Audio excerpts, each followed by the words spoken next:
right, good morning. Good morning and welcome to the June 17th, 2025 regular Board of Supervisors meeting. We'll call this meeting to order here at 9 a.m. and as customary, we'll start out with a moment of silence. And I think we have a couple here, so you want to start out and then Vice Chair, you'll go second. Unfortunately, last week we had a moment of silence for a drowning, and we had another drowning from a resident from the city of Clear Lake that occurred in Highland Springs. Kimberly K. Hill, who was 42, leaves behind family, friends, community members who are just distraught and asking questions. I do want to say the bystanders who tried to revive Kimberly, just want to, I don't know what kind of appreciation I can provide, but thank you for going out of your way to try and save somebody's life. We hear oftentimes about the unsung heroes of people that try to do things, maybe even beyond their understanding or knowledge, just trying to do something, and that's, I'm sure the family appreciates the effort, and unfortunately, she was not revived and passed away from her drowning. And so please be safe out there. We do have a very full lake. We have multiple bodies of water. We have seen now 3 separate drownings in 3 separate bodies of water. Please have a vest. Make sure you have friends nearby that know what you're doing, where you're going. It's unfortunate, the loss of life that we've had so far in our lakes, and I hope that we can pass the rest of the summer without another incident happening. So today I'd like to hold our thoughts and prayers for Kimberly Cahill. I'll go ahead, Vice Chair. Next, I'd like to ask for a moment of silence for John Dye.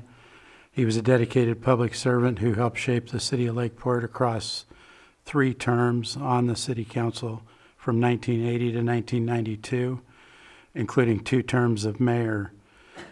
John was also an educator at Clear Lake High School and a pastor at Upper Lake Baptist Church.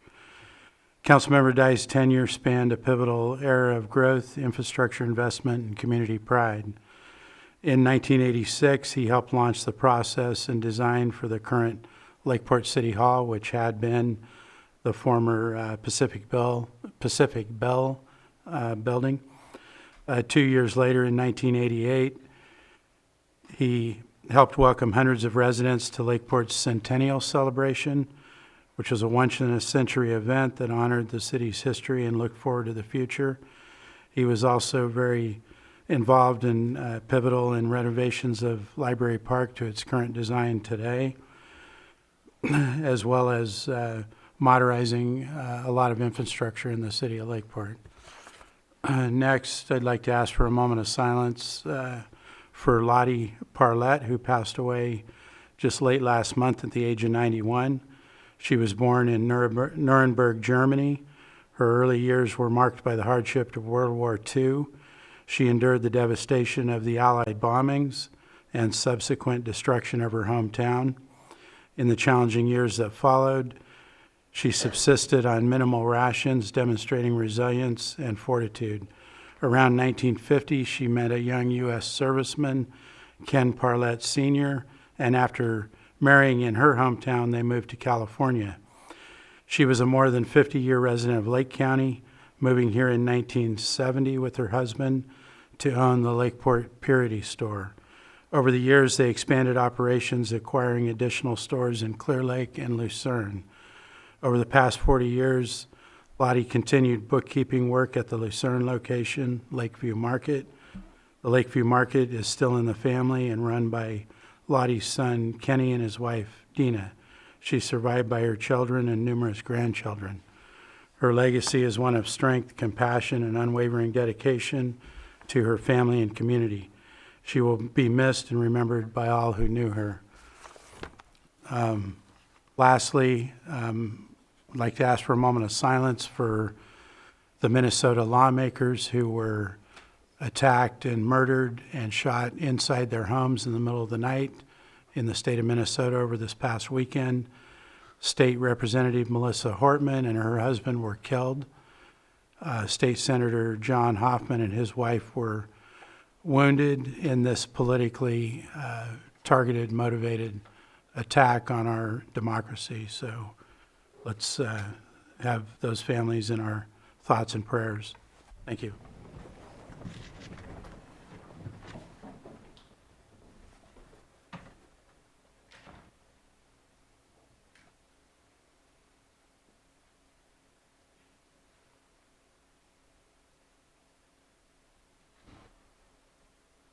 Megan Morgan, can you lead us in the pledge, please? Pledge allegiance to the flag of the United States of America and to the republic for which it stands, one nation, under God, indivisible, with liberty and justice for all. All right, thank you for that. There we go. Next is consideration of extra items not appearing on the posted agenda. Do we have any today? We do not, sir. All right, we do not have any. Item number 4, item number 5, approval of a consent agenda. I know that we do have one, 5.14, that will be pulled to discuss further later. Let's see, and so just as you know, consent agenda items are usually non-controversial, but anyone from the board or anyone from the public can pull for further discussion. If there is there any at this time from the board, aside from 5.14? All right, not hearing any, I'll open it up to the public if there's anyone that would like to pull a consent agenda item. Any on Zoom? All right, not hearing any, we'll bring it back to the board for action. Mr. Chair, move to approve the consent agenda with the exception of 514. A second? So I have a motion and a second. All in favor? Aye. Any opposed? That motion carries. All right. Next, we have our, I'm going to say timed items, but there we go. We are at 9. Okay, perfect. So we have our timed items. First is public input. Public input, if you have either set up ahead of time with admin, or if you would fill out some paperwork here at the front, you can come up and speak for 3 minutes on an item that's not on the agenda. Just know that there will be there will not be anyone addressing that in this meeting today, but it is an opportunity for you to address something that involves the county and that you'd like to bring up. So we'll start out. I know that there's some in the chambers. I know I have one right here, Mr. Newdow. Did you want to come up?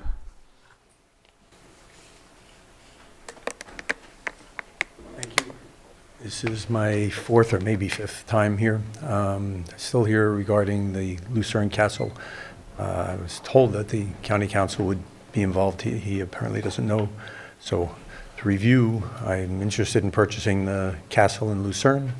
I think it would be a very large contributor to the economy of Lucerne and Lake County. And one of the issues is that in purchasing it is that the special districts has said that we're going to have to, whoever buys it is going to have to pay an enormous amount of money just to return to, in terms of its sewer usage. They're talking about $400,000 plus potentially millions of dollars if in fact the capacity is not adequate. And so being a prudent buyer, I'd like to know where they get that number and where. I understand how they get the number. I don't understand where the law is that says that they have the right to charge that. And I wrote multiple times. Last time I wrote, I detailed it very nicely. I said, here are my questions. I don't understand this. Again, I haven't gotten a response. And it's been 6 months now, and I still haven't found out where this number comes from, where the law is that allows them to charge what they're going to charge for an existing building that presumably was hooked into the sewer system when the sewer system was first put around. Everything they point to, in my interpretation of what I'm reading, they don't point out any specific code section or specific rule. They just keep throwing this thing at me and saying, here, it's in here somewhere. And everything that I see talks about new construction and new connections. And so I don't know if they have the right. I asked, have you ever done this before with anyone else? Didn't get any answer. So I was told that county council would be asked. And so I'm asking, I guess, directly to county council if you could. I don't know if I can do that, but it would be nice to find out where this is. I'm hoping the board wants to see this castle produce, benefits and income to the area, but I'm not getting any help. So again, if I could just find out why it is that they're being charged its enormous amount of money. And again, it's potentially, if the capacity is not adequate, whoever buys this is going to have to rip up the streets, increase the sewer lines, possibly pay for a whole new treatment plant. I mean, we're talking potentially millions of dollars. And my understanding is they're going to want that buyer to pay for that. I have no idea if that's going to come to fruition, if that's going to be the thing. I can't buy this thing unless, no one can, I don't think, unless they know how much they're going to pay for it. And it's been 6 months, all right? So it would be nice if I got an answer at some point. Thank you. All right, thank you. Amanda? Good morning, Lake County Board of Supervisors. My name is Amanda Martin. I'm the CEO of the Lake County Chamber of Commerce. I just wanted to take this opportunity to give you some updates since I last presented to you. So first off, thank you for that opportunity to present to you last month. And Supervisor Pyska, thank you for your recommendation to include the Konocti Regional Trails in the Lake Life magazine. We dedicated half of our chamber spread to that new site, so we're excited to see that. The Lake Life magazine is officially to the printer, so we're happy about that, and it'll be out in about 3 weeks. So we'll have 20,000 copies of that magazine, so please keep that in mind if you want any yourself or know anybody that would put some to use. So what else do we have here? So thank you, Chair Crandall and Supervisor Sabatier, for partnering with us on the Lake Pillsbury Town Hall and for your participation in the panel. We've got a lot of good feedback from the community about providing that forum for education for the community, and also the fact that it was a balanced panel. So I know that our board of directors are really interested in doing more town halls. So please keep us at the Lake County Chamber of Commerce in mind for any critical issues that you'd like to bring more awareness to the community about. And our last update is our joint mixer with the Calistoga Chamber was a big success. We just had it last Wednesday at the Greenview. We had 140 people who came out to it. Thank you, Supervisor Owen, for being there. I know a number of you wanted to be there as well. So that was a great success. We joined up with the Calistoga Chamber, and then we had the Gwinnett Valley Resort there presenting. They gave a good 25-minute presentation. They took Q&A after. And it was also nice to see that Kevin Case was the second to last person to leave the mixer right before me, because he was there taking all the questions and engaging with everybody that he could. So yeah, those are the quick updates, and I just wanted to use this opportunity to provide those for you. So thank you. Have a good day. Thank you. Do I need to fill this out? Yeah, Okay. I just have it filled out, just for the record. All right, are there any other?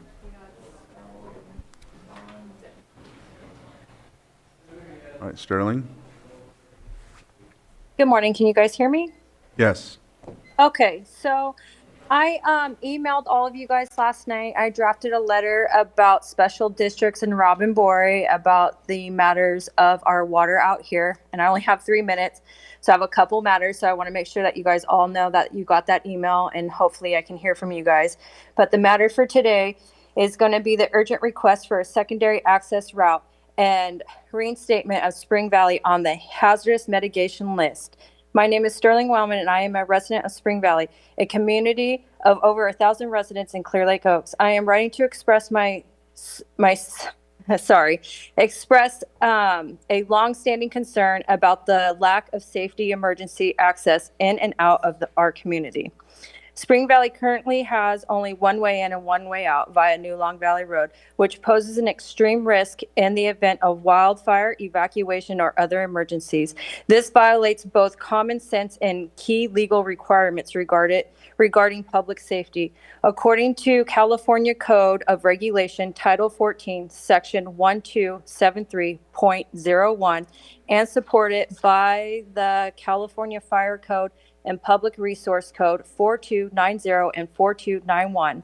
Subdivisions with 30 or more homes located in a fire-prone area are required to have at least 2 separate and approved means of emergency access. These laws exist to ensure the residents have a viable evacuation route and to and that emergency personnel can enter and exit without obstruction during the disaster. The former Old Long Valley Road Bridge, which previously served as an alternative exit, was destroyed decades ago. In the more than 30 years since, the county has not rebuilt this critical second access route, leaving Spring Valley residents at an unnecessary risk. Recent events that urge. In November 2024, a diesel truck exploded on New Long Valley Road, igniting a fire and blocking the only exit. In August of 2024, a vehicle rolled over, blocked the road for over 2 hours while leaking fuel dangerously. Just in June of 2025, a fire broke out near New Long Valley and Highway 20, threatening the cutoff of all escape. In 2024, a fire was intentionally started on New Long Valley Road, which could have trapped everyone if had spread. Despite these clear threats, during the Earth community meeting in June, Glenn Murch stated that Spring Valley had been removed from the county's hazardous mitigation list. This is both unacceptable and reckless. Our community sits in a very high fire hazard severity zone, and we lack the minimum infrastructure required to protect life and property under California law. I formally request that the Board of Supervisors, 1, resolve Spring Valley, reinstate Spring Valley on the hazardous mitigation list, Wrap up there, rebuild. Sterling, please. I'm sorry, what was that? If you can wrap up, go ahead. Yeah, I only have like 2 more things to go. Rebuild Old Long Valley Bridge, conduct a full and safety assessment of Spring Valley, report publicly on conditions of Indian Valley Dam and Spillway, which is compromised, ensure compliance with California regulations, specifically Title 14 CCR 1273.01 and PRC 4290 and 4291. Thank you. That's it. Thank you. All right. Maria, you came up. I don't know if you, okay. All right. Is there any other public input online? No. All right. With that, we'll go ahead and close that item for public input and move on to our next item, 6.2, Pet of the Week.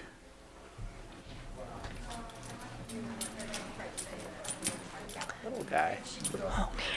I am Officer Real with Lake County Animal Care and Control, and this is Zeus. He's a 4-month-old wire hair terrier mix. He's up for adoption at our shelter as of yesterday. He has another sibling in our the kennel, which is a female. We also have, give or take, about 20 small breed animals at the moment that are up for adoption, ranging from 4 months to 4 years of age.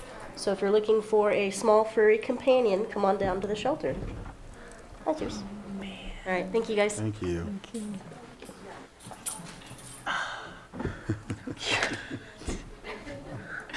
I love wire hairs. I could do that. Yeah. I know I could too. All right.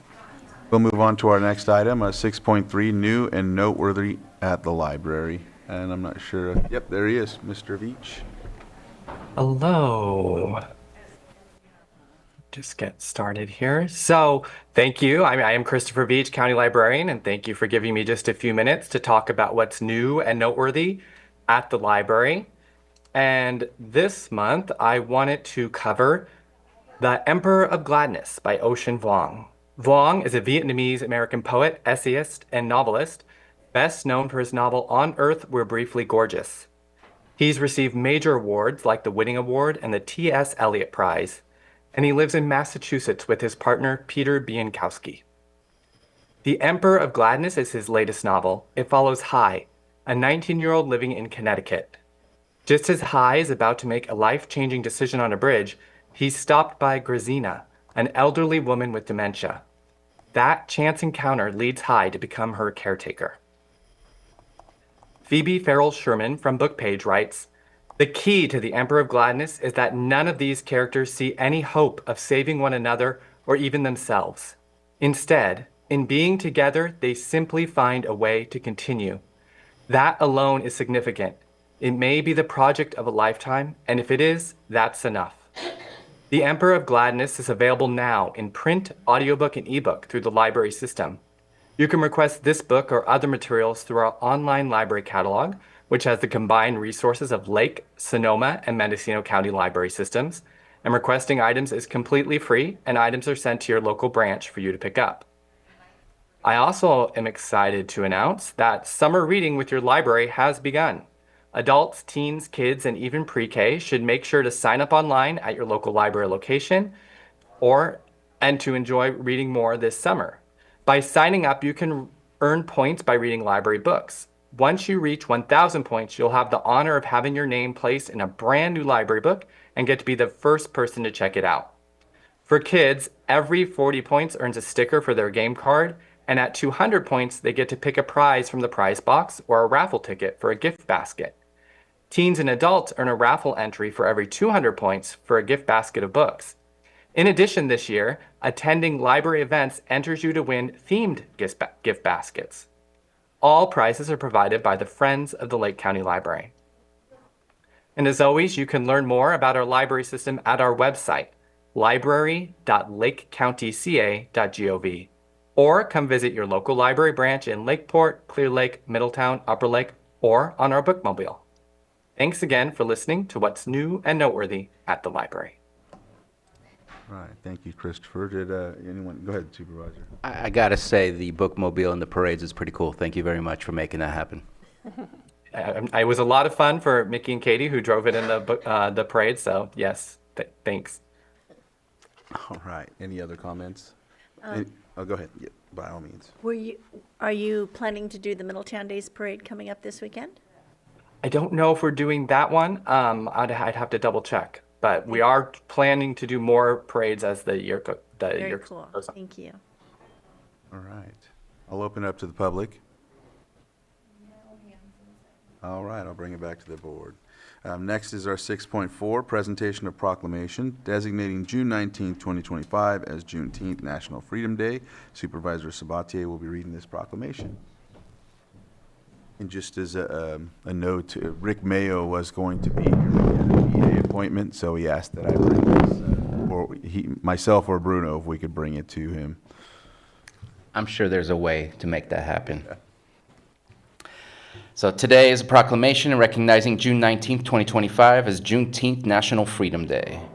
Whereas Juneteenth is the oldest national commemoration of the emancipation of enslaved African Americans in the United States and is a profoundly significant celebration of freedom symbolizing the end of the oppressive era of slavery in the United States. And whereas, on June 19th each year, we look back to this day in 1865 on which Union General Gordon Granger led troops into Galveston, Texas, to announce the end of the Civil War and the insidious institution of slavery.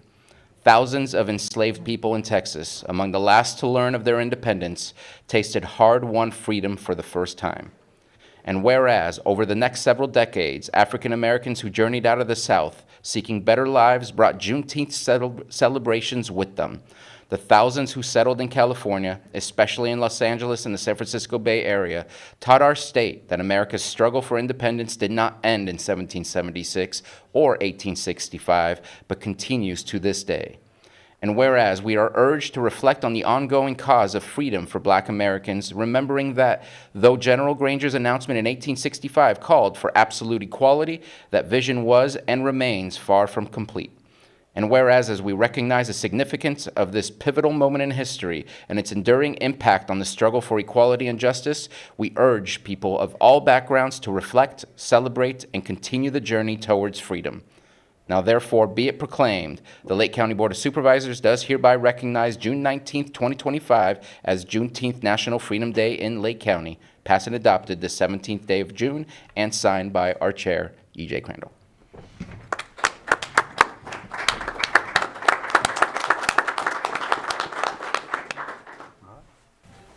Anyone from the board have a comment or like to speak on this proclamation, or if there's anyone on in the chambers or on Zoom? All right. We'll go ahead and then keep this proclamation and bring it to Mr. Mayo.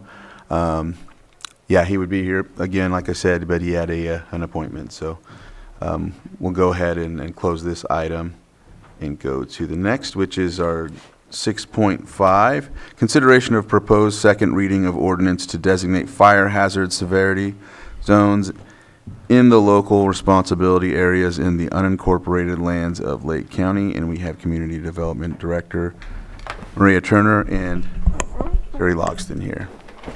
Good morning. Maria Turner, Community Development Director. You have before you today a draft ordinance updating the fire hazard severity zones as required by state law. This did come to you last week with a detailed PowerPoint presentation explaining the changes, and I appreciated the robust discussion with the board regarding how that would affect future development. It was approved, but is now for its first reading and is now before you for second reading and adoption. All right. Any comments, Terry? All right. Anyone from the board? No, I'm just going to state that I'm a little confused on how it can be required by the state, and yet we still have to accept it, Yep. in all honesty. And because of my concerns on the impact of this, for one, there's a lot of, as Supervisor Sabatier pointed out, we have part of Clear Lake in the severity zone, part of the lake itself. So due to the inaccuracies, for one thing, but also for fear and the realization of how how it can negatively impact many of our residents as far as insurance and being able to build and other issues, I'm still going to not be able to support it. All right. Go ahead, Supervisor Sabatier. Just as at an attempt to explain and absolutely understand your perspective, it's kind of like building codes. I remember asking, do we have to approve these codes? It doesn't seem like it makes sense. But if we continue to build based on us not adopting the new building codes, we could end up in some hot water by not following what the legal standard is from the state. And this would be the same thing here. The state has passed their maps. If we don't follow with those same standards, we would potentially put all future development that does not follow with those severities, meaning that level of defensible space, that level of development expectation, that we would potentially put those developments in hot water from those who wish to go after them legally or something like that. So we're kind of, without using a crude metaphor, we're kind of stuck in a corner with nowhere to go other than moving forward with what we're forced to do by the state. But yes, we are absolutely forced to do this without without any much commentary to go along with this. So I feel your pain on it, and yeah. All right. Thank you. With that, I will go ahead and open it up to the public. Is there anyone from the public that would like to speak on this item 6.5? All right, I'll bring it back to the board for action. Mr. Lloyd? Chair, Just real quick, Lloyd. Yes, if I may, thank you, Mr. Chair. For purposes of the second reading of the ordinance, the motion here would be to just offer the ordinance, and to be more specific and for clarification, just as part of the offering of the ordinance, the title of the ordinance is an ordinance of the County of Lake to designate fire hazard severity zones in the local responsibility areas and the unincorporated lands of Lake County, and to also as a further note that this offering of the ordinance would be ordinance as amended, and that amendment, as it was stated in the first reading, would be on section 3. Section 4, in which the year reference as 2023 should be changed to 2025. And so that's just a typographical error. It would be an offering of the ordinance as amended under those terms. and I'll offer the ordinance as amended under those terms as stated by County Council. All right. All right. Ordinance has been offered. Supervisor Owen, No. Supervisor Sabatier, Aye. Supervisor Rasmussen, Aye. Supervisor Pyska. Yes. And Supervisor Crandall. Aye. All right. That passes 4-1-0. Thank you. Bravo. Thank you very much. Next is our 6.6, sitting as the Lake County Air Quality Management District Board of Directors, LCAQMD, fiscal year 25-26 draft budget hearing for budget units 8799, 8798. And we have Mr. Doug Earhart here.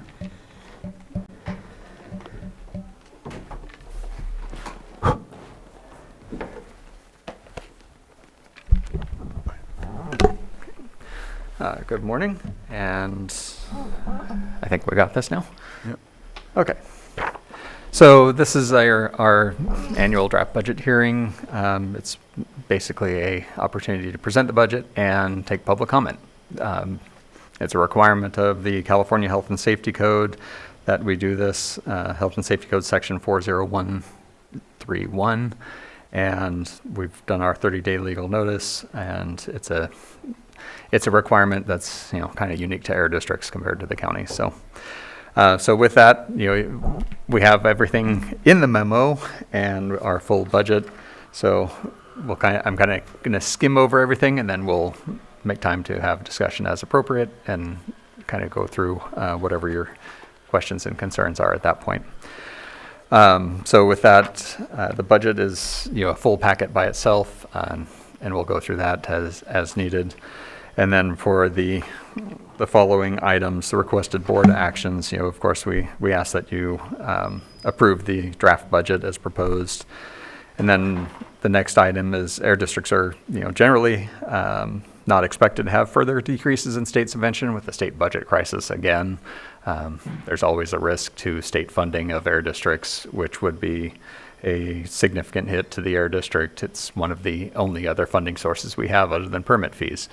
So with that, if we lose state subvention, then permit fees have to make up the difference in the mandated activities of the district. So we just want to go on record as continuing to be opposed to reductions in state subvention to air districts. We don't expect it to happen, but it's usually a last minute. It's one of the negotiating things that the state uses to when they're looking at balancing budgets and stuff. Is air district funding is one of those things that's always on the block. Staff, traditionally, we've taken a very active role in CAPCOA, which is the state association, California Association of Air Pollution Control Officers. And in the last couple of years, we have kind of backed out of that just because we haven't had staffing and time to be very active in that. And so our goal at this point, of course, we're still not going to, we're keeping track of what's happening, but we're not as active as we would like to be because, we are a unique air district and we're the only air district in the state that meets all requirements. So the state and legislature and other air districts and federal officials, our participation in CAPCOA keeps them aware that attainment districts are different and that we should not have the same requirements as places like LA and San Joaquin Valley and other areas that are dealing with severe issues. So with that, I'm just making you aware that, when we come to full staffing and we have time, we have your support to get back involved in that as we go forward. We don't expect that to happen this year, but, if something happens and we do get caught up and with everything, then, we have that option if need be, or if there's an issue that comes up that we really need to participate in because it could have significant effects. So then with that, the next item is, districts are mandated to enforce state and federal laws. Many of these things are unfunded. We have a lot of issues going with health risk and doing risk assessments, and we have a hotspots program that we're being mandated to do reports on. Federal government is cutting back on a lot of programs, so National Weather Service, even their forecasting, they still do forecasting, but now it's a lot more modeling versus actually having a forecaster available. Mm-hmm. So Lake County, as you know, is a little bit unique in our topography. We're not just a big open area. Around the lake we are, but everywhere else in the county we are not. So we were relying a lot on forecasting, and we have to do a lot more forecasting and that type of activity ourselves, just because those forecasts look at a macro scale versus the micro scale that we deal with when we're dealing with impacts from sources and things. So there's a lot of issues that are going into that. So with that, the whole point of that whole discussion is we have a lot of things that we're mandated to do that we have to do as part of our permitting process and other processes. And so some of the voluntary activities are still going to be put on hold for the foreseeable future until we are able to catch up on mandated activities. And with the cutbacks in the state and federal assistance, there are a lot more things being pushed down to us. So that slows our process down.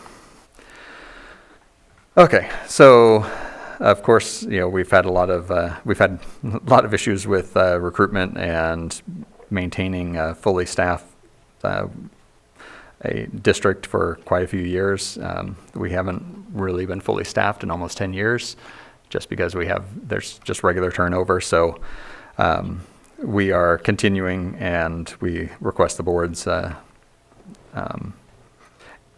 guidance and direction, I guess, to continue to work with HR and admin to develop methods to retain staff and to continue to improve recruitment efforts. So, because we will need to increase our staffing in the coming years with all the new programs, and assuming that we have to start planning for a higher turnover rate than we would like to see, we are going to have people continually in the training process to take those positions. So, which means we'll have to have more staff available in training at all times. So that's going to be a long-term effort, and but we want to continue working on it this year and seeing what we can work out. So those are the recommended directions. We have a number of board awareness items. Some of these you are aware of, but so it's kind of just a general update on some of these things, like the Geysers Air Monitoring Program. We're with that going through major changes. We're looking at a new MOU this year, or this fiscal year, I should say. The last time it's been, I think 2006 was the last MOU, or somewhere, it's been 20 plus years since the last time it was updated. And with Northern Sonoma County backing out of a lot of the administrative side, we're having to take on a lot of extra work because we're the impacted side of the hill. So everything blows to Lake County from Sonoma County, and Lake County, it all blows into our community. It's very rare that there's an impact in Sonoma County. So the increase in workload and things is coming, and we are still working with admin and county council, auditor, treasury to come up with ways to try and take on some of those tasks through a consultant or a contractor. But it's a slow process because there's a lot of uniqueness to the way GAMP runs, because GAMP is not a legal entity. It is a consortium, and it's all funded through industry, so it's non-governmental funds. But if it's held by a government agency, then what standard do you go by? Do you go by standard, for government accounting, or do you go by private industry accounting? And so there's this back and forth where GASB requirements versus private funding, the two financial systems don't mesh well, and so we're trying to work through all those issues right now still, and it's a slow process. So anyway, long story short, GAMP issues are coming, they're continuing, and they are taking a lot of time. So next issue, state legislature passed, I believe they passed the bill, AB 914. I have to double check on that, but it's either passed or it's in the works and they believe it's going to pass, which could require us to do indirect source reporting. And that's a new thing for us. We do deal with a lot of indirect sources, usually on complaint basis, but if we have to do annual reporting and tracking and stuff, then that's where permitting and other issues, the cost is going to significantly increase. The legislature is not providing any funding for it because air districts have fee authority. So they expect us to pass fees to cover costs associated with this program and all the other programs that we deal with. So this is kind of continuing on the same theme, but the state legislature and ARB have a kind of one-size-fits-all for districts. So that's their philosophy, and it comes in all sorts of programs. So let's make things simple for the small districts. Means we go from a 10-page guidance document to a 2,000-page guidance document on grant programs and things. It can be very challenging. So our goal is, of course, to stay engaged in some of these issues and continue to work to represent the district and push to implement programs in the most efficient manner possible for the local community, because large districts can absorb a lot of those extra requirements and extra costs. Small rural areas cannot. So it's a constant battle of who needs what and what can we get as an offset to minimize those impacts. So we've been fairly successful in at least reducing some of those impacts through the past, but it's an ongoing battle, and every year, the last 3 to 5 years, we've had significant increase in air quality related legislation going forward. So there are a lot of things that are coming that could have significant impacts, and we're still battling to minimize those impacts in Lake County. So, of course, I mentioned the air toxics program. Right now, there's 3 different emissions inventory and toxics reporting requirements at 3 different sections of the state, and they all kind of covered slightly different topics, slightly different sources, but they're all basically the same work, just different sources and different types of reports, and they all want different things, and they don't want to coordinate. So we have 3 separate reports being worked on right now, and one of them is relating to a potential lawsuit, so that one has top priority to get done by the end of the year, and we're looking at that taking anywhere from another 3 to 6 months. Another number of air districts have hired consultants for this, and it's anywhere from $100,000 to $300,000 is what they're paying consultants to do the work that we're doing in-house. So, so that's another one. So in the coming years, we don't know if it's going to happen this year, but it's on their radar. EPA has a new asset management program that they've been moving forward with the last 3 to 4 years. And basically what they're doing is they are requiring they're defining lifespan and replacement frequencies schedules for equipment. So everything air monitoring will have a lifespan and a replacement schedule, which means anywhere from every 5 to 10 years we will have to replace all of our monitoring equipment, and each piece of monitoring equipment ranges from $25,000 to $50,000 a piece. So and we have probably 15 different pieces of equipment at the moment. So between geothermal and our ambient monitoring and stuff, so we don't know exactly what it's going to impact yet, but at a minimum it'll be 5 to 8, and at the most should be 15 or so. So the potential for a significant impact is there, and we just don't have they're still working on the program, and we don't know if it might be put on pause for a few years. It might not happen in the next 4 years, but it's probably going to happen. We just don't know exactly how soon. A few more things on our list. Particulate monitoring program. We have air monitoring equipment that we've been running for 20 plus years. We've met attainment with it. The state and EPA have wanted us to replace it with other equipment. The other equipment is not passing certification and QA requirements. They're having lots of trouble with it, and we don't want to take the risk of losing attainment over something that is not steady and reliable. So we have grant funds to do this, but we cannot justify moving forward on that until we know the equipment is stable, and we've made that clear to EPA and the state, and it's kind of we're having this little back and forth battle, and just wanted you to be aware of that we're not going to put attainment at risk over equipment that's not 100% reliable. So, and there's potential that we could get this waived at the end of the year too. So, because the wildfires will have fallen off our data. So, ozone monitoring program has been is currently being significantly impacted. The state is basically stopping most of their support for the program. So they have been doing calibrations. They come out twice a year, calibrate our equipment. They come out and do audits. We do the daily and weekly and monthly maintenance and operations and all the stuff, but they come out and actually do the physical calibration of it. They have decided that they will no longer do that.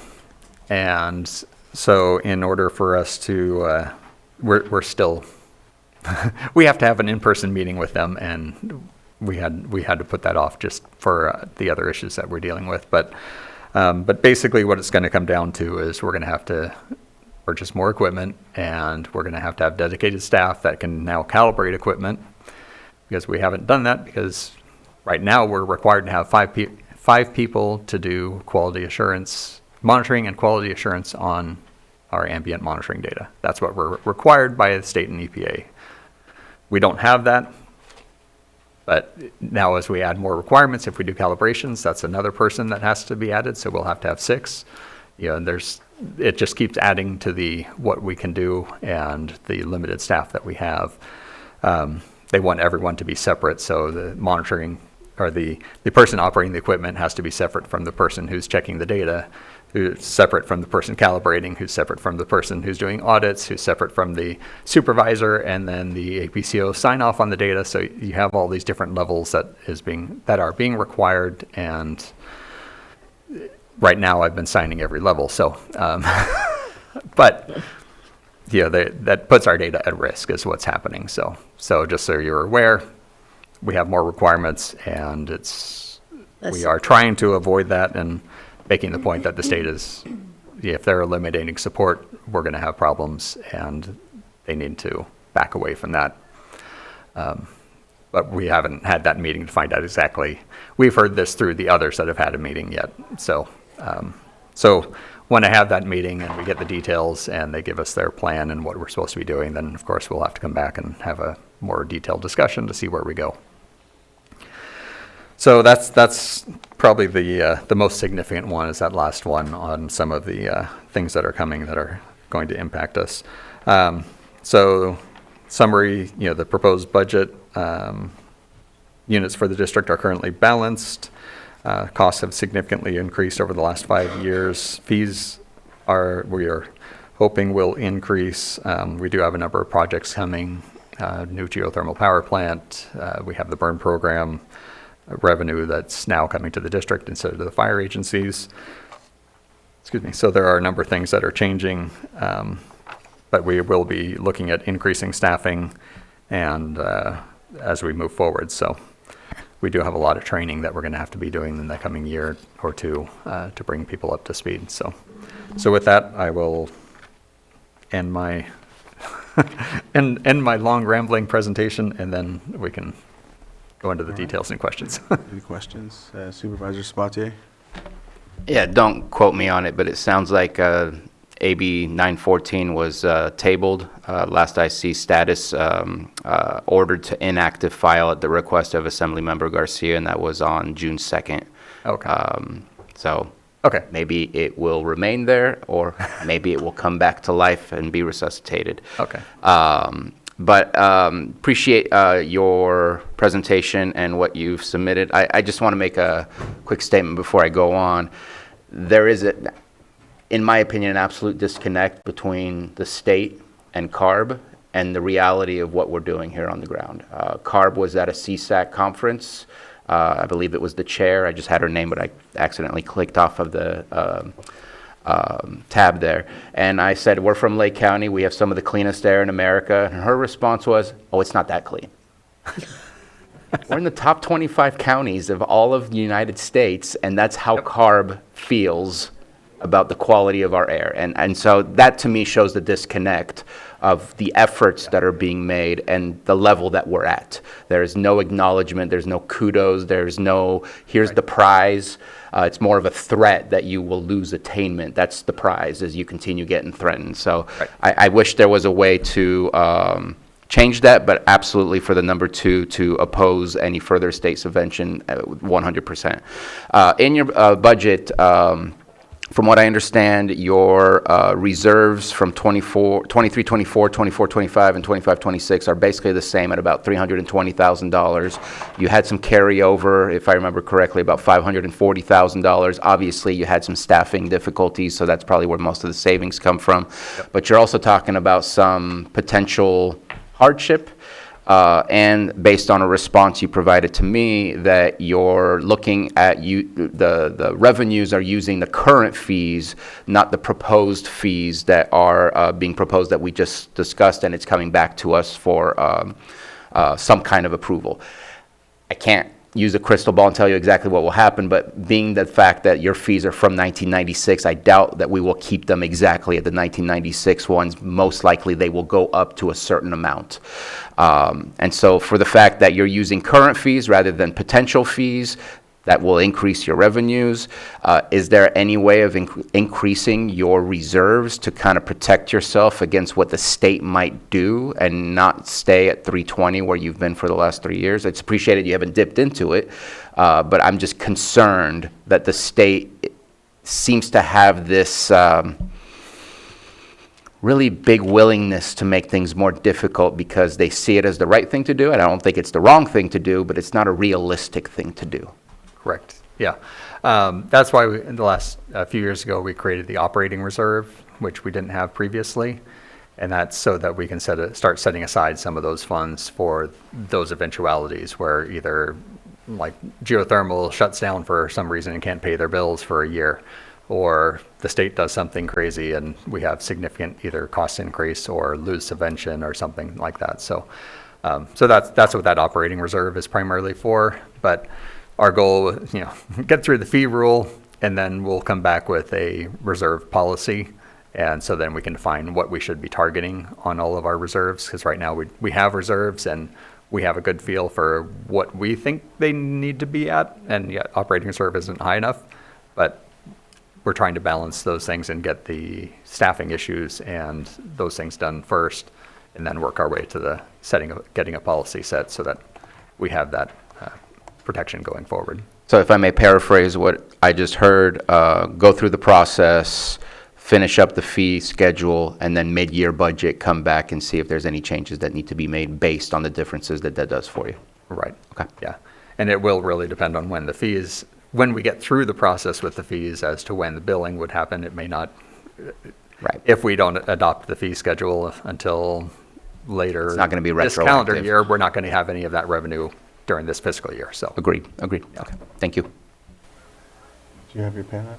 I did, actually. And I just mainly wanted to say thank you for your efforts in doing your reporting in-house, saving us, 6 figures on the reporting and not having a contractor do it. That's a big lift, and it's much appreciated, your dedication to that. And I believe I know the answer to this, but with the Sonoma County reaping the benefits from the geothermal and yet giving up some of the responsibilities for the monitoring, is there any financial support coming in from the geothermal, as we're not reaping the benefits really as much, but for the air monitoring? The short answer is no, because the way the GAMP MOU is set up, industry pays for all of the hard costs, and Lake County, Sonoma County, and even CARB were donating our time to do specific tasks that didn't cost dollars, they just cost time. So ours was, we do audits of all the monitoring stations, so we basically act like CARB does for us. We monitor, we do audits, we verify that they're doing proper monitoring. We participate in the field inspections and things, so we do a lot of that work. Sonoma County, Northern Sonoma, was doing the financials. They're backing out of that, of course, because of that whole issue with the government financing versus private dollars, and which one do you follow, and tracking it through the county system versus through a private, kind of bank account type system. So they're just tired of dealing with the financials and the financial process in Sonoma County, because they use the county treasury at Sonoma County, which much bigger, has a lot more levels of issues to deal with. I'll say that nicely. And then the state was providing they were doing X-ray analysis. They were doing, so we send filters to them. They would do the evaluation for metals and things. So they'd do lab work for us. That was their part of the buy-in to the GAMP MOU. So the state doesn't do that anymore. And if they do, they charge for it. Sonoma County's backing out and doesn't want to participate because of their issues. And so, yeah, it's falling to us. And so How much more of a lift is it for us? they had 2 people working on it in Sonoma County. So, one was the primary and then a backup. So, I mean, we're looking at, to be honest, I don't know. It'll be a full financial person, or we'll have to hire a consultant to do it for us. So, kind of depends on what we can work out with admin and the auditor and treasury and stuff to figure out how we can deal with the financial part of it. So, That's but just unfortunate, yes. overseeing it is a significant amount of our time. Sure. So, That's unfortunate that we're not getting any support. right. Thank you. Well, it all comes out of permit fees. So, Supervisor Pyska?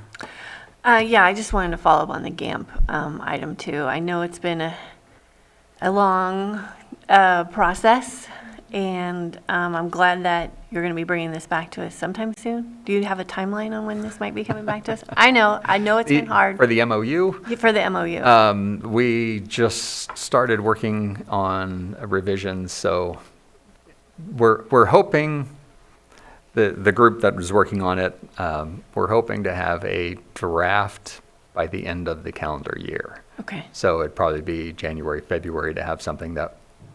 okay, great. But if we have a really rough draft before then, we can bring it back to at least get some input as to where things are going and make sure that we don't spend a lot of time on something that's wasted effort. Yep, that's So, probably a good idea. yeah. Great, thank you. Supervisor Sabatier? Happy to take on the burden and liability of that, as long as Sonoma County is willing to pay us for what we need to be able to take it on. And if they don't, I think that we should have a conversation about us maybe having a conversation with Sonoma County, that you can't just drop the ball on something that you were responsible for and now forcing it into our hands and not providing any resources in exchange. I think that it's cocky. Yeah. They have more power than us, and they just get to drop the ball on us, and that's not how it works. And I keep us posted, please. Yeah, our one major negotiating point is each of the regulatory agencies gets 2 votes on the GAMP consortium for any item. If they are no longer participating in the function of the GAMP consortium, then they should be giving up their votes. So, you don't get to make a decision if you don't help. I feel like we've been here before. So, I mean, that's fine. the only thing we have right now that we can work on. But yeah, we'll bring back once we know, get a little bit farther down the road. Thank you. All right. We'll open it up to the public, if there's anyone from the public that would like to speak on this item. I'll bring it back to the board. Lloyd, did you want to? Yeah, so it appears there's 5 items for your board to consider. With this being a public hearing, each of those items would need to be, the suggestion here would be to have those items be approved by motion. And I could walk your board through them if your board wishes for me to do so. Yes, you can. So the first item would be a motion to approve the fiscal year 25-26 draft budget proposed for the district, the Lake County Air Quality Management District. So moved. Second? I have a motion and a second. All in favor? Aye. Any opposed? Motion carries. So just as to preface this, items 2 through 5, and Dr. Gerhardt has alluded to this, that the rest of the items can be effectuated by direction of staff. Is that right? Yeah, we've done it through, we write it this way because at times the board has wanted to do a more formal version, and we've had the direction of the board, and we've also had the lump resolution of, we adopt all these things and agree to go forward in government's direction, so how? Right. So and I'll start with item 2. For that particular item, it could be a motion, your board could move or motion to direct staff to oppose any further state subvention cuts to the district and support the district to pursue increased state subvention funding to cover legislative/state mandates in rural communities, and seek additional funding to support the additional workload placed on the district. So moved. Second. I have a motion and a second. All in favor? Aye. Any opposed? Motion carries. Then on to item 3, that would be a motion to direct staff to continue to participate on the CAPCOA Board of Directors when feasible, and to take a more active role in future years to represent the needs and interests of Lake County related to air quality program funding, regulations, and benefits. So moved. Second. So I have a motion and a second. All in favor? Aye. Any opposed? Motion carries. Then on to item 4, it would be a motion to direct staff to continue the policy directive that health impacts, health risks, health-based complaints, and mandated programs/requirements be given top priority, followed by activities that have regulatory timeframes and other funded activities, which includes new permit issuance, periodic inspections, and placing voluntary programs are on hold until all mandated programs are up to date. So moved. Second. You had something? Yeah, I guess I'm slightly uncomfortable with putting that on record in a vote that voluntary programs are on hold. I don't have a list of all the voluntary programs, and I think that every department has mandates that they have to follow and then do their best for the other voluntary programs, but we don't provide a on-record vote that it's okay to put these voluntary programs on hold until further notice. If there's cracks in the capacity, if there's hours in the day that become open, then I think those things should be looked at and not, it seems awkward to do it for one department and not other departments, because every department has its own struggles. I will be voting no if this goes to a vote as is, just because I don't want to say we're holding voluntary stuff. I think they can all have a level of importance depending on the individuals that are looking for it. We've had some of these discussions with some of agricultural folks that wanted to use some of the programs that were available, that we directed them towards the state. I just, for this one, I feel uncomfortable. I think they're going to be doing their best. They're going to be doing the mandates first, because that obviously is a priority, but I don't make these statements for others, and I guess I'm curious as to why I would for one department and not others. Did you want to answer, or could we amend the? No. Yeah. Good. I was just going to point out, one, we're not a department, so this is a district with health and safety code mandates, which, we're mandated by health and safety code for specific programs and specific responsibilities. We are a regulatory agency. The voluntary programs, really only the voluntary programs that we have are grant programs. And grant programs are significant time commitments in order to run them. So as soon as we have time available, we will run them. But what this does is say, you're giving us direction to do all the mandated programs and then work on those programs, which, like grants that are voluntary. Well, you have the preference, though, to put that like last, because you understand. But if we put hold, then that basically gives you the chance to say we're not doing it because, I tend to see it the way you're putting it. I just think that, if you don't mind, Mr. Chair, I feel this is us shielding you from complaints by approving this. We're trying to give you the resources to refill your positions, get a staff that can do all of these things. We support you. We don't want to throw you under the bus, but I also don't want to create a layer of Linus blanket to make it more comfortable, because, again, every department has the discomfort of this situation, but you're mandated by the state, so we can't get between you and the state. Right.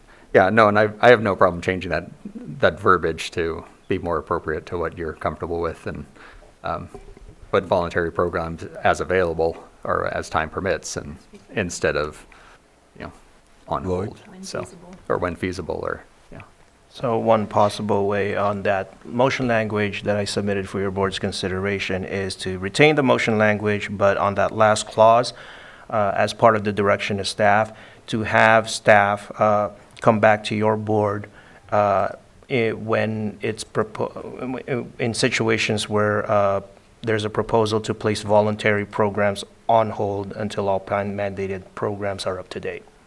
That can be part of the direction of staff, so that it's not a board direction of staff to place them on hold now. It's a direction of staff to bring it back to your board if there is a proposal or the plan for your board's consideration to place it on hold. So your board will have an opportunity to state your input. Well, why don't we just prioritize mandated programs? Just get rid of the last sentence. That's fine with us. Okay. Okay, Having to put together another presentation, all right. that's a so- lot of extra work. Yeah, my motion's amended to remove the last sentence. Or that would be the last clause, starting with "and placing voluntary programs." Is that- Voluntary programs are on hold until all mandated programs are up to date. That's the last sentence. Yeah. Scratched off. And so that would be the You've part of the With motion. that, Yeah, I amended. she amended with that change, I'll second. All right, I have a motion and a second. All in favor? Aye. Any opposed? Motion carries 500.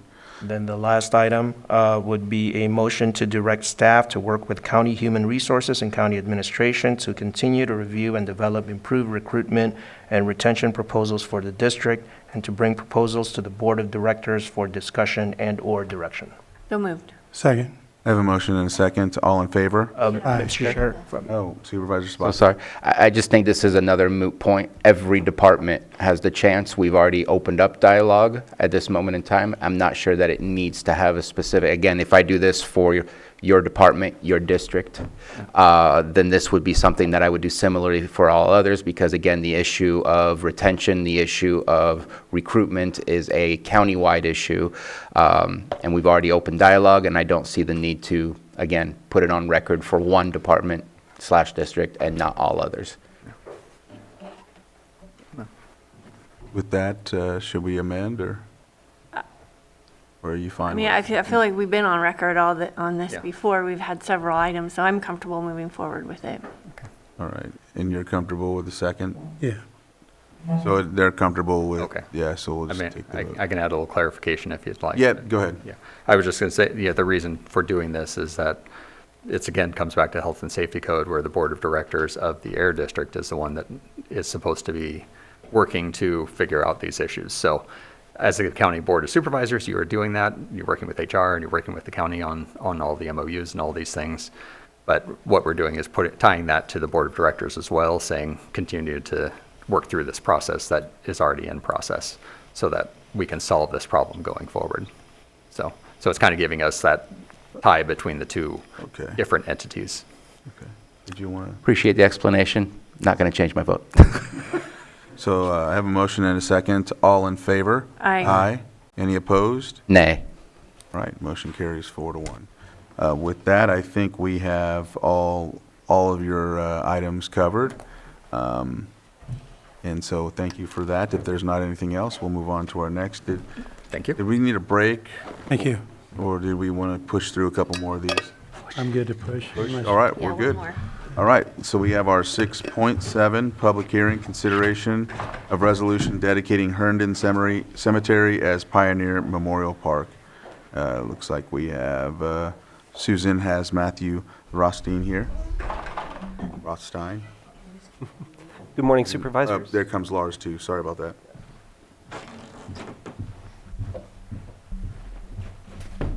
Good morning, Supervisors. Matthew Rothstein, Chief Deputy County Administrative Officer, and many thanks to Lars Ewing for joining for this item. In 2006, your predecessor board approved Resolution 2006-116, declaring abandonment of Herndon Pioneer Cemetery as a place of future interment. You may be aware this cemetery has also been referred to as Lower Lake Pioneer Cemetery, Herndon Copsey Pioneer Cemetery, and Copsey Creek Cemetery, for example. Resolution 2006-116 expressed that board's intent. The parcel would be dedicated as a memorial park.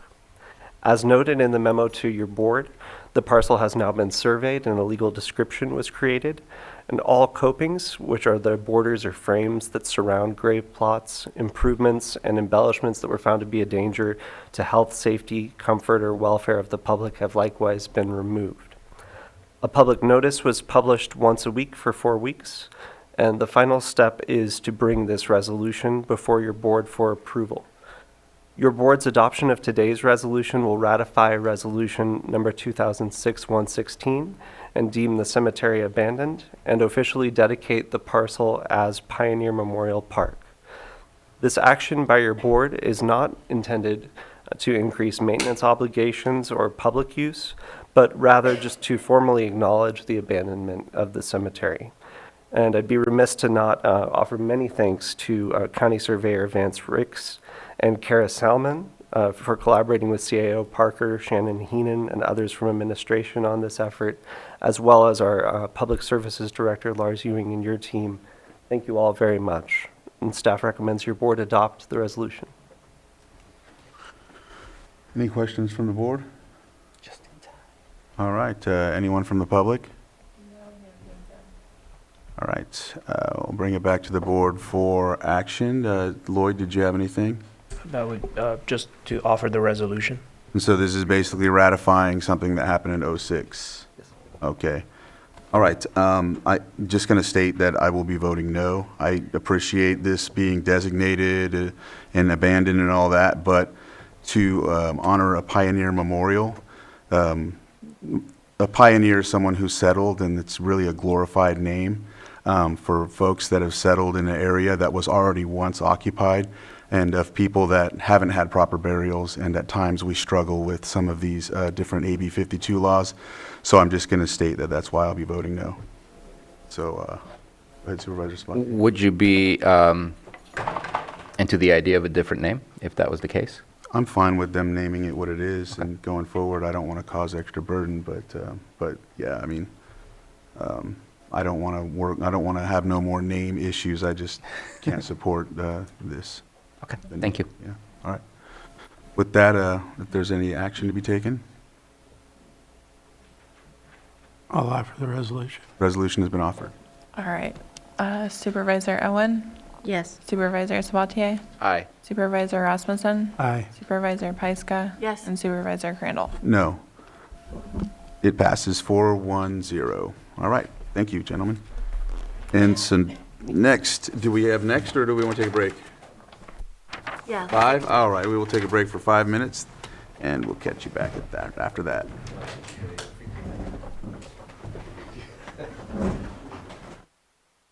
Gotcha. So do you know the date? Jessica will be joining us shortly. We're moving on to, was it 6.8? Yes. 6.8, consideration of memorandum of understanding by and between the Lake County Employees Association, units number 3, 4, and 5, and the County of Lake for July 1st, 2025 through June 30th, 2029. And I'll give the floor to Casey Marino. Thank you. Casey Moreno, Deputy County Administrative Officer. I am joined with Stephen Carter, Assistant CAO, Deanna Rico, Deputy HR Director, and Pam Samick, HR Director. And so we have presented before your board today the updated Memorandum of Understanding for Lake County Employees Association, Units 3, 4, and 5. This is the largest unit for the county workforce, consisting of 811 allocations. So the MOU will implement the 2024 comp study at 97.5% of the market median, followed by 3 years of COLAs, cost of living adjustment of 3.5%. It also incorporated the side letters, increased bilingual pay from 2.5% to $225 per month, changed the meet and confirm members from 3 to 5, added a 2.5% differential or ad pay for obtaining a Class AB license, and then fixed the longevity to the eligibility is now determined on an employee's total continuous service and total qualifying hours worked. So of the $2.9 million that this will cost, $763,000 of it is general fund, There are 56 positions that are Y-rated. Y-rated is positions that are not getting an increase. So they may be Y-rated at 0, so they would not receive this increase, but next year receive the COLA of 3.5%. Or they may be Y-rated negative, so until that rate comes up, they would not receive a COLA. No current county employee is going to receive a deduction, though. So there are 56 positions that are Y-rated. 33 of those are Y-rated negative, and 23 are Y-rated at 0. Supervisor Sabatier? Just a quick question before I make my statement. No COLA, or yes, a COLA, just no raises until the Y-rated is back to above 0? The position would receive the COLA, but they wouldn't see the raise until that position comes up to where they're currently at. So if they're at negative 1.5, they get a 3.5 COLA, they'll see a 2% increase. Correct. Just wanted to make sure that it is there. Yes. Okay. Yes. So I'm just going to make a statement for 6.8 through 6.16, so I don't have to repeat myself on every single one of those. We are looking at a total for this specific one, 2.9, but overall about $5 million in increases and raises. I think the people who work here work their butts off, but I have a problem with a 4-year contract into a very unpredictable environment of economics. I do not agree with any of these raises that are being proposed today. I would be more in agreement if it was a across-the-board COLA increase for everybody, since everybody is feeling the pain of things being more expensive, not select few and not others. And so it's difficult, but I have no trust in what both the federal government and the state government are doing. We have no knowledge of it, and for us to get involved in a 4-year contract of promising something, in my opinion, is not a position that we should take at this moment in time. I would have loved to see a 1 year. I will give kudos to staff. I've been involved in multiple negotiations in the 6 years that I've been here. This was actually what I would call negotiations instead of a take it or leave it type of scenario. I won't go into details of how the negotiations went, but I just want to say thank you to those who led. That was Carlos Torres and Casey Moreno at the end. Just want to say I appreciate the fact that there seemed to be dialogue, there seems to be some back and forth, and that's what I would love to see between groups when going through negotiations, not this is what we're offering you, take it or leave it. So I will not repeat myself over the next items, but please note that I will be voting no on these. All right. Any other comments from the board? Open it up to the public. No hands in Zoom. We'll bring it back to the board for action. I'll move to approve the memorandum of understanding MOU by and between the Lake County Employees Association, LCEA Units 3, 4, and 5, and the County of Lake for July 1st, 2025 through June 30th, 2029. Second. So I have a motion to end a second. All in favor, signify by saying aye. Aye. Aye. Any opposed? Nay.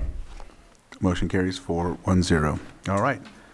Let's see. Next we have 6.9, consideration of memorandum of understanding by and between the Lake County Correctional Officers Association and the County of Lake for July 1st, 2025 through June 30th, 2029.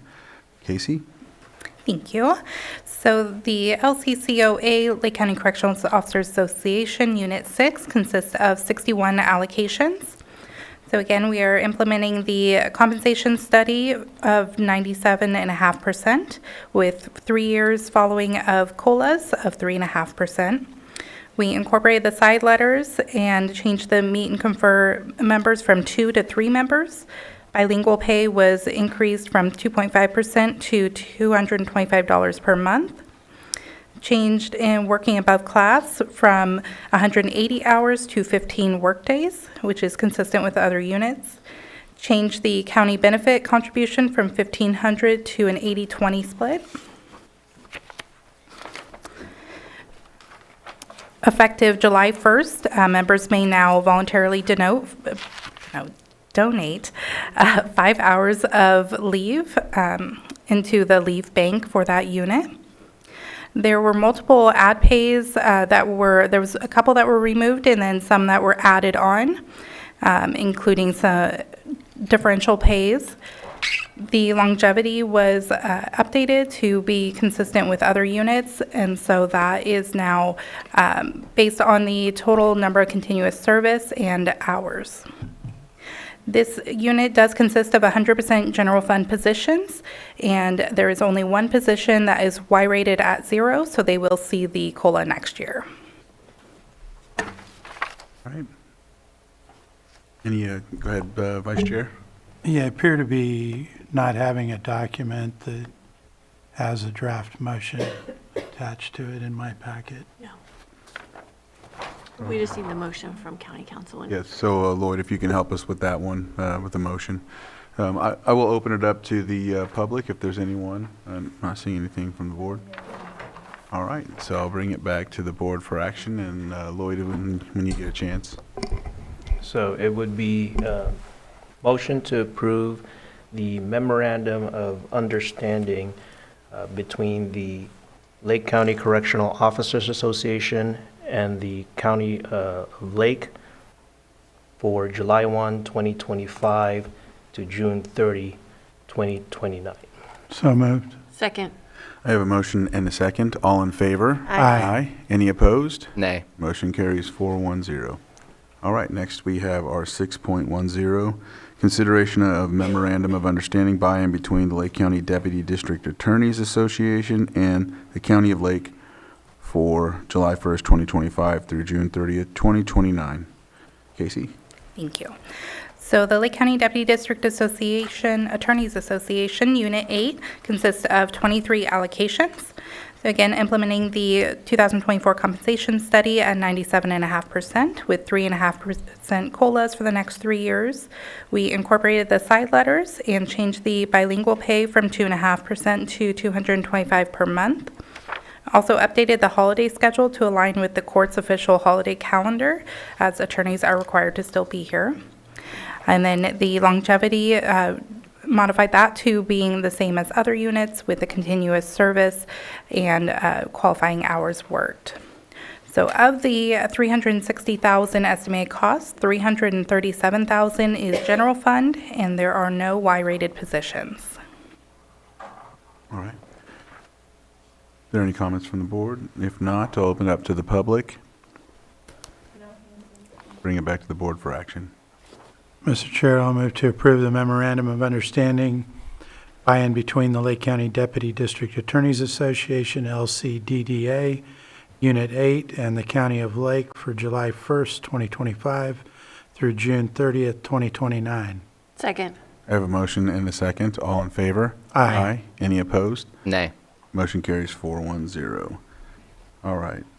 Next, we have 6.11, consideration of memorandum of understanding by and between the Lake County Safety Employees Association and the County of Lake for July 1st, 2025 and through June 30th, 2029. Casey. Thank you. So Lake County Safety Employees Association, Unit 10, has 34 total allocations. So we are implementing the 2024 compensation study at 97.5% of the market median with 3 years following of 3.5% COLAs. We incorporated the side letters, changed bilingual from 2.5% to $225, changed the county benefit contribution from $1,500 to an 80/20, changed how seniority is defined for callbacks, changed the deputy probation officer senior to a supervising deputy probation officer, established an unpaid assistant firearm instructor position, added ability for employees on alternate schedules to use accrual leave to supplement holiday pay, added one additional weaponless defense instructor, updated overtime definition, and then modified the longevity to be in line with other units based on continuous service and total qualifying hours worked. I did notice that the estimated cost is incorrect. This is actually the estimated cost for Unit 8, I believe. But the actual cost is $296,009.32. So of that, the $237,609.42 is general fund, and there are no Y-rated positions. All right, any questions from the board? I'll open it up to the public. Anyone from the public? I'll bring it back to the board for action. Mr. Chair, I'll move to approve Memorandum of Understanding, MOU, by and between the Lake County Safety Employees Association, LCSEA, Unit 10, and the County of Lake for July 1st, 2025 to June 30th, 2029. Second. I have a motion and a second. All in favor? Aye. Any opposed? Nay. Motion carries 410. All right. Next, we have a 6.13, consideration of a resolution establishing salaries and benefit. What's that? 1-2. 1-2. Oh, I marked it. I don't know why. Don't forget. Thank you. I know. Sorry, deputies. I apologize. I wasn't trying to skip you. Consideration of memorandum of understandings by and between the Lake County Deputy Sheriff's Association and the County of Lake for July 1st, 2025, June 30 through June 30th, 2028. Yeah, so this is a 3-year agreement. And so the Lake County Deputy Sheriff's Association consists of 56 allocations. They did negotiate to have a 3-year agreement. So the county is implementing the 2024 compensation study at 97.5% of the market median, with 2 years following of 3.5% COLAs. We incorporated the existing side letters, revised the bilingual incentive pay from 2.5% to $225 per month, and then adjusted various ad pays. They are still capped, though, at 3 special assignments. Increased on-call pay rates from 20 to 50 for weekdays and 25 to 75 for weekends, which is consistent with other MOUs. Extended the department head's authority to assign on-call duties. Overtime was updated, revised the grievance procedure, and longevity was modified to be total continuous service and total qualifying hours worked. This is 100% general fund with no Y-rated positions. All right, any comments from the board? Any comments from the public? All right, bring it back to the board for action. Mr. Chair, I'll move to approve Memorandum of Understanding by and between the Lake County Deputy Sheriff's Association, LCDSA, Unit 16, and the County of Lake for July 1, 2025 to June 30th, 2028. Second. We have a motion and a second. All in favor? Aye. Any opposed? Nay. Motion carries 410. Next is 6.13. Consideration of a resolution establishing salaries and benefits for employees assigned to the confidential unit Section A for July 1st, 2025 to June 30th, 2029. Go ahead, Casey. So the Lake County Sheriff's Management Association consists of 9 allocations. What? Confidential A. How did we get, sorry. Okay, confidential unit A consists of 17 allocations. So we are implementing the 2024 compensation study at 97.5% of the market median, and then with 3 years following of 3.5% COLAs. Changed bilingual incentive pay from 2.5% to $225 per month. And then the longevity was modified to be consistent with other units. This is 100% cost to general fund, and there are 7 positions that are Y-rated at negative. All right, any comments from the board? I will. Thought you had your pen. All right, we have a hand in Zoom. Go ahead and unmute.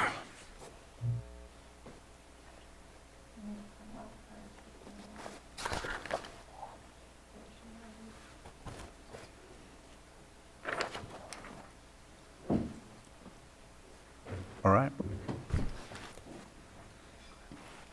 Sorry, it moved me. Good morning, board. I just wanted to speak on behalf of the confidential group, and just to make sure that we do understand that 2 of the positions that are in my office, payroll analyst, senior, and payroll specialist, with the negative Y rating, this does mean, and correct me if I'm wrong, please, Casey, that no increase whatsoever, not COLAs, nothing, will be received by that position until July 1st of 2027. So while I don't want to stop the whole process, I do want to point that out, that there are some positions that my understanding is that nothing will be received at all for a couple of years, depending on where they landed. And so we may need to be reviewing those on a case-by-case basis. So I just want to mention that. Supervisor Sabatier? Yes, while Genevieve Harrington is on, I want to ask her a question real quick and appreciate your comment. What level of involvement were you in this process to kind of see the balancing act that the resources and our funding does at the end of this approval? I really wasn't involved in the process. I mean, and we're definitely reviewing and looking now, and overall, I do support what's being presented today. I just want to make it clear that there are some outliers that we do need to recognize and just expect to see those later. Thank you for your response.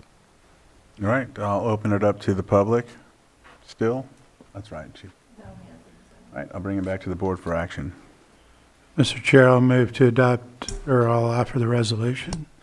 Resolution has been offered. Supervisor Owen? Aye. Supervisor Sabatier? Nay. Supervisor Rasmussen? Aye. Supervisor Pyska? Yes. And Supervisor Crandall? Yes, and it passes 4-1-0.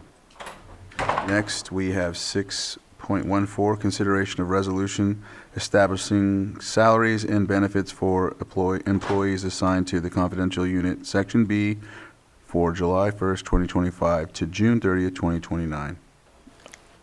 So the confidential unit section B consists of 5 allocations.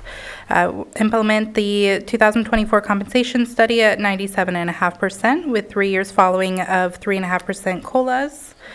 Changing bilingual incentive pay from 2.5% to $225. And the longevity was modified the same as the previous ones have been. All positions are Y-rated at 0, so they will see so there is not a cost to general fund, but they will see a COLA next year on July 1st. Any comments from the board? I'll open it up to the public. No hands in Zoom. I'll bring it back to the board for action. I'll offer the resolution. Resolution has been offered. Supervisor Owen? Aye. Supervisor Sabatier? Nay. Supervisor Rasmussen? Aye. Supervisor Pyska? And Yes. Supervisor Crandall? Aye. Resolution passes 4-1-0. Next is 6.15, consideration of memorandum of understanding by and between Lake County Sheriff's Management Association and the County of Lake for July 1st, 2025 through June 30th, 2029. So Lake County Sheriff's Management Association Unit 17 consists of 9 allocations. We will implement the 2024 compensation study at 97.5% of the market median with 3 years following of 3.5% COLAs. We incorporate the existing side letters into the MOU, and longevity eligibility is now consistent with the other units. This is 100% cost to general fund, and there are no Y-rated positions. All right, any comments from the board? I'll open it up to the public. I'll bring it back to the board for action. Mr. Chair, I'll move to approve the memorandum of understanding by and between the Lake County Sheriff's Management Association, LCSMA Unit 17, and the County of Lake for July 1, 2025 to June 30th, 2029. Second. I have a motion and a second. All in favor? Aye.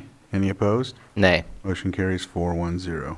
Next, we have 6.16, consideration of resolution establishing salaries and benefits for management employees for the period from July 1st, 2025 through June 30th, 2029. Casey? So the management unit 1 consists of 114 allocations. So implementing the 2024 compensation study at 97.5% of market median with 3 years following of 3.5% COLAs. We changed the bilingual incentive pay from 2.5% to $225. And the longevity eligibility is now consistent with the previous units. Of the estimated cost of about $890,000, $330,000 is general fund. There are a total of 17 Y-rated positions, 12 are negative, and 5 are 0. All right, any comments from the board? Any comments from the public? I'll open it up. All right. Not seeing any, I'll bring it back to the board for action. Mr. Chair, I'll offer the resolution. Resolution has been offered. Supervisor Owen. Aye. Supervisor Sabatier. Nay. Supervisor Rasmussen. Aye. Supervisor Pyska. Yes. And Supervisor Crandall. Yes. All right, resolution passes 4-1-0. And I think that concludes this portion of the agenda, and thank you very much for presenting those and all the hard work you've all done in the negotiations. Yeah, great job.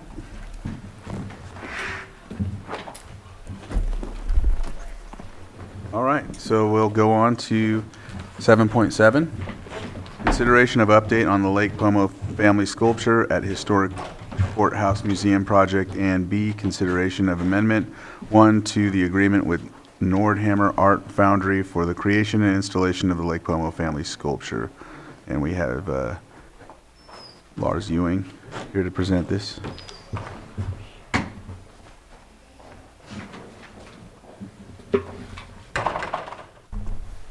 All right. Well, good morning, Board. Lars Ewing, Public Services Director. I'm joined in the chambers here by Carolyn Barilli, Museum Curator, and Anthony Guardino, Assistant Curator, and the maquette, and Katie Galvani, Deputy Director. We're hopeful that there will be some members of the museum's Tribal Advisory Committee on Zoom. Given the nature of this non-timed, they're trying to get them here, but this is an opportunity. I know they wanted an opportunity to really highlight this.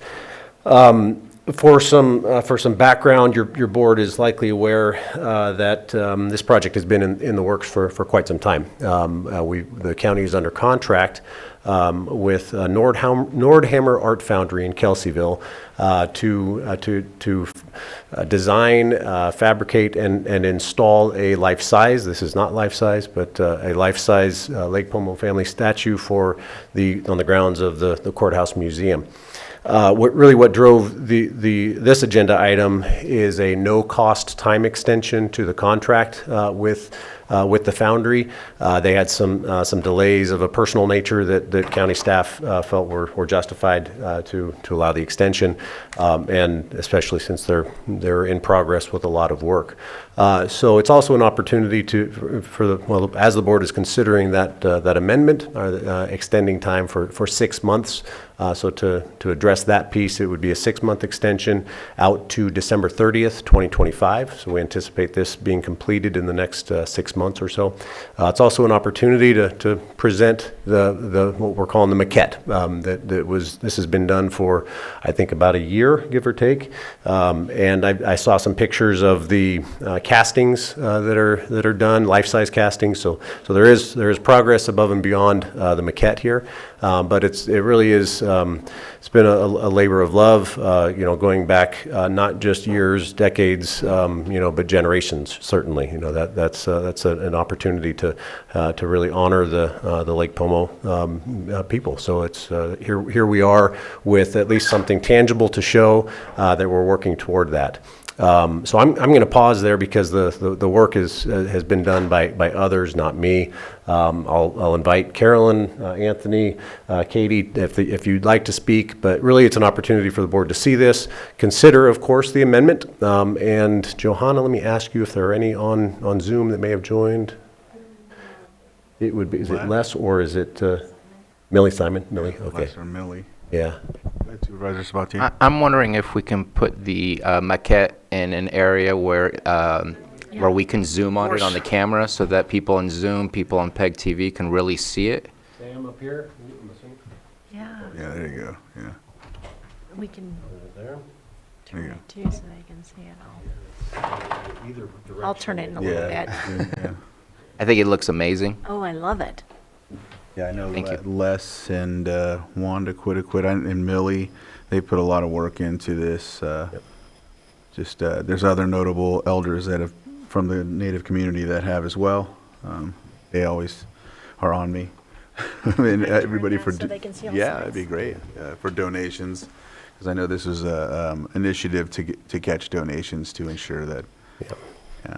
Yeah, the funding for this has been a combination of public donations, tribal donations, a grant from the, oh boy, I forget it in writing here, but we did receive a grant, along with a contribution from the County Board of Supervisors. So all in all, you know, we're progressing. Seeing this is certainly a milestone.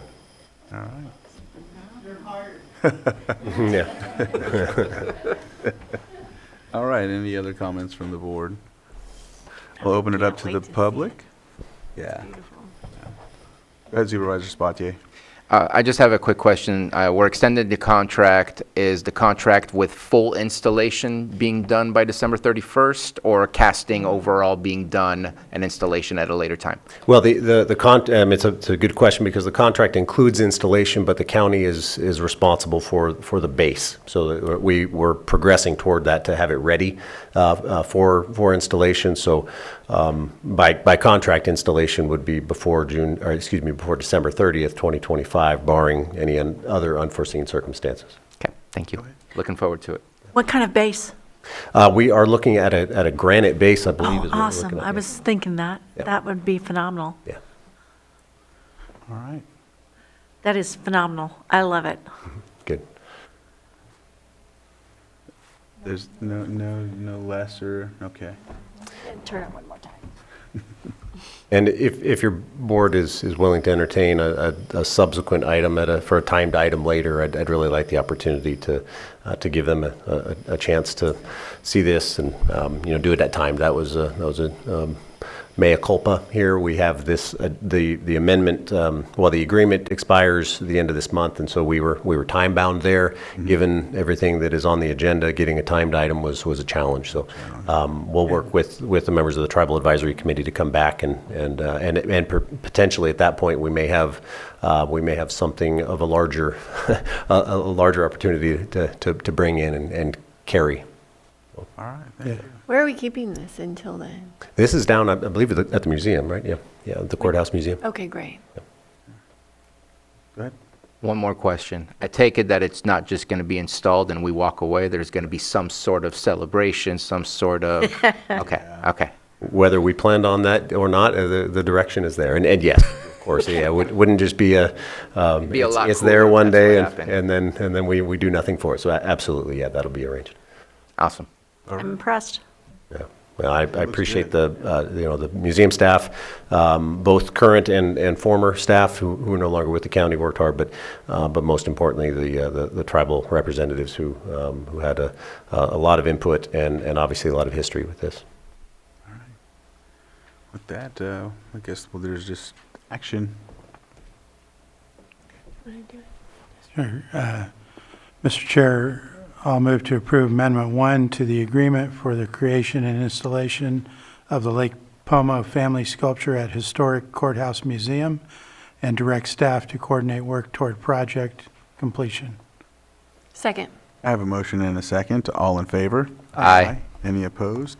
Motion carries 500. Thank you, Laura. I have one more question. What was the price tag on this? I just didn't see it. $230,000 is the contract amount. Okay. Not for that. Not No. a portion. All right, thank you. Thank you. Thank you. Did you want to take this till you can put it in the? Unless you'd like to leave it up here for today. I'd say yes. Yes. Leave it here today. I would say yes, too. All right. You may wish to take up 7.2 Seven- and then maybe a 5-minute break before we start our 11 o'clock. All right, so we'll go ahead and take up 7.2, consideration of an update on Blue Ribbon Committee priorities and coalition letters sent on behalf of the committee seeking state general fund or Proposition 4 funding. Thank you, Mr. Chair. In your packets and for the public, there was some documentation and a copy of the proposed letter that the Blue Ribbon Committee was sending to the state. But essentially what we have is, with the current state budget, as we set today, the state has removed all of the money, which is upwards of probably over $14 million for Blue Ribbon Committee projects that were recommended in 23 and 24. So while I would have preferred to bring an item to have this full board weigh in on talking to the state about this, that just wasn't possible because of the speed that everything's moving, and the Blue Ribbon Committee chair, really wanted to get a letter out. So that committee had decided that, we could send a letter from Blue Ribbon Committee members that were there representing different agencies that are part of that. So last week, as the board's representative on the Blue Ribbon Committee, I signed into the letter as my position as a supervisor and a member of Blue Ribbon to ask the state to reconsider and please provide, some budget funding for these projects from 23 and 24. Mm-hmm. So that's kind of an update on what's going on, and I have not heard anything yet from any further conversations with the state about whether or not budget money will be added. But really just wanted to bring attention to the full board as well as our community members, because the lake is really the crown jewel of Lake County. I mean, it's got the cultural and historic significance. It's a huge part of providing for our economic development here, and it's vitally important to the survival of our county. And all these projects have, gone through a lot of vetting, and they are meant to improve our lake and keep the cultural value of it, as well as continue to provide public recreation, which will help our economy into the future. So thank you. Supervisor Pyska? Yeah, I'm in support of this letter, and thank you for bringing it. But I do want to mention we have our governance workshop the beginning of every year, and what we did talk about this year was building our platform so that we can move quicker on these letters. Because if we have it in our legislative platform and our legislative priorities, then a supervisor can send a letter or admin can send a letter that aligns with those when it's necessary in timing without having to wait for a meeting. So I just want to put it out there, and we did talk about developing that platform in January so that we can commit to that, so that we don't lose time on these important issues going forward. And I'll just comment, I appreciate that, and I think, there's been other situations where it's been, problematic. We don't have time to get these on the board agendas, and we were not even going to have a regular meeting for 3 more weeks. So I think in the future that would be beneficial to have some more, maybe some better policy on how we can get these out from the board, the whole board. Mm-hmm. Supervisor Owen? Being on the Blue Ribbon Committee myself, I would, if it's not too late, I'd like to sign on to that as well, if it's appropriate. It's actually, we sent it on Fridays. Oh, okay, it just said It draft. was just moving very fast, and the emails were there was just no time to really do much else. That's okay, that's fine. That's why, I went ahead. I'm just in support of it. So Moved with what we could, so I appreciate that. Thank you. All right. Any other comments? And if not, I'll open it up to the public. All right. We'll close public input and bring it back to the board for action. It was just information, Mr. Chair. Oh, it was, yeah. I'm seeing that. Yeah. Sorry about that. All right. With Thank you. that, we'll close 7.2, and we'll take a 5-minute break and come back at 11:01. All right.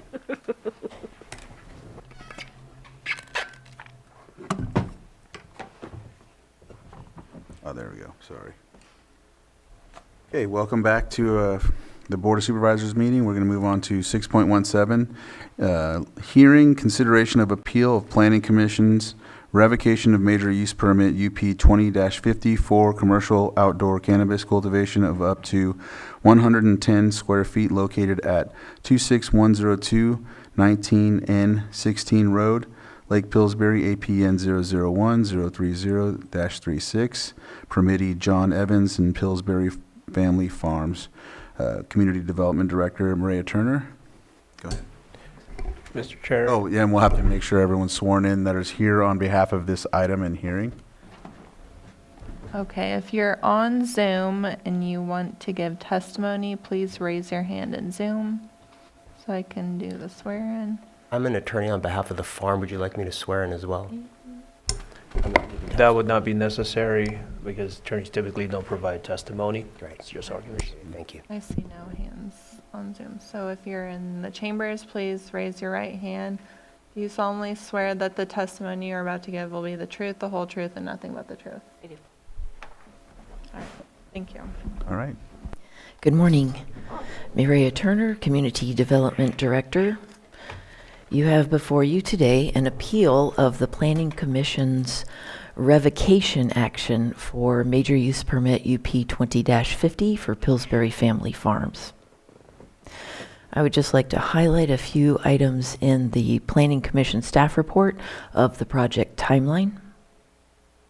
On January 27th, 2022, the major use permit was approved by the Planning Commission. It included the following conditions of approval. A10, all applicants and/or employees shall undergo and pass a live scan background check by the Lake County Sheriff's Department. A6, and this is just a portion of it, all necessary permits shall be attained from applicable federal, state, and county agencies having jurisdiction over this project, prior to this use permit being of any force or effect, including but not limited to the Department of Cannabis Control. This use permit was for outdoor cultivation of cannabis of up to 110,000 square feet. As the board is already aware, California has a dual licensing requirement, which requires both a state license and a local permit in order to operate legally. So the use permit was granted on January 27th. Following that year, or in that year later, on August 6th, is when the state received the application for a state license. Our annual site monitoring visit took place on October 12th, that same year, 2022, and cultivation was observed. This is without a state license and without a live scan for the LLC partner director, chief financial officer, and main farmer, Mr. Quayle. That next year, mid-year that next year, on July 24th, 2023, the state license was issued. September 1st, 2023, on the next annual site monitoring visit, cultivation was again observed, and still no background check for Mr. Quayle. April 9th, 2024, I sent a notice of intent to revoke for two reasons. One, cultivating without the state license in 2022, and multiple years of no live scan report for Mr. Quayle. Mr. Quayle did respond to that letter requesting more information regarding the reasons for the disqualification. And actually, sorry, let me go back. On April 9th, the notice of intent to recommend revocation was issued. On April 12th, live scan application for Mr. Quayle was submitted to the sheriff's office. This process that goes to the sheriff's office gets sent out for the federal background check, comes back with a detailed report to the sheriff's office, and then they send community development a one-page report saying this person is either qualified or disqualified to participate in a cannabis-related business. They do not tell us the reasons for it, but the criteria that they use in their deliberation is listed on their application and is included as one of the attachments from the Planning Commission hearing on your agenda item. When Mr. Quayle requested additional information regarding his disqualification, we directed him to the sheriff's office for more information. Additionally, I let them know that I was going to wait while he conferred with the sheriff's office regarding that disqualification. And so I just sort of set it aside for a while until until I received multiple emails from their representative at that time demanding a hearing. So I scheduled a hearing before the Planning Commission, and the Planning Commission took action to revoke the use permit. A request for appeal was received in a timely manner and listed 5 reasons as its basis for the appeal. So I will now go into staff response to those 5 reasons. The first was the applicant diligently pursued its state license. Again, I would refer back to the timeline. The use permit was issued in January. The license was not applied for until August. And cultivation began that season without the state license and without the background information or background check. Section 23.13, subsection 1, subsection, I don't know the lawyerese for that one, but I. Romanet. Thank you. Allows for major use permit to be deemed authorized to engage in cannabis cultivation in instances where there is an actual delay in the state's processing. It is this department's position that cultivating prior to submitting your license application does not constitute a delay on the state's part. The second reason for the appeal is that pending criminal record expungement should delay board action.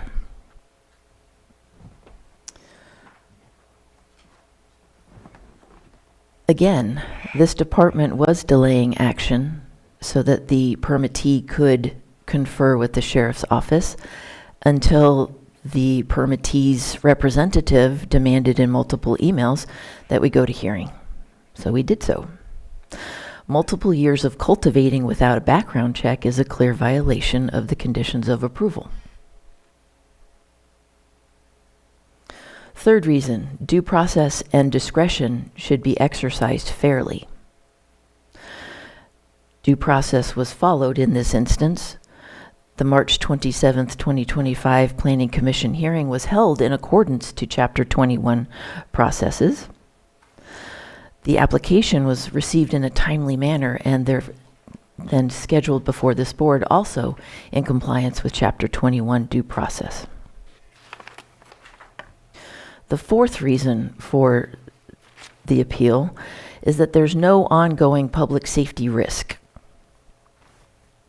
And staff response to that is that public safety risk was actually not a determination for the recommendation of revocation. That was based on cultivation without a state license and ongoing cultivation in violation of the condition of approval requiring the background check. The last reason for the appeal was that the disqualification of one individual member should not invalidate the entire permit. When the department took this to the Planning Commission, we included the articles of incorporation over a few years that listed Mr. Quayle as an additional incorporator, a chief financial officer, and a director. Additionally, it was based on the history of the permit in which Mr. Quayle was one of the primary people representing that permit, as well as the primary farmer. Not just some employee that is easily set aside. Therefore, the recommendation of this department remains to deny the appeal of the Planning Commission's revocation of Major Use Permit UP 2050 for commercial outdoor cannabis cultivation of up to 110,000 square feet located at 26102 19N 16 Road in Lake Pillsbury. Permittee John Evans and Pillsbury Family Farms LLC in concept, and direct staff to prepare findings of fact. That concludes my presentation. The representative for the permittee is present, and I'm happy to answer any questions. Did anyone have questions or all right. Happy to listen. Sir? Thank you, Board, Mr. Crandell, Chair, members of the board. My name is Mr. Thagov. I'm an attorney. I represent Pillsbury Family Farms. Thank you, Maria, for the timeline. We understand the issues. We've distilled it down to the three conditional requirements, that is A10, A6, and A2. A2 and A6 effectively being you need a state license in order to put plants in the ground. So a different component of this timeline that really hasn't been discussed is in October 2022, plants were observed in the ground. The state license was not issued yet, but the conditional use permit was. And conditional use permit is of no force and effect until those conditions are met. One of the conditions, getting the state license. A de minimis amount of cannabis was grown, 8,000 square feet on a 110,000 square foot lot. It was observed. There's no question that it was abated. There was no issue of abatement. There's a kind of a procedural question there, and that, an officer was there, but no, abatement notice was issued. Nevertheless, I don't think there's any dispute that the crop was destroyed. It's gone. It was dealt with. We have evidence supporting that in our appeal. We have recorded video conversation with the director and the permittees stating that, that event wasn't going to be held against them, that it wasn't going to form a basis for revocation, and we have that in an email from Mr. Armstrong as well in 2023, well after it occurred, saying these guys have a green light to grow. So we see it as kind of a non-issue.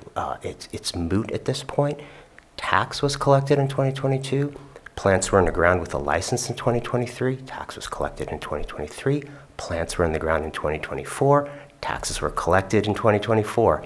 We're grappling, trying to understand why this de minimis cultivation, kind of right in this nebulous timeline after the conditional use permit is issued, but before the state license is issued, is now, almost 3 years later, forming the basis for revocation, a very asymmetrical and highly prejudicial form of punishment to a licensed permittee that's been paying taxes all this time, and has since cured the issue. Right? If the issue is not having a state license in 2022, a state license was then issued. So we feel that 2022 cultivation is a non-issue to that extent. The live scan of former officer and director Justin Quayle was the other objective basis raised for revocation. It is a requirement. In March 27, 2025, the recommendation came from the CDD to revoke the license. And on April 1st, 5 days later, Mr. Quayle resigned. And there had been communications between him trying to expunge his record. He did subsequently, successfully, in Sonoma County Superior Court, reduce felonies down to misdemeanors and have those misdemeanors expunged. To the extent that that record was in question, it is now clear. Nevertheless, he removed himself through resignation, and the board took deliberate action through their bylaws and through the California Corporations Code. It accepted his resignation, restructured the entity, and he is no longer a part of the entity. We've submitted evidence to that effect. We've submitted the minutes of the board, his resignation, a new statement of information filed with the Secretary of State that shows that Mr. Quayle is no longer an officer or a director of the board. That's physical evidence that we've attached. And frankly, the idea that he's still an integral member or a lead role, it's just, it's not supported by facts. He has a new job. We provided his new job description and job application that was accepted with Green Ox Distribution in Humboldt County. He works for them now. He does not work for the farm anymore, not as an employee, not as an officer, and not as a director. So to that extent, that issue is also moot. It's a non-issue. He's not there anymore.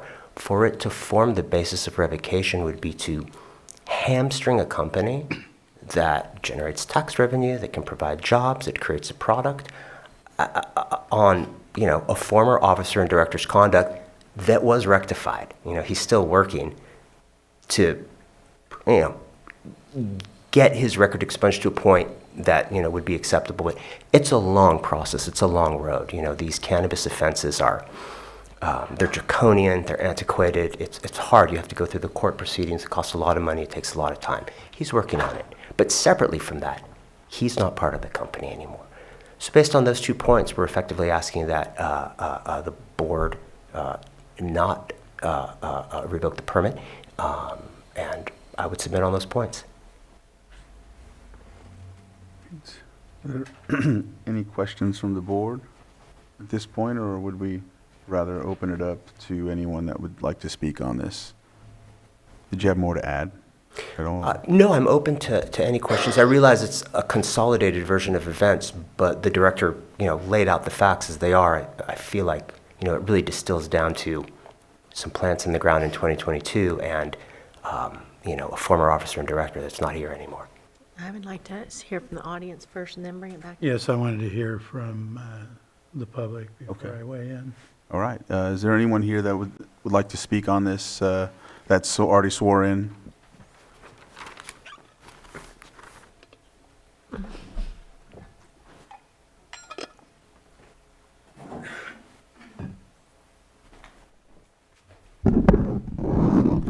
Hello, my name is Skylar Lewa. I'm Pillsbury Family Farms. And one of the things that I've followed along with this county, the Cannabis Task Force, and everything is that, honestly, my farm is truly a model farm. You guys are asking and chasing the money in the structure and all these different shell companies that cannabis is trying to hide under, when in reality, the water board requires that the property owner be on that application. We did that. The county requires that the applicant, the landowner, can be on that. We did that. We took it a step further and said, let's put the landowner on the company. We did that.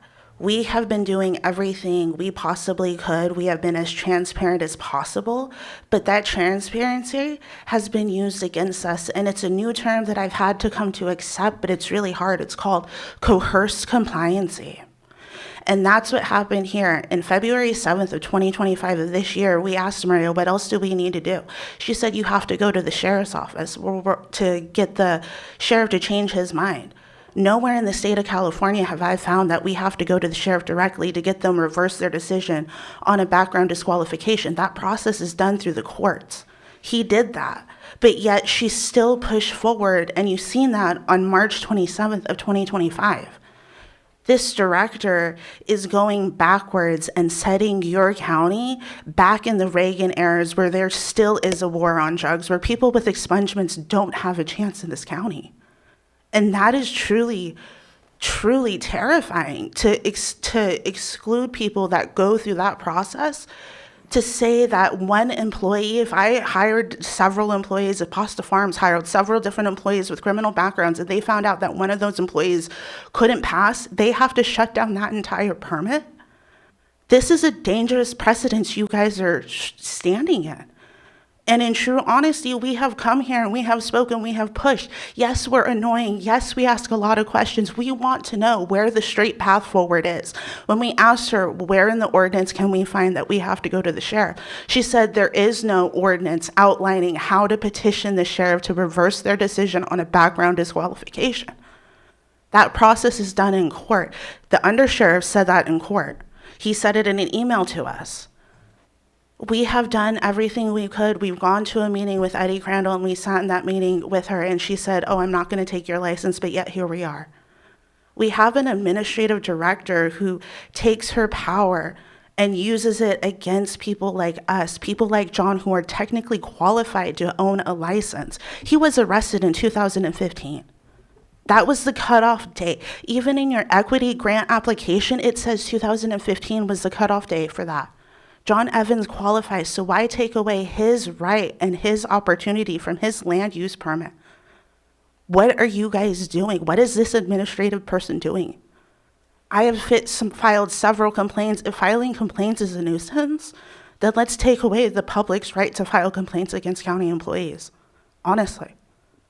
I believe that, I'm sorry that I asked questions about her process. There was no notice of abatement.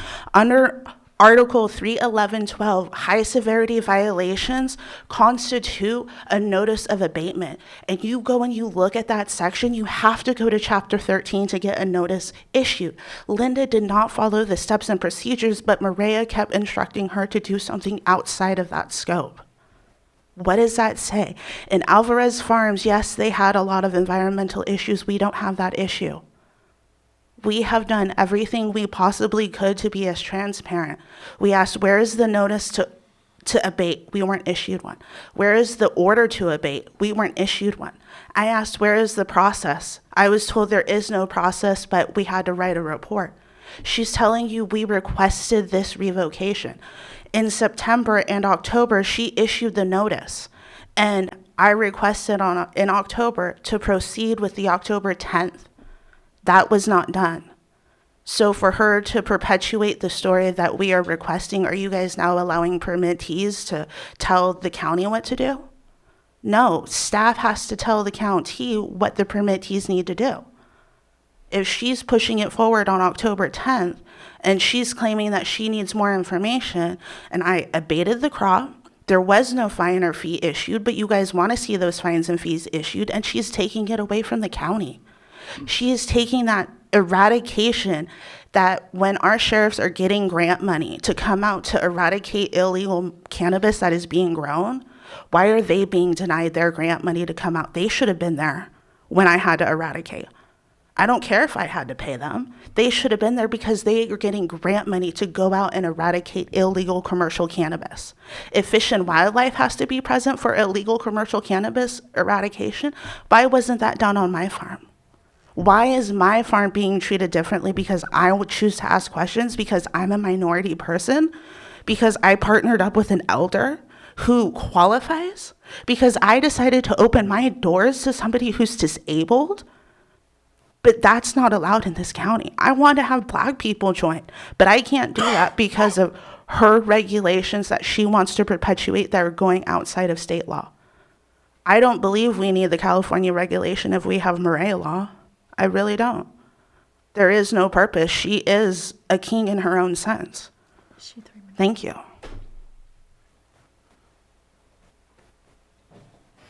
Did you want to speak to that or wait till? I'll wait. Okay. Sir?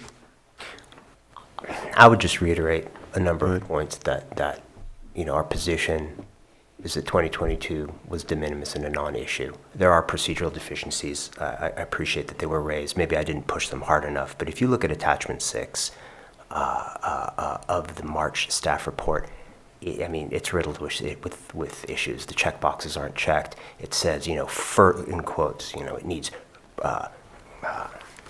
further review. There's no mention of a background check in it. Follow-up needed. The compliance and non-compliant checkboxes are unchecked.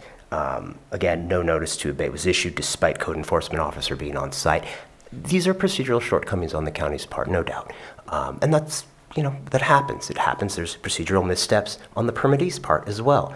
This is a new era we're living in. 2016 changed the world for everyone. And I think, we're in those growing pains. But I think there's some asymmetry in revocation. It's as the farm just pointed out, they're model permittees. There's no other issues. They got their state license. That's a lot of work, a lot of time, and a lot of money. And we're struggling with why something that happened 3 years ago is now, today, as we sit here, forming the basis for revocation. And again, I'd highlight that the only issue that was brought up was Mr. Quayle's live scan. Everybody else is in compliance. Mr. Evans is in compliance. The farm's in compliance. And Mr. Quayle he's out as a result. And it is hurtful to the farm, and they do feel that, and there's emotions here. But I think objectively, what we're looking at is, does a non-qualified individual still play an active role, an integral role in the corporation? And he does not. And I think that's what the board needs to hang its hat on. And if that's not the case, if there's new evidence that comes to light, or if the case develops, or if there's something shown to the contrary, that's a different issue. But that's not really in front of us. What we have is evidentiary documentation that the corporation acted deliberately as a body and reorganized as a result of the CDD's letter, March 25th. All right, sir. Mr. Evans, did you want to speak? Yeah, my name's John Evans. I'm the CEO of Pillsbury Family Farms and the owner of the property. I've been trying to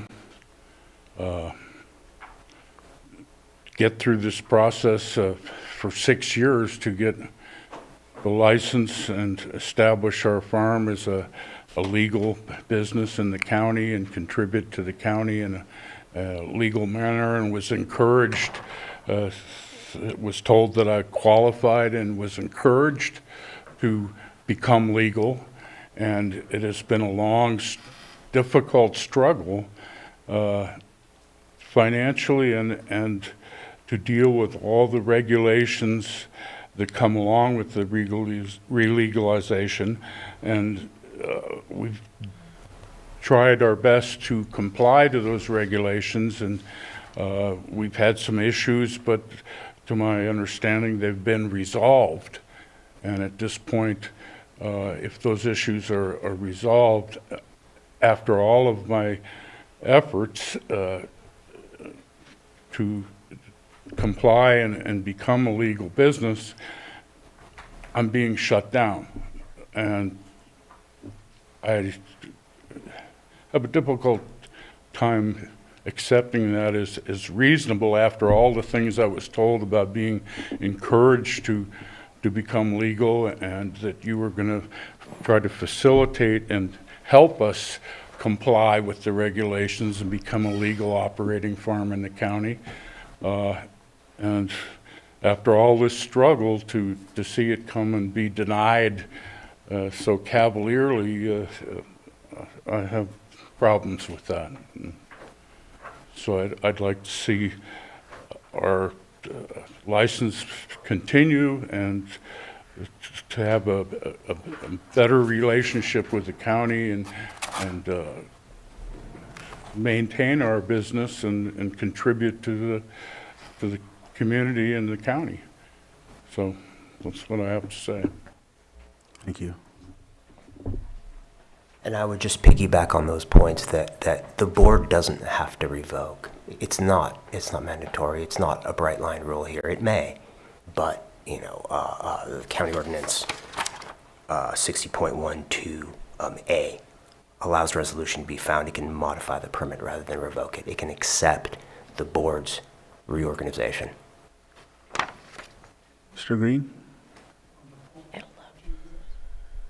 Well, I know you swore in, so. I did. All right. Michael Green, and I did submit a letter, came in a little late, I apologize for that. There were some email issues, but the two major points have already been raised by counsel and appellants. We do have a complicated ordinance, and the state laws that accompany our local land use ordinance is equally complicated. Way before I joined county employment and joined this board, I did work to help rally the troops of our legacy growers within the county to convince the board at the time to create a regulatory framework where local growers could take advantage of the legalization options that were being offered under Proposition 64. We passed Measure C, and that was actually the prerequisite that finally convinced the board to enact a regulatory scheme. So the decision for this county to become a regulating county is not only endorsed by multiple boards over the last 10 years, but by the voters of this county not once but twice, in 2016 with Measure C and with Measure K in 2018. The abated crop in 2022 was taxed. They paid taxes on that. So they did not have a state license for sure, but this county, through the treasurer tax collector at least, had constructive knowledge that these plants were being grown, but they took the money. The two major points raised by council, which I also raised in my letter, are this. By the terms of the use permit itself, It doesn't take force and effect until all conditions are met. So when code enforcement went up there with the inspection for the compliance in October 2022, and they noted right there that it didn't have a state license, that in and of itself should signal to community development and to you today that the use permit itself at that time was of no use and effect. It was still a work in progress. It needed to be perfected by future work and future showings by the applicant. And that happened. Now, I'm not aware within the county process that there's any final checklist that is made, but when the 2023 inspection was made and a state license was observed and there were check boxes for all the employee checks, even if they were mistaken check boxes, that signals to me that at that point in time, CDD was satisfied that they had complied with the use permit in all material respects. So if there was a problem in 2022 that should have blocked that finding, what happened to that? So absent a valid use permit in effect in 2022, if they were going to do anything on the abatement, it should have been under Chapter 13. A notice to abate should have been issued. Follow-up action should have been taken, as noted in the 2022 inspection report, yet none of that happened. So to the extent that the cultivation is an issue, I agree with council. That's de minimis. It could have been handled through a code enforcement issue, but it wasn't. And with the issuance of the state license and the conduct of not one but two successful inspections after that, they were in good standing. To the issue of Mr. Quayle, it was not a moot point by the time the Planning Commission did it, but it is a moot point at this point. He has filed his removal from the company. The bylaws have been amended. He's no longer a company principal.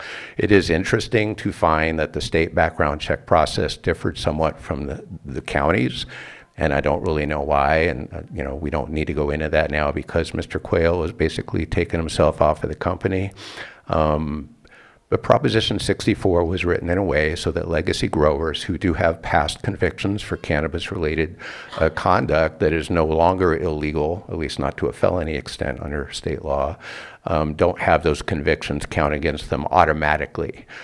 They can be considered, but they also outline a process in the Business of Professions Code that the sheriff shall undertake a review and do a case-by-case review of that. It shouldn't be a slam dunk. So I don't know if the expungements that have since been processed would have done that. I don't know if there's other issues, but the main point is that Mr. Quayle's involvement is no longer involvement, and so it was not moot when the Planning Commission heard this, but it is moot today.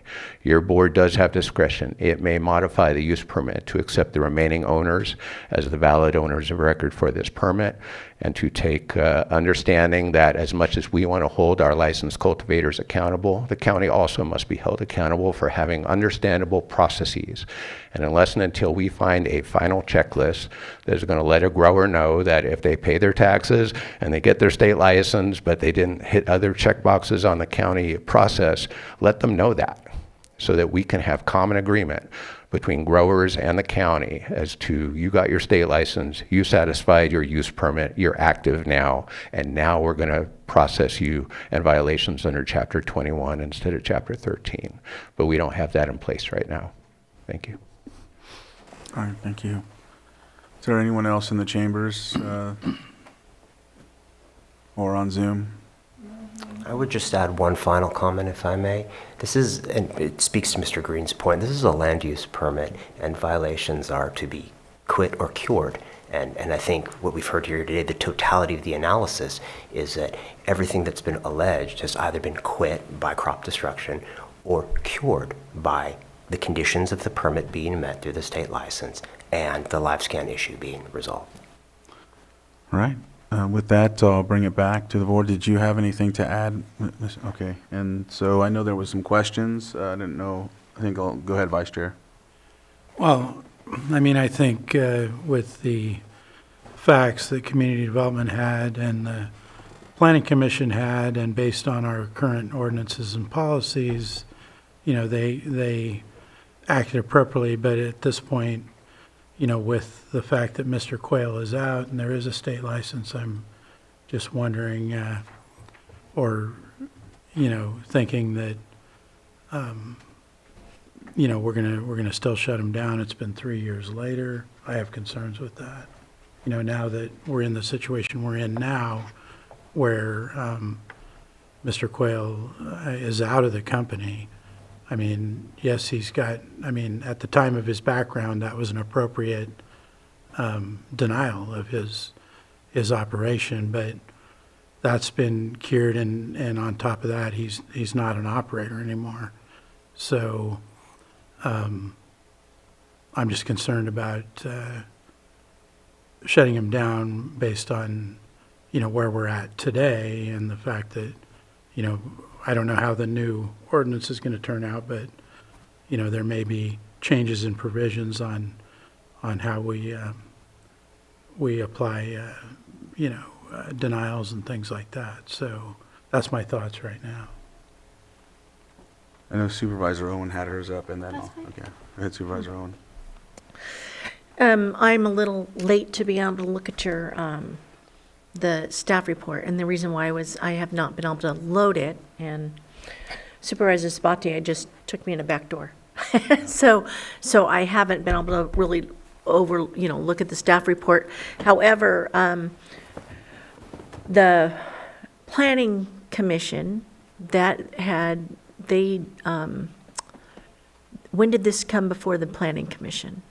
March 27th of this year. Okay, and has it been revisited since Mr. Quayle has removed himself? An appeal was filed on the Planning Commission's decision, so it would not have gone back to them. After he left? Right, the due process would have directed that appeal to the board. Okay, thank you. And then I still have some concerns on prior activity, prior to being, before it was legal to actually grow. So I do share your concerns as far as setting a precedent from the landowners and the growers, taking advantage prior to it being legal and set in stone that they actually can grow. So I do have concerns with that, as I believe it does set kind of a mindset. With him removing himself, that does help with that process as far as alleviating one of the issues. There was 3 issues, and again, like I said, I haven't been able to fully read this because I didn't have access to it. Thank you. If I could clarify, there were actually 2 issues, 2 main ones. One was cultivation without the state license in 2022.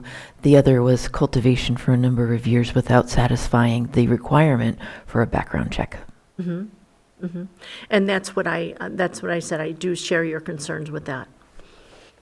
And I'm sorry if I made that. The first requirement for the background check that we were notified of came in March 27, 2025, and 4 days later, he resigned. In other words, if there had been earlier requests, they haven't been documented. We don't have them on the record. I don't have them on the record. I don't know if it's part of the initial application process, but it came to our attention at council that on March 27, 2025, he was not cleared. And through our guidance and through their deliberate decision-making, he left to avoid any uncertainty. That was the basis for that move, and it wasn't taken lightly. But the growing prior to it being legal to grow, having your licenses, that separate issue goes to early activation, which I'm also struggling to unpack. We don't have a lot of documentation on early activation. The planning director has laid out an excellent timeline. We can see how it happens. You have a legacy grower. You have Prop 64. You have the county looking to lockstep with the state. And you have divergence. There's questions. Mm-hmm. You have the conditions of the use permit starting to get met. Metric, land use, CEQA. All of these things are occurring. We have this in our appeal. We have communications back and forth from the director to the permittee. It happened. It's not a big deal. We understand. We understand. We understand. We hear this over and over again. It just gives rise to it's unsettling. We don't really understand why now it's forming the basis. All right. I don't have any early activation documentation to provide for you, but want to bring that to light. All right, thank you. And next time, wait for me to give you authorization to, yeah. So sorry, It's Chair. I okay, it's apologize. okay, but they have questions, I want to make sure they get them in. course. I know you'll be able to answer them after they ask anyhow, but I just want to make sure they get theirs. Chair Crandall, if I may Yes. respond to that. The conditions of approval were signed by the permittee. They're public documents. They're available to the applicants prior to the Planning Commission hearing and are open for any amendments at that time. They were signed by Mr. Evans. The background checks for Mr. Evans and Ms. Lewa were actually submitted early on in the application process, just not Mr. Quayle's. So I'm pretty sure that that the applicant and subsequent permittee were aware of the requirement of a background check. Supervisor Pyska? So just a question about that. Is March the first time, like, when did your department ask for that background check? It wasn't until I was doing a final review of the permit that I realized that only 2 of the 3 permittees had submitted a background check, and Mr. Quayle's was missing. That's when I notified them. And that was in just this spring? It was prior to issuing that notice of intent to revoke. I sent out an email asking if you have record. We have no record of Mr. Quayle's background check getting submitted. If you have record, please let us know. I did not receive anything, so I added that to the notice of intent to recommend revocation. Okay. And I don't know if you have any information on the state license, but were there any consequences for that first season growing without the license, the state license? Not that I know of at the state level. The day after our site visit, the crop was destroyed by our snowstorms. We considered that issue abated. Right, but cultivation still occurred regardless It of what did. happened. I don't recall. I know that we inquired to the state to see if there had been a state license at that time, received 3 declarations from staff at the state level that there was not a permit or a license issued at that time. So the state didn't push back to your knowledge? Not that I know of. Okay.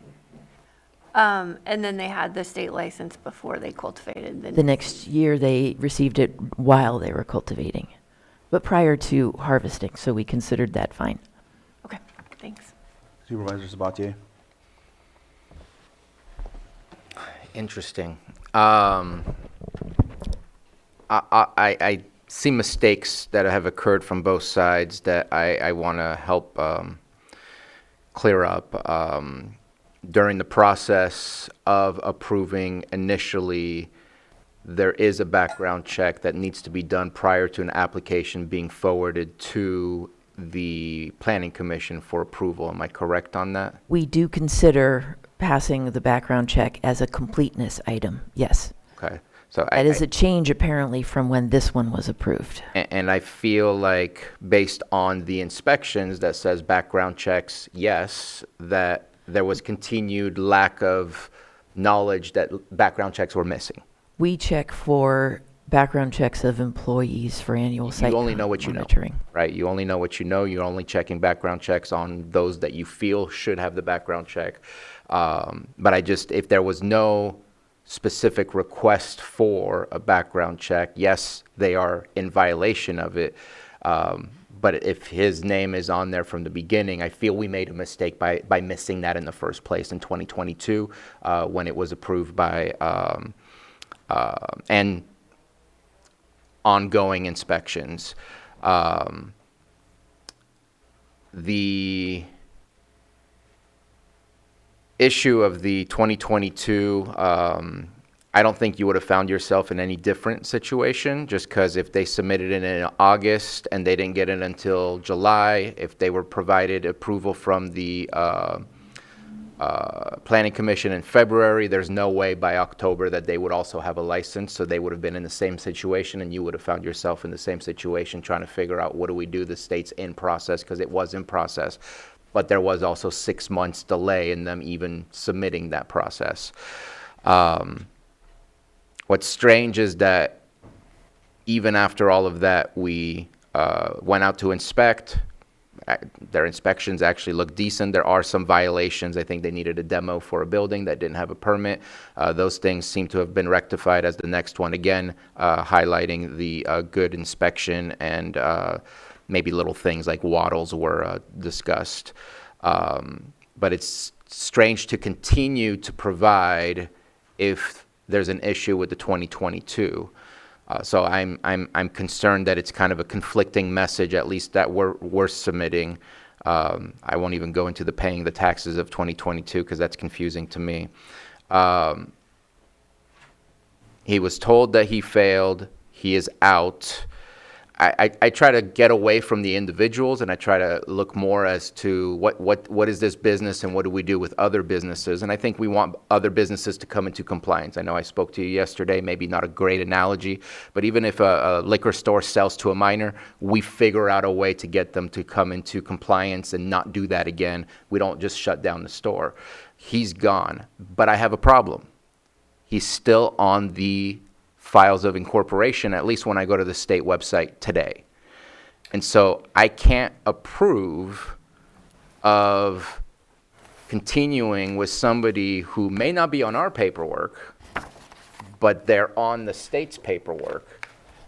And so, in my opinion, my suggestion is this, I would suggest we put this license on hold until you can prove that he is completely gone and out of and maybe they're in process and the state can take a year for process. I don't know. But I just went to the DCC online today and it still shows Justin Quayle. And in my opinion, I don't want to say, keep doing what you're doing. It looks like you guys have cleared everything when DCC is saying, no, he's still absolutely active. And so to me, that disqualifies me from being able to say, I agree with your appeal and we should go ahead and reverse what the Planning Commission did.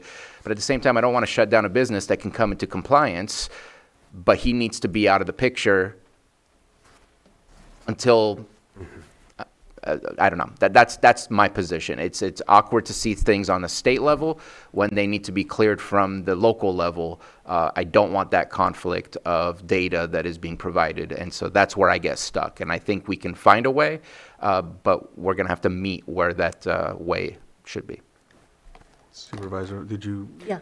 Real quick. I would love to speak to that point because it's a disharmony between the DCC, the regs, when you dig into them, and I did. Because we have petitioned with them to remove him from the state license. They're actually at odds with us right now, and I cited this in my recent letter to the board. I'm at the Code of Regulations, section 15023, which is the DCC's licensing regs. 14 calendar days of the effective date of ownership change. That's what they're looking for. Change ownership, as was the case here, a reorganization could be a change of ownership. Except, a change of ownership does not occur when one or more owners leave the business by transferring their ownership interest to the other existing owners. So by statute, the DCC, I don't want to say they don't care, but as a bright line rule, they're saying, we don't need to rush this, we don't need to do anything, we don't need to respond to you under the regs, you're not changing ownership. We're approaching them a little differently. We're coming at this as a reorganization, pointing them to the corporations code, but it's taking time. So I appreciate that comment. It's something I looked into myself. Supervisor Owen? I appreciate you looking that up, Mr. Sabatier, and it's good to know that you're already working on that, so thank you on that. The early activation, was that given to them before they started growing? The first time or the second time? I don't have that information on hand. Okay, and then secondly, with them losing their crop in 2022 with the snowstorm, and I was told that you actually paid taxes on that crop. Sorry. Was it a discounted because of the snowstorm? What was collected and what should have been collected on a full, if it was a full crop? So was there a discount on that? I don't have knowledge of that. However, if you were to consider it, never mind. I was just thinking about Supervisor Sabatier's comment regarding treating it like any other business. And in case of taxation, the Assessor Recorder's Office does actually issue additional taxation for improvements that they see that are not done with permits as well. And so taxation is never tied to entitlement or authorization. Sure. I was just curious had mentioned that there was taxes paid in 2022. I would defer that to the administrative office since their taxes I were was paid just through curious the because of the equity snowstorm. grant and not by the permittee. It was about $50,000. Supervisor Sabatier? And I just, if you don't mind, I wanted to respond to my colleague. The early activation still required, it was an early activation permit from the county that still required a state license as Okay. well. So Before. whether it's early activation or real activation, it still required appropriate paperwork in order to take action. So Okay. I don't, So they were I in don't believe it makes violation. a difference. Okay. If there's not anything else, did you have something to add, or I did. briefly, if we can? Just briefly, we were issued early activation. That was in 2019, but it did end up getting refunded to us in the year prior. It was in 2021. And yes, you might see Mr. Justin Quayle on the state license, but as the state application goes for each individual owner, they also have to submit a copy of their background check. And then the state also can look at that by a case-by-case basis and request what I like to call disclosures from each applicant based on their criminal background, and that was how the state made their determination to issue that license to Mr. Quayle. All right. Okay, and so I was going to speak first, but I didn't want to go in between all of your comments. I've been heavily involved with this at the request of the party. They're in my district, so I did my best. I knew that there was changeover as well. So I know, Maria, you weren't the directors from the start, right? I think prior it was Mr. De Leon and I was here Martin. after the issuance of the permit. Right, and so I know that again, I go back to this just because I know, bless you, I know that there becomes changeover, things like that. I can go back to the initial, I think it was the initial visit in October.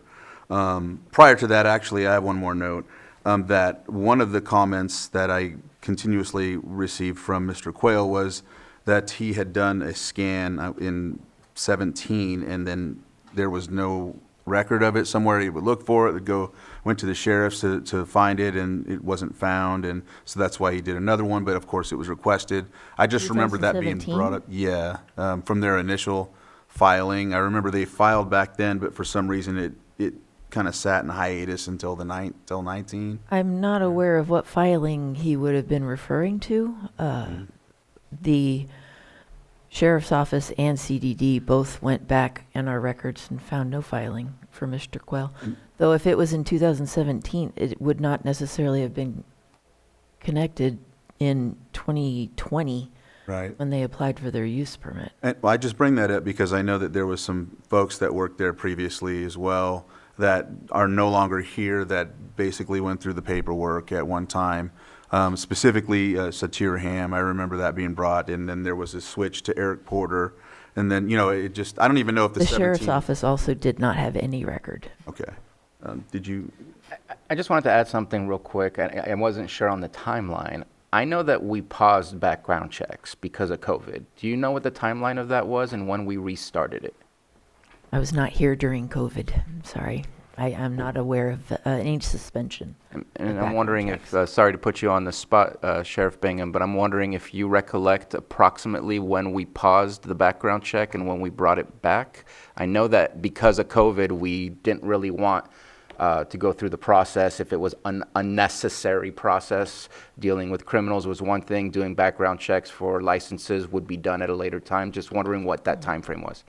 Don't know, but that might explain why it was a condition of approval and not a completeness item. Thank you. That is helpful. I was not aware that there was ever any suspension of background checks. Am I the only one that remembers that, or is... I think so. It's hazy. Yeah. It's hazy. I would prefer the sheriff respond if he has a response, but I'm sure And the the applicant sheriff, wants if to you say wanted yes. Mr. Chair, just to confirm and double check, since Sheriff Bingham is about to speak, just to double check if he's been sworn in. I don't know if you were sworn or. I was not. Okay. Then let's do that real fast. All right. Right hand raised. Do you solemnly swear that the testimony you're about to give will be the truth, the whole truth, and nothing but the truth? I do. Thank you. I do not recall a pause in the, during COVID. If there was one, I believe it was for a short amount of time. More than, would not have been more than 6 months when we figured out how to handle applicants of this nature that were non-criminal, not required by law. If it was a very short amount of time. Okay, thank you. I could look into that and get that information for you if it was necessary. And it may have been employees and not applicants. It may have been a bit of a different situation, but thank you. I do recall suspending applications for teachers, volunteers for school programs, SAL programs, and that for a while, and just focusing on the requirements of the law for criminal behavior and things that we had to do as far as sentencing and probation. But for how long, I don't recall. So, so I just wanted to bring that up because I just know by being involved, that's been a topic of discussion. And back to the October meeting or the site visit, I went with Andrew, Amalung, and Linda as we went around the actual grow. And I know too that in being there, there was a mention about the structure that was recommended by a previous consultant. And I think that also plays a role in some of the issues is, they've hired consultants that, gave them some advice here and there. And I know that we talked about that in that one meeting that we had when you were on Zoom, and I think it was referred to earlier. It's unfortunate the person that consulted with isn't here. She's usually here. But I think at times that's where some of the mishap happens. We hire consultants and they give us recommendations and things happen. I don't know if that plays a big role, but I know there was a lot more engagement. I did hear, and I appreciate what you said, Mr. Green, about the small farm and purpose. I think that's been one of the things that, being on the planning commission as well and passing a lot of these rules for cannabis growing, it's always been the goal to bring people forward from this time frame of illegal grow and whatnot. And so, I mean, for me, I see that there has been significant corrective actions taken. I do understand, and I have to state this, there has been a lot of antagonistic behavior at times. There's a lot, I mean, I just have to say it because I can't just, I am supporting the appellant. But at the same time, the antagonistic behavior does not help. I mean, there's facts, and then there's comments, and then there's those type of things. And I think that if we want to repair relationships, especially if I'm going to support the appellant, there has to be effort on both, from my point of view. So I had to mention that, and I understand at times there's frustration when there's scrutiny, people feel singled out. I get that, and so I'm not ignoring that fact, but I just wanted to make sure to highlight that. I know with the leadership change that's in place, I know that we had a little discussion about that with Supervisor Spatier, and then you bringing up that the ruling for DCC. In the same, I want to say a couple days later, the court granted expungement, and there was an update on the corporate structure, and of course that still remains to be seen as they would take that forward from there. Also, I think that if we're going to consider granting the appeal, there would need to be some conditions, of course, I would say. Enhanced monitoring for at least a year or so, or if not more. I mean, it just would depend on the board. Quarterly compliance reports, and then immediate notification of any changes in corporate structure or key personnel. I feel that they've taken extraordinary steps to address the issues that led to their revocation proceedings, and I feel that the removal of a disqualified individual and successful expungement demonstrates good faith efforts to achieve full compliance, and that if we denied the appeal at this point, it would penalize a business that would work diligently to remedy past issues and maintain current compliance. I also add that there's been changeover, and so that's why also I get frustrated with the antagonistic comments, because I know there's been at least 3 different directors, different people that have taken over the actual permit process. And so I know in other issues that we've dealt with, there's been a lot of, things dropped or, not carried forward. And so that's another thing that I consider as well. And So I just wanted to mention that, and that's where I stand on it. But I don't know if there's anything else to add from anyone else, Vice Chair. Just want to clarify, I believe you provided information earlier that you did, in fact, you have filed new articles of incorporation with the state of California, but there's this mix-up with however the DCC operates. They still have them on there, but you have filed those articles, those new articles. We have, and they're attached to our letter to the board. Okay. They were filed in April, and they show that Justin Quill is no longer an officer or a director. Okay. Supervisor Pyska? I agree with your recommendations. I do want to see those three items that you stated, the enhanced monitoring, or the monitoring for the year, the quarterly reports, and any documents of status changes immediately, if that were to be the case. Maria? We already have code and policy to notify us of any changes, so I don't know that that rule is necessary. I'm not sure what you would be wanting us to look for in quarterly reports. What I would recommend is, should the board want to uphold the appeal, that since Mr. Quayle has gone through considerable effort regarding expunging his record, I'd like to see him be able to rejoin Pillsbury Family Farms, because he is an integral member, as soon as he can pass a background check. I'd like the board to recognize that. Since it seems like the board is looking towards getting this back to a permit in good standing, let's just get them back to any other permit that is in good standing as well. Supervisor Sabatier and then Supervisor Owen. I just wanted to say I don't feel like asking staff to do more work for this specific applicant. I think we need to scrutinize them just as anyone else, and making sure that they are not in violation of anything. But if you look at past behavior, it started off really rocky, and then outside of the background check, it looked like their farm was being run the way that we would like to see our farms, with some slight little issues here and there, but nothing was highlighted in your report outside of those two issues that existed. The previous structure that Chair Crandall referred to was something that was easily remedied. We only recommend revocation as a very last resort. Most of the items that we see when we go on site are easily corrected. And I appreciate that. Supervisor Owen? Are you currently growing at this moment? My understanding is that there's not plants in the ground. Okay, that was my question. I issued many emails to Mr. Quayle during our ongoing correspondence that if they were to cultivate without him passing a background check, they would be in violation of their conditions of approval. I appreciate their decision. And if you're feeling comfortable with the path forward, I could support that as well. Should the board support the appeal, I would really like to see Mr. Quayle come back to Pillsbury Family Farms. It's on him. That's his happy place. Yeah. And he has made efforts in order to get back to that. So, And you're feeling like these will be good players in the field in the future, in the industry? as much as I feel like anybody Okay, good. that we visit annually is going to be a good player, sure. I'd just like to say, too, that I know there was a specific time frame after our meeting that we had on Zoom and whatnot that was referred to.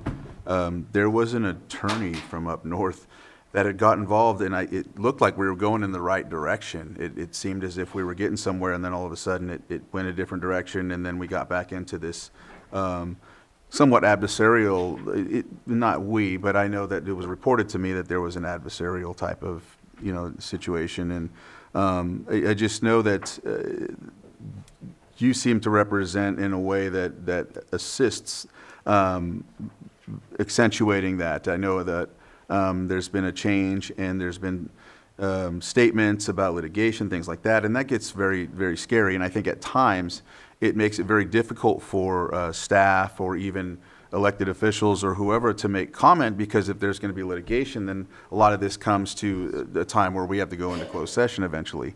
Another thing is I was approached a lot, as it is in my district. This is the place where I have the opportunity. So I really want anybody listening that they get frustrated because us as supervisors don't get involved initially. And it's because it's not necessarily at times at our level. It's in planning or it's in the ministerial phase of things. And so we also do not have the direct, I cannot go to Maria and say, pass this right now, because that's illegal according to specific laws.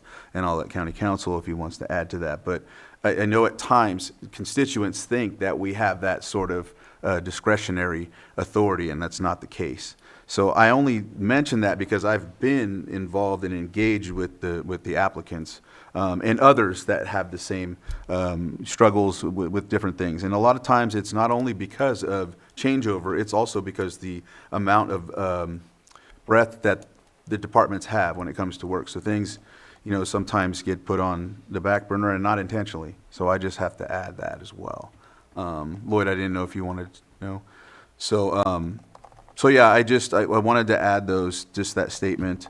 I'm still, I don't know if there's, I agree if you feel that once, Mr. Quayle has his background expunged and all of that comes to fruition, if there's an opportunity for him to join at that time, I'm fine with that as well.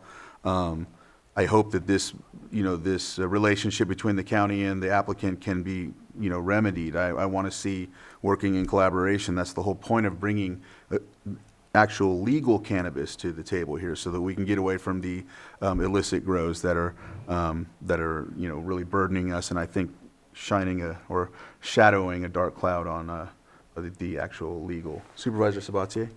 Yeah, I just didn't want to leave this item without making a brief statement. Number one, I appreciate your words. Thank you. It's I think you've had some difficult discussions to deal with. There's a lot of emotions that are involved. It's a business. It's a livelihood. I want to give thanks to the planning department and code enforcement. I know that they work hard to do the things that we ask them to do, and sometimes it can seem confusing and contrasting to they're not here to want to revoke, but they feel they're working towards what we're asking them to work towards, all of this hard work, and then we reverse it. I appreciate what they do. This is not a strike against them whatsoever. I hope it's not too frustrating with the amount of work that has gone into this process to get it to here, only to have it reversed. I think we are doing the right thing, but please keep doing the work that you're doing. I don't know how else to say it, but I just wanted to give kudos to your staff. They are not going out there to cause trouble. They are not going out there to create pain for people. They are doing the job that they believe is what we asked them to do, and there are times where there are some gray areas, and I think in this one we found ourselves in a gray area. I just would like to add on to what he said, that it's appreciated what the work you've done. And I think that with the removal of Mr. Quayle at this moment in time, until things can be expunged and be brought up to code, I think it was very appropriate, your steps. So thank you. And I think if it hadn't been for the changes, and even at the state level that has not came through at this moment, and since you've attached the copy of that, I think that that I could support. So Lloyd, I don't know if there's a specific way. So if your board wishes to grant the appeal with no conditions imposed, right? It would be, the motion would be to grant appeal number, if your board is ready, the language would be a motion to grant the appeal AB 25, I just need to get the right number here, AB-PL-25-85 of the Planning Commission's revocation of major use permit UP 20-50 for commercial outdoor cannabis cultivation of up to 110,000 square feet located at 26102 19N16 Road, Lake Pillsbury, APN 001-030-36, permittee John Evans / Pillsbury Family Farms in concept, and direct staff to prepare draft findings of fact. And along with that motion, your board would need to point out the, what your board would be in disagreement with the staff report. So in addition, as part of this motion, the granting of the appeal would be based on section 21-60.11A of the county zoning ordinance, which deals with the grounds for revocation of a permit for cause. And in addition, and as a supplement to that, it appears for your board's consideration, the granting of the appeal would be based on your board's disagreement with staff's findings that were made in the staff report alleging violations of conditions A2, A6, and 810 of that staff report. A2 and A6, I believe it's been covered already. That relates to the cultivation pending a state license approval, and then 810 deals with the live background check condition that's on that permit. So that would be the motion if your board wishes to grant the appeal in whole with no conditions. Supervisor's about to, yes, you had. Yeah, I don't want to just approve of the appeal without putting in some terms, because there were violations, but we found they have been remedied and that we can move forward. I don't want to deny the fact that there were these violations. So the wording, I don't want to delete or erase something that actually happened. I think the remedy is what was important to us and the ability to come into compliance.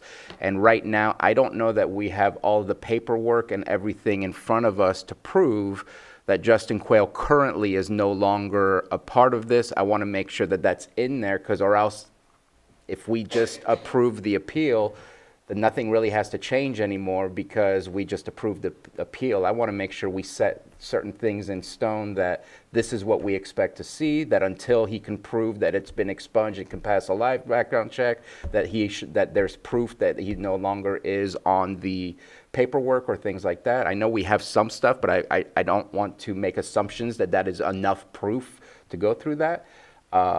Because if we just approve of the appeal, then even if there's still what we would suggest are violations as suggested by our staff, then that means we're okay with those violations. I want to make sure that it meets so that everyone else can meet that. I don't want to create a weird area where now others can also follow in that way.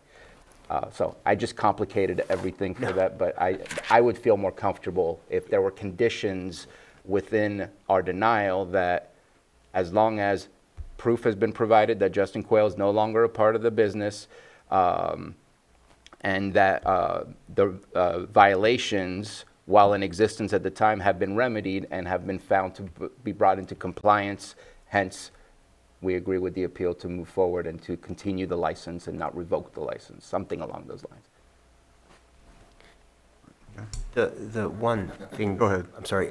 You're right in all those points. The recent letter of the Board of Supervisors contains the minutes, the bylaws, and the corporate documentation to support the removal. The letter to the board also includes the newly filed statement of information with the Secretary of State. The missing piece, and if there is going to be a condition, is the DCC license, which we can have shortly. I can't represent a timeline, but we're working on it. Supervisor Owen? Yeah, I had a little bit of a issue with the statement that we find Director Maria's right of appeal, or to deny, to remove it, inaccurate, but rather, I would rather word it where, in light of new information, that they have come into compliance. But I have an issue with saying that what she had said is inaccurate, because at the time that it was written, it was accurate. So that portion can be addressed in the draft findings of fact. That can be done by direction to the staff. That was part of the motion. And the findings of fact could reflect that there were past violations that were subsequently remedied. So language can be incorporated in the findings of fact. That'll be submitted to your board within 45 days under the procedural rules for your board's approval. That is distinct from this issue of granting the appeal in part under certain conditions. And that takes us to whatever conditions your board may want to impose. Right now, as it stands, your board, it's noted for your board's consideration that the assertion from the appellant is that Justin Quayle has been effectively removed. So it is at your board's option to impose a condition, perhaps, depending if your board wishes to do so, to complete that process of removal within X amount of days and submit such proof to CDD. That can be a condition because it appears from what your board, from this board's discussion, that there is, however, an issue, a potential issue of whether or not Justin Quayle has been effectively removed or not. That in itself also is somewhat distinct from the live scan background requirement. There's been some discussion of that, but I believe what's before your board immediately today on that issue is just the proof of removal. So that can be made as a condition to granting the appeal in part. Perfect, thank you. I think there's a preponderance of evidence that he has been removed. So while I'm not against getting some more documentation, I just don't know what the state timelines are. I don't want to say, for example, 6 months, provide that, when the state's going to sit on it for 9 months potentially, because we don't know what they're, or maybe you know if there's a timeline. I'm in your boat. I don't know, and we're struggling with it, and it's June, and, plants in the ground would be better than not, conditioned on, and I should say there's a self-corrective mechanism here as well. You have annual compliance monitoring reports. If any condition is not met, it's going to come to light. If any new violation occurs, it's going to come to light next year. And it would not bode well for petitioner. We understand that. If there is a remedy, if there's a form of relief where permittee can continue to operate subject to the requirement that the DCC license be modified, when we will work diligently with the DCC to get that, I can make that representation. I mean, that would be ideal for us.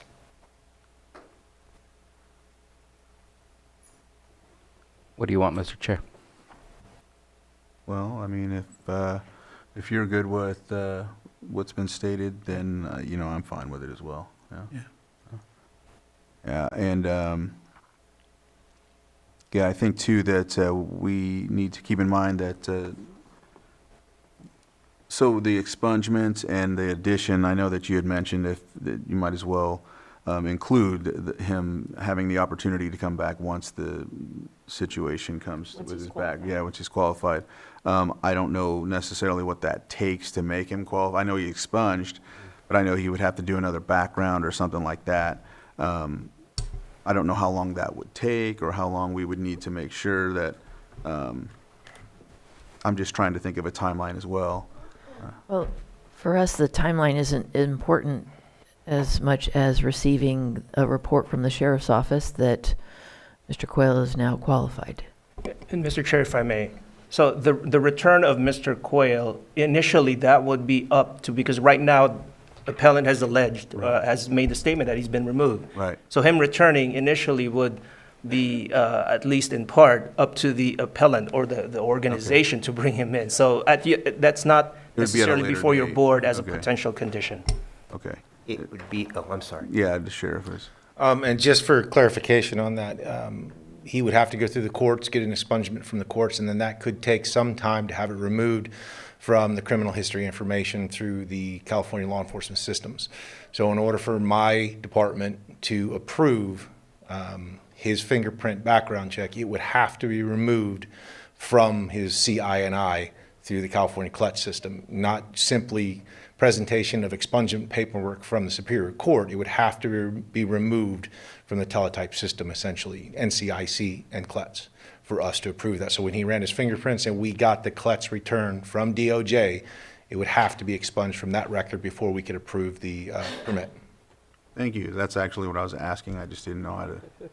And if I may, while we greatly appreciate the comment that the director wouldn't want a restriction on the granting of the appeal that Mr. Quayle not be allowed, and I'm saying that the complicated way, we appreciate it, but that's not effectively the relief we're looking for either. We would treat him status quo, as though any other reorganization were to occur, as though any other employee or any other director or officer would want to come in.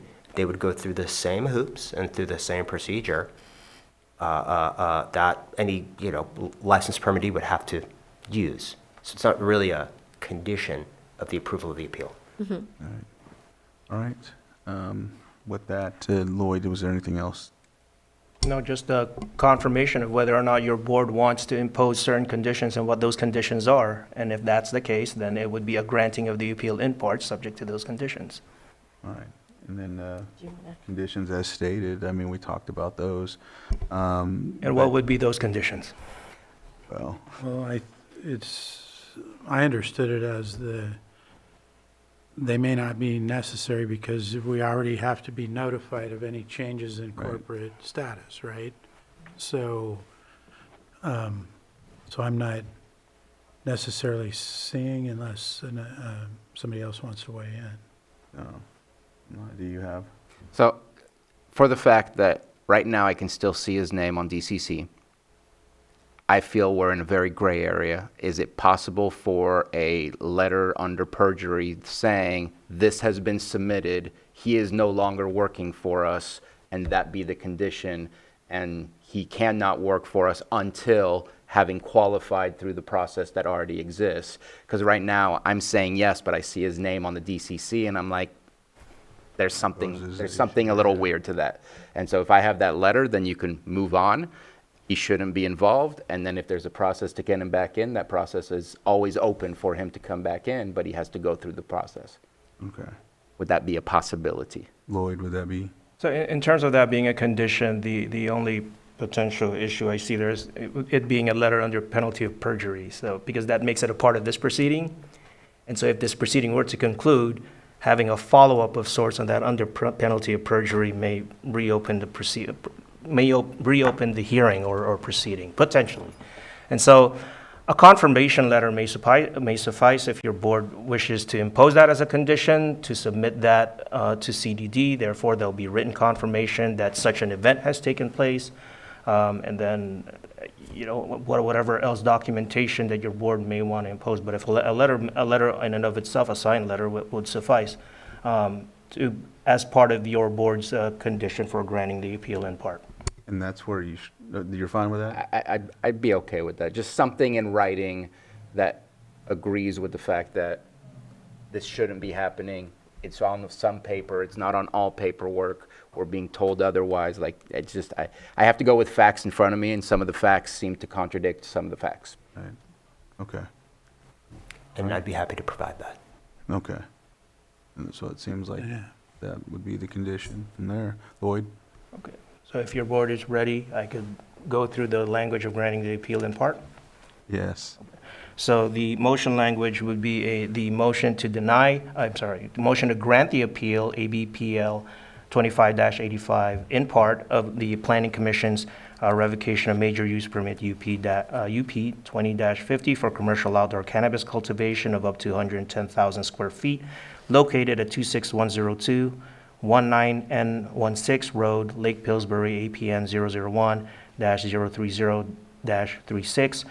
Permittee John Evans / Pillsbury Family Farms in concept, and direct staff to prepare findings of fact. The findings of fact would reflect, as part of your board's direction, part of this motion, to reflect the fact that some incorporate language of the violations that have taken place in the past and the subsequent remedies that have taken place since then. And this granting of the appeal in part will be based on the zoning ordinance, Lake County zoning ordinance, section 21-60.11A, and the granting the appeal in part would be based also on certain conditions imposed to be satisfied by the appellant, as it's outlined by Supervisor Sabatier. Right. And that would be the motion. All right. So moved. Second.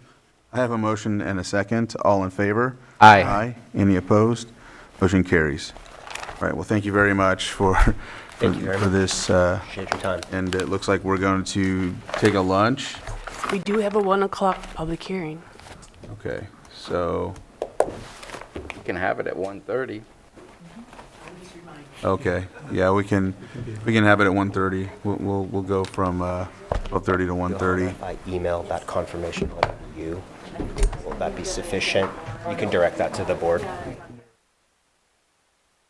All right, welcome back from the lunch break. We're going to go ahead and move on to our 6.18, public hearing, consideration of appeal PL 25-22 AB 2406 of the Planning Commission's approval of major use permit UP 23-05 and initial study IS 23-10 for the Ag Forest Wood Processing Bioenergy project located at 755 East Highway 20, Upper Lake, APN 004-01004. Appellant Larry Kahn, continued from May 20th, 2025. Laura? Yes, hi. I believe Maria's wanting to continue to July, I believe the last meeting in July, Okay. because we have not heard back from the state yet. Okay, and then I know we received, Lloyd, did you want to? So for your chairs and your board's consideration, you may want, even a request for continuance, you may want to take in swearing in for potential possible testimony even on this issue. Okay. All right, yeah, from what I understand it, there's an email that the state needs to get back to, or is looking into the matter of, right, or something like that? Yes, and so your board may want to check to see if there are any Right. potential witnesses who may want to be sworn in. Okay. So, Johanna, if you could swear some folks in. If you're here to speak on behalf of this, if you could swear in and raise your right hand, and Johanna will swear you in. Come on up. All right, okay. And then we have Tara Morris in Zoom raising her hand. Okay, with your right hand raised, do you solemnly swear that the testimony you're about to give will be the truth, the whole truth, and nothing but the truth? I do. All right, thank you. All right. Ray, did you want to add anything to this? Yes, thank you. I apologize for my tardiness. Mireya Turner, Community Development Director. We'd like to request a continuance of this item to a meeting in the middle of July. We have ongoing communications with the state, which directly relate to this item that we'd like to make sure we have enough time to conclude. Okay. So with that, we have everyone sworn in. We'll go ahead and open it up to the public. If anyone would like to discuss the continuance discussion, or please come to the microphone. And Hi, I'm Barbara Morris, and I would propose that you consider postponing the next meeting or the vote on this until after the Department of Water Resources, the State Department, has contacted the State Controller's Office, and the status of this property has been determined. Otherwise, we just keep coming back and doing this, and it's a hardship for people that, you know, would like to attend but work or have children. And as I stated in my letter, for various reasons, it's, you know, and it's an added expense for Larry and I to have our lawyer, Marcia, come every month by Zoom, when we're just going to have to keep continuing it till the matter of the lease and the conservation easement is settled. all right. So please consider postponing this until those matters are clear. Okay, thank you. Thank you. All right, is there anyone else that would like to speak?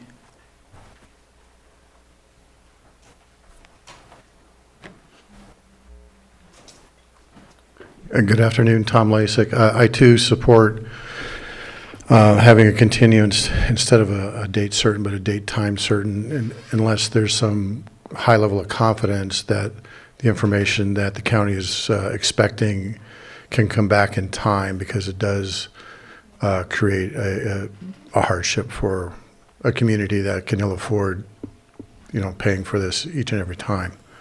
So unless there's some confidence that this could be, the decision whether one way or the other can be resolved by July, I would suggest a date and time uncertain, if all parties agree. Thank you. Did you want to add?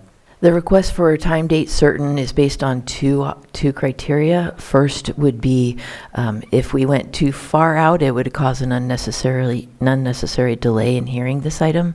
Secondarily, to go to a time date certain is helpful to our budget because we don't have to notice it through direct mail and newspaper again. All right. Is there anyone else that would like to speak? All right, I'll open it up to the Zoom.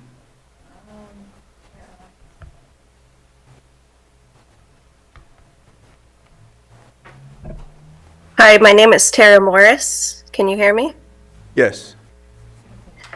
Yes, so we're asking for this continuance to not be rescheduled immediately due to the burden it causes on the community who will be trying to attend these meetings. And to all of us who are trying to schedule these meetings. I understand from the emails we've received from our PRA request that the CDD has agreed to fast track this project, and those are the words exactly from Tom Jordan to Myrea Turner, to fast track this project and move it forward as quickly as possible. But this letter that we received from the Department of Water Resources, I would like to read, that says, Pawan, who is the Lake County Director of Department of Water Resources, thank you for meeting with us on Monday, June 2nd, to discuss the proposed biomass facility and related lease agreement with Scotts Valley Energy Corporation. As you know, DWR reimbursed Lake County for the purchase of parcel APN 004-01004, the project site, under the flood corridor program using bond funds. The lease of this property to a private entity is likely not compatible with the bond source language and may create a tax issue. DWR needs to coordinate with the State Controller's Office on this. Given the time of year and the fact that the State Controller's Office is focused on the fiscal year 2026-27 budget, DWR will likely not receive clarification or direction from the State Controller's Office until later this summer. Per the Lake County Board of Supervisors meeting agenda from May 20th, this item was continued to June 17th, 2025, given that the State Controller's Office will likely not provide clarification or direction until after this continuation date. DWR will require additional time to research this matter further. And this letter is sent from Elizabeth Bison, a professional engineer who is the manager of the Flood Financial Assistance Section and Division of Flood Planning and Improvement for Department of Water Resources. So based on this letter, it's not clear that the state controller will have time to have a decision by mid-July. They have other things that they're dealing with. So to push this to mid-July and have everybody show up again and then push it out again doesn't make sense. It's undue burden for everybody. So we're requesting that until the decision has been made as to whether this project site can even be leased and the lease is compatible and that this project is compatible. If you can wrap up, please. We ask that you consider postponing and not setting a date until we have a decision whether this project can even move forward. Thank you. Marsha, if you can unmute. Good afternoon, Chair and Supervisors. This is Marcia Birch, and I represent the appellant and some of the other neighbors. I was actually going to draw your attention to the correspondence that Tara Morris just read to you. There is some uncertainty, and unfortunately, the state is sometimes moves relatively slowly, particularly during this time of year when it comes to the state controller's office. And it is my view that until the supervisors know whether or not this lease is legal, it's not really productive to continue this meeting repeatedly. I think there needs to be a definitive response from DWR and the state controller's office. So I understand that noticing is somewhat of a burden, but it's something that county staff does on a regular basis. And I think a renotice makes sense under these circumstances. All right. Thank you. Is there another person on Zoom? All right. No more hands in Zoom. Is there anyone else that would like to come up to the microphone? All right. I will close public input and bring it back to the board. Maria? Staff does request a continuance to July 22nd at 10 a.m. All right. At 10 a.m. you said? Supervisor Sabatier? Sure. Is there a way to make sure the appellant and the applicant know in advance? Maybe if by July 15th it's not there, then it's probably not going to happen, so that we don't waste people's time, because we hear it all the time that people do take the time to be here and then told it's continuance. I think those things happen in court. They happen here, kind of a quasi-judicial. But is there a way to maybe set a deadline that if we don't have a response, that there would be communication to let the parties know that it will be continued to reduce and mitigate the potential waste of the public's time? Certainly. There is a 2-week or 15-day deadline for turnaround on agenda items. So when we hit the deadline for getting this into Granicus, we'd be happy to notify the appellant and the permittee at that time. Additionally, another thing we could do on the posted agenda for those who get their notifications through the posted agenda is to add in parentheses that if a request for a continuance will be presented. Is there a way to, because they're talking about end of summer, I've heard that statement being made, I don't know if that's the case. Could mid-August be a thought, or can we put it out that far, or is that? It's totally up to the discretion of the board.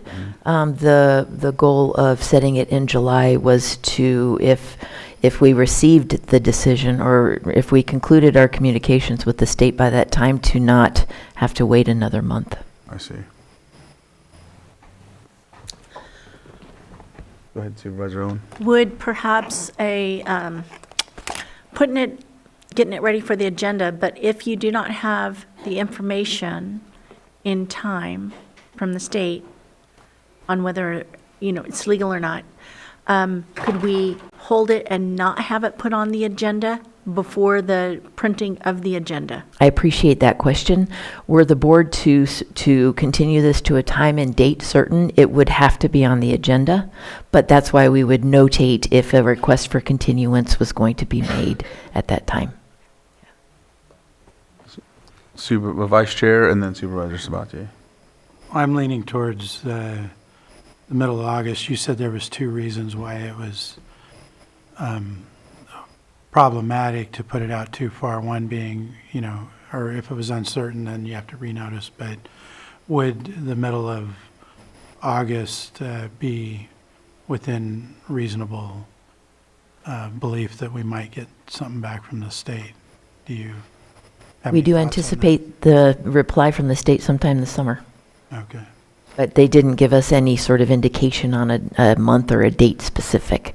So because typically these projects are grant funded with their own deadlines, I haven't confirmed with the permittee at this time, but that was the reason for doing a check-in in July, see if we're done and ready then. If not, we could continue to August or to whenever the board chooses.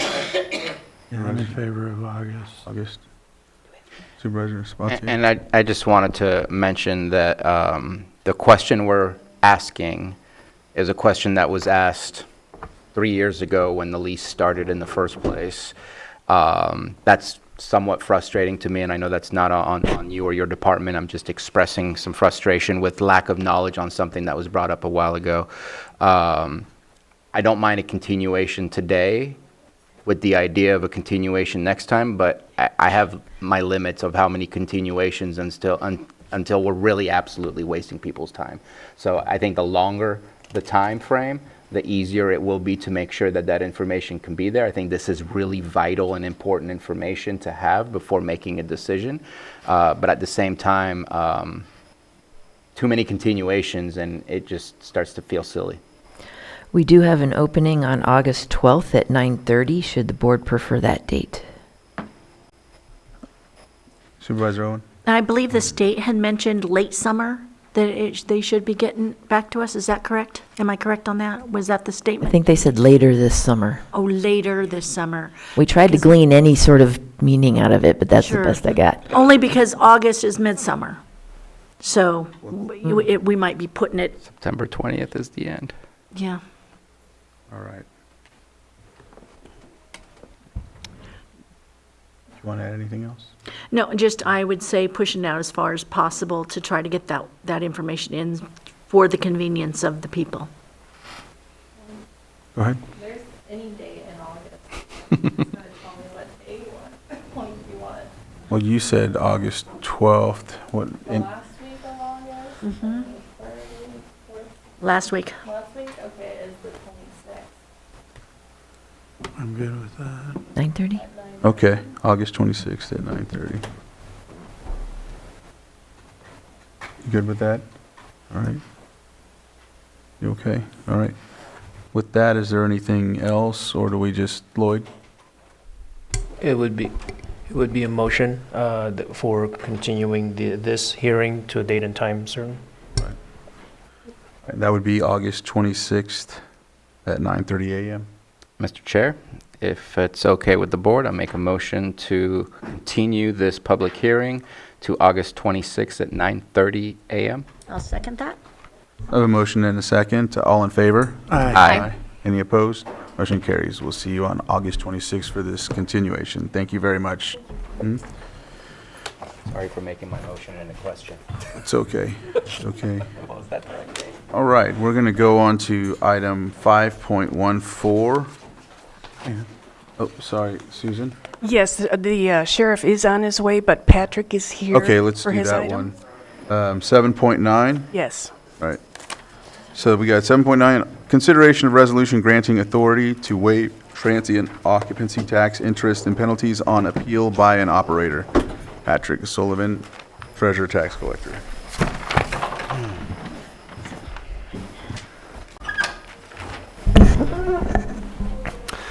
Thank you, Board. This item is coming back after the meeting last month, where we were directed to return with a resolution offering to continue the right to waive penalties and interest for 30 days past that time. That date would have been June 13th. This was originally on the agenda last week, but was pushed forward to today. So at this point, this is the proposed resolution, just indicating that, I mean, the main difference would be there is the right to an informal hearing with the tax collector's office. It's at that point that we would consider the evidence that it's the first time operator, that the person is cooperating with us, or in this case, cooperated with us through the 13th. If they did that and meet the criteria, we could at that point waive interest and penalties if you approve this resolution. This resolution does indicate that by June 13th, the operator must have completed their registration and have filed any missing tax returns in order to be eligible for the waiver. So I know we didn't get to discuss any specific language before. Does your board have any questions regarding this resolution? Supervisor Owen? Oh, I'm so sorry. Supervisor Sabatier? Yes, thank you for bringing this to us after a good conversation last time about how to move forward. Kind of stuck with what we had, so this is making some changes. I know I spoke with Mr. Sullivan and Mr. Guintavano. I would like to add a number 6 at the bottom of the now therefore, that this resolution as well as Resolution 2019-118 expires as of whether that's June 14th or today's date since we're approving it. I just don't want this to ever live again so that we can do another TOT sweep and somebody brings this up and says, but I want to make sure that it Sunsets? sunsets. Right now, it would just continue to exist. I know it has a date of June 13th being last, but it continues to exist, and I would like for it to delete itself. And so I believe that Mr. Guintovano might have some language along with that if the board wishes to pursue. Did you want to add something first, Pat? Or 'cause I seen- No, I think certainly our office wants to leave zero ambiguity. We want it to be very clear that this is not continuing. So anything that we can do to tighten that up is certainly appreciated. Lloyd? So the proposed language for that number 6, item number 6 would be, would state, this resolution shall remain in effect and be operative until June 13, 2025.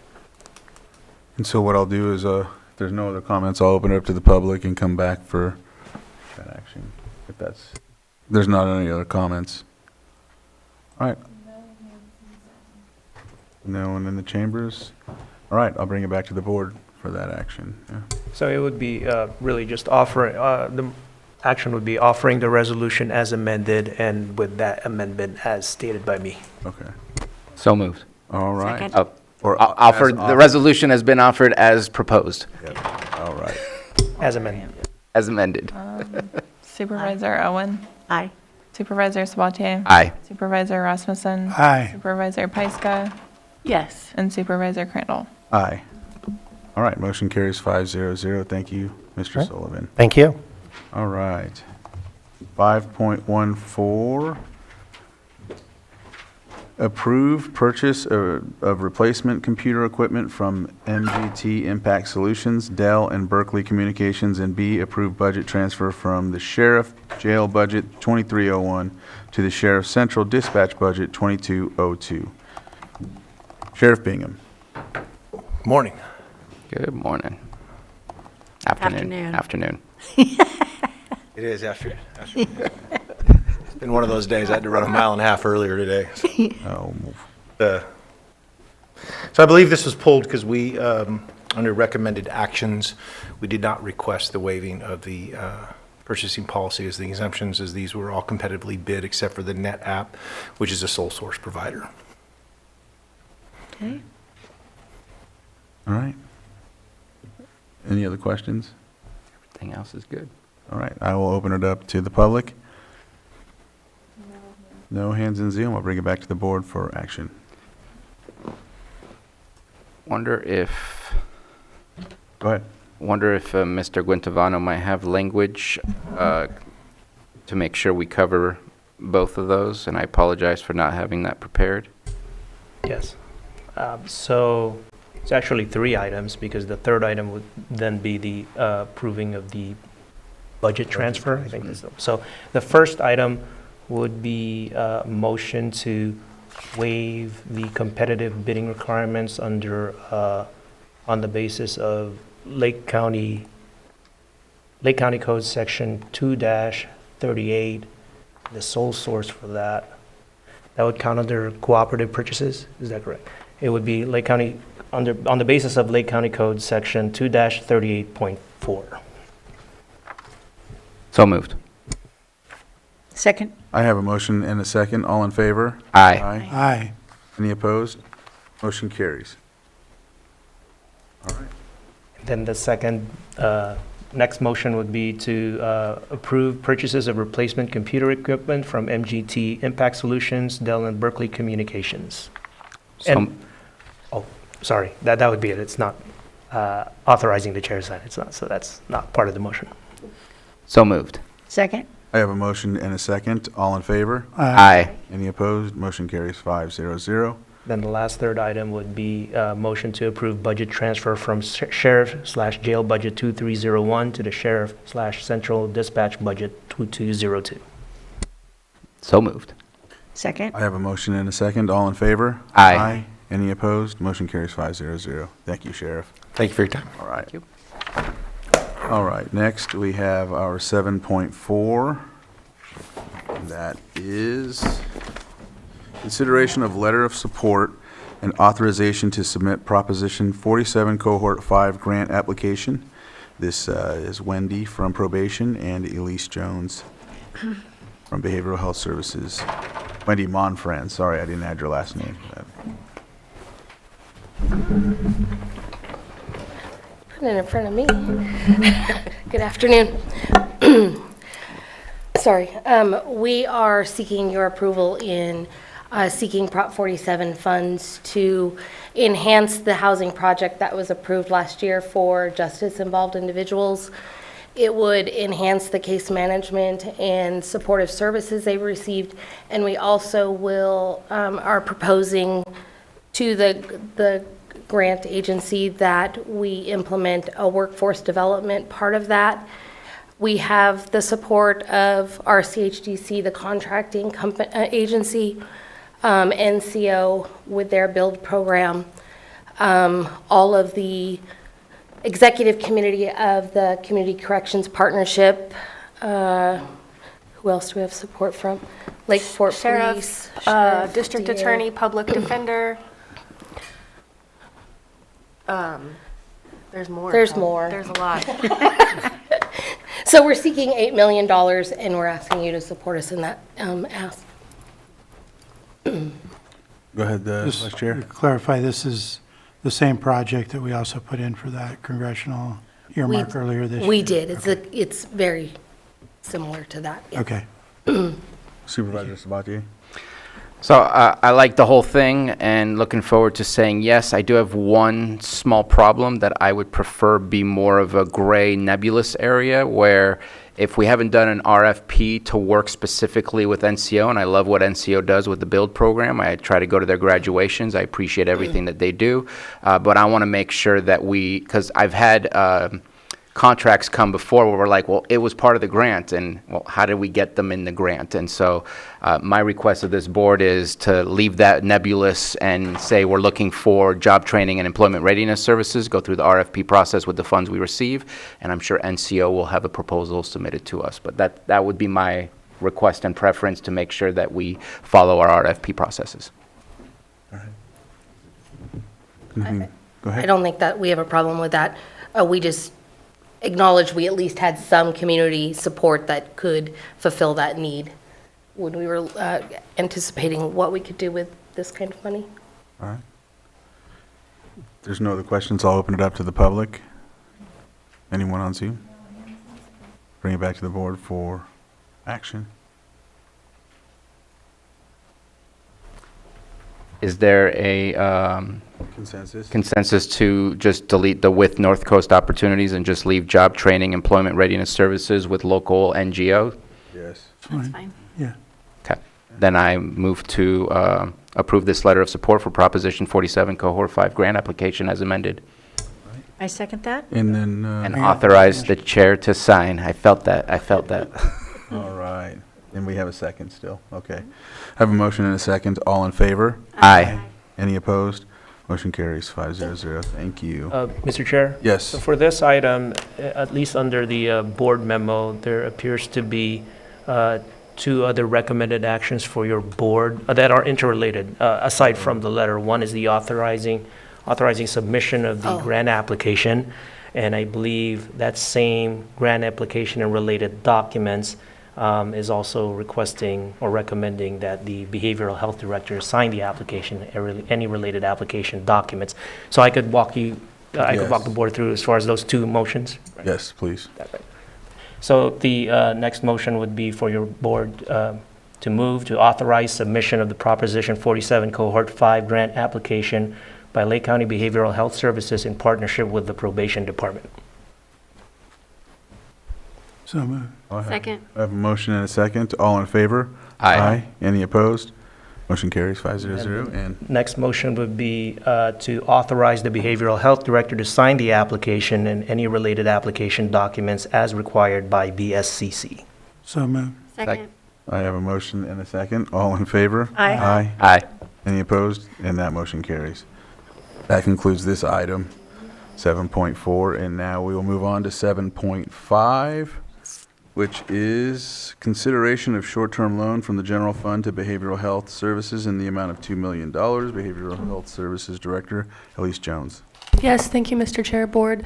I want to start out by acknowledging that the department has been able to pay off $2 million of the previous loan that was requested, have not paid off the remaining $2 million to the county's general fund.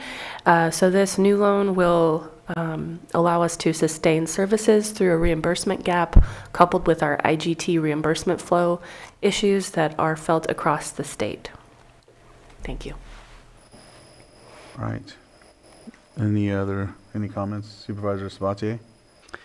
Yeah, I'd like, so I know in the past, we were getting the monthly report or something like that from basically our Health and Human Services to kind of discuss where we're at with the state, where we're at with the feds.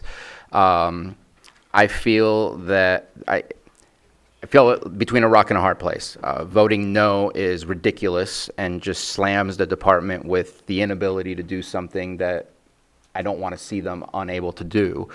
But saying yes without the big picture of who else is going to need to ask for something similar, and is it a first come, first serve, or do we have an overall plan on how to deal with some of the things that are coming down the pike?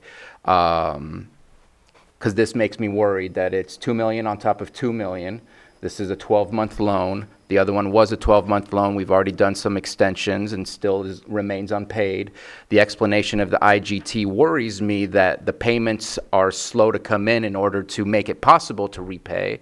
And so I don't want to just say yes without a conversation of can we engage in a deeper conversation of overall Medi-Cal issues, because this to me is a Medi-Cal issue, which I just don't even understand the state closing down and not paying between May and August. That is absolutely ridiculous. That is not the way, whether you want to see the government as a business, other people who run businesses that put out Medi-Cal claims need to continue to get paid. So today I will abstain if there's a vote that's forced, but I feel the need for a greater conversation to better understand what are we looking at here? Because I don't want to do first come, first serve for who wants to get help when help is needed, because I feel there's going to be a lot more hands being raised in the very near future, and I'd love to have a Health and Human Services discourse to really better understand how we're going to plan for this, because I'm nervous about what's planned with what's proposed. Supervisor Owen? When was our was a $4 million loan? Was that last year or a year ago? Yes. And that was a 12-month loan? Yes. And you've paid back half of it? Yes. And we need to bring it back to a $4 million loan? No, 2. 2 and 2? No, just $2 million. I don't know if admin's able to help clarify. Yes, Stephen, please. I meant that you still owe 2 from the last. It's 1, I think, right? We owe 1, or do you? No, they own 2. We were unable to pay off the loan, so we're asking for a new loan of $2 million to cover what we couldn't pay off. It's only $2 million. I see, Oh, okay. Okay. That's, so the Sorry. loan would be a loan on what you already have. Is that Steven? a way to character? So from what I'm hearing is basically you want no extra money from the general fund, just the $2 million to cover what we've already given you. Yes, that's correct. Oh, I misunderstood it. Okay. So this one basically is extending the current loan Oh. Okay, yeah, and I misunderstood the writing. from what Okay. the director is saying. Yes. All right. Vice Chair, did you have? Well, just my concern, yeah, my understanding is that if we didn't do this loan and they ran short of money, the county has to pay for it anyway, and then we're at risk of not getting it paid back potentially. Is that That is Is that correct. correct? We would make every effort to have it paid back, but that is correct. But there is that possibility, because we have to pay the bills, the county does. So that's my concern if we didn't approve it. And for other like social services or public health, if something like this came up, they have they have more funding that hasn't been ravaged by IGT, so it is possible, but it's not as likely. Don't mind having conversations with them as well. Supervisor Owen? Go ahead. I feel better about it knowing that you already have the money, that we're not taking additional 2 million out of the general fund, because that's the way I was reading it. No, we're not asking for any more actual cash to come We're to just us. extending the loan that you currently have. Yes. Okay, thank you. Supervisor Pyska? Yeah, I think we need to continue to provide these services and only address what we've got in front of us today. Supervisor Sabatier? Just a legality question. We have, I don't know if it's a resolution or something for the first loan. We've extended it for it to be paid. I can't ignore the fact that we have kind of like a loan agreement that it will be repaid, and here this talks to a new loan as far as the resolution goes. It doesn't even discuss the prior loan. So how do we make sure that, like, I would prefer seeing an extension of that loan, because really the extension is for another full year, than a new document. Because I think everybody, including what I'm believing is admin's perspective, thought this was a new loan. So I'm a little confused as to should we extend what's already there, or should we look at what document we have now, which creates something new? So he's basically said, do we need to extend what previously was approved when it came to the short-term loan, rather than conduct a whole new document as we have in front of us, the resolution? That would be don't have to, no, but that would be the preferred method, but it needs to be done probably before July 1, because the previous resolution is June 30th, and they would be late. If we go with the current resolution, it has some bad fund numbers on it. It was not changed to Fund 1 instead of 110, but we will, depending on your answers, I'll get there. Supervisor Sabatier? I would prefer kicking this to the next meeting on the 24th, just because in the resolution it talks about decreasing general fund and putting it in certain buckets, and I just see this as a secondary loan, even though it's not meant to be. The way it's written, if we follow the instructions that's on here, it's an additional 2 million. Hence why I think most people thought that's what we were looking at today. So I'd love to see this be reviewed and cleaned up and brought back to us in the appropriate documentation, so. Steven? So I do see two solutions. Either the board is okay with the department missing the deadline of the June 30th payment via the resolution and coming back on July 8th with an extension, or we can move forward with this one, and what we would do is we would pay them the 2 million and they would pay the old loan off. Same end result, but because it would be net zero. So those are the two different options. They both work, just one is a little roundabout. And so, but the second one, we wouldn't miss the deadline. Correct. The other way, we would miss the deadline. Correct. All right. How does everyone feel about that? I'm okay with the second one, or where we don't miss the deadline. The first one? First one, I guess, I'm confused. And then come back and fix it. Or, I'm sorry, not come No, back they and fix would it. pay it. Yeah. Pay it. Yeah. And Net zero. It appears that in the item, there's a clerical error, so if your board were to approve that, it would have to be as amended, I believe. yeah. I'm okay with approving as amended. Supervisor Sabatier? Last time the extension came, I voted against it. 12 months is, in my opinion, $2 million from general funds. I can't continue with this. No other comments? I'll open it up to the public. We have one right here. Hi, Elaine Brown. Just wanting 3 things. Maybe this is what you want oversight on. What are the services provided for that $2 million? Is that designated? How the money is getting back into the system? And who's the oversight on that? Right.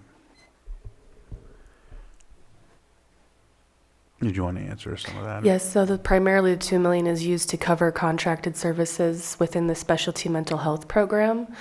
So that includes things like all of our medical psychiatrists, all of our nursing services. They're very expensive. And we have direct oversight from the Department of Healthcare Services to provide those services, as well as the auditor controller to ensure that all of our bills are paid, and our maths, as well as the administrator's office, Stephen Carter. So we have full transparency in all of our books, and anybody is welcome to come through and look anytime at how we account for our dollars. All right. No one else on Zoom or anything? All right, I'll bring it back to the board for action. So I would offer the resolution as amended with those mistakes. Yes, and so for, as part of that motion, the amendments would be any reference to the fund number 110 and after the now therefore paragraph in the resolution that's posted for your board is changed to or revised to Fund 1. And that would be the amendment for offering the resolution as amended. Offered with that language. And that's also with the caveat that once the funds are given, they balance out and then something like that. That's my understanding, yes. Yeah, just making sure. All right, resolution's been offered. All right. Supervisor Owen? Nay.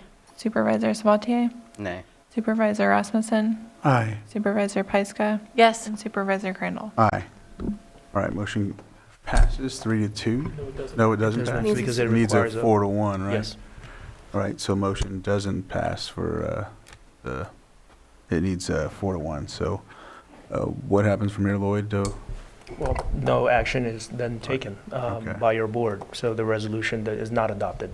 All right, so the resolution fails. So, and which critical services are not going to be funded now? Our contracted providers of nursing services. And are we going to be in violation of those contracts? I don't know. I'd have to do a further analysis at this point to determine what our options are. How many people are going to be impacted?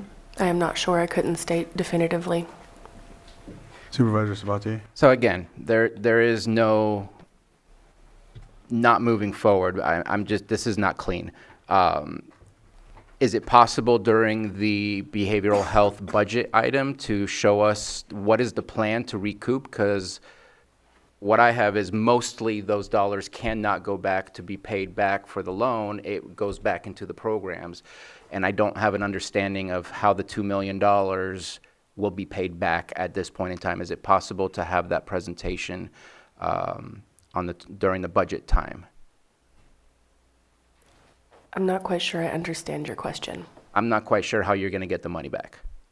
So the way that we've been paying it back. It's just that those, the cash flow of Medi-Cal reimbursement and revenue is slower than anticipated because we must contribute a significant portion of what we make into the intergovernmental transfer process in order to draw down more Medi-Cal revenue. And because we receive some of the highest Medi-Cal reimbursement rates in the state, that was a significant burden in order to pony up the matching funds for those services. So I don't see this issue continuing into the next fiscal year. I believe that this will conclude that. And yes, of course, I am happy to present to your board regarding all of our finances on the 24th.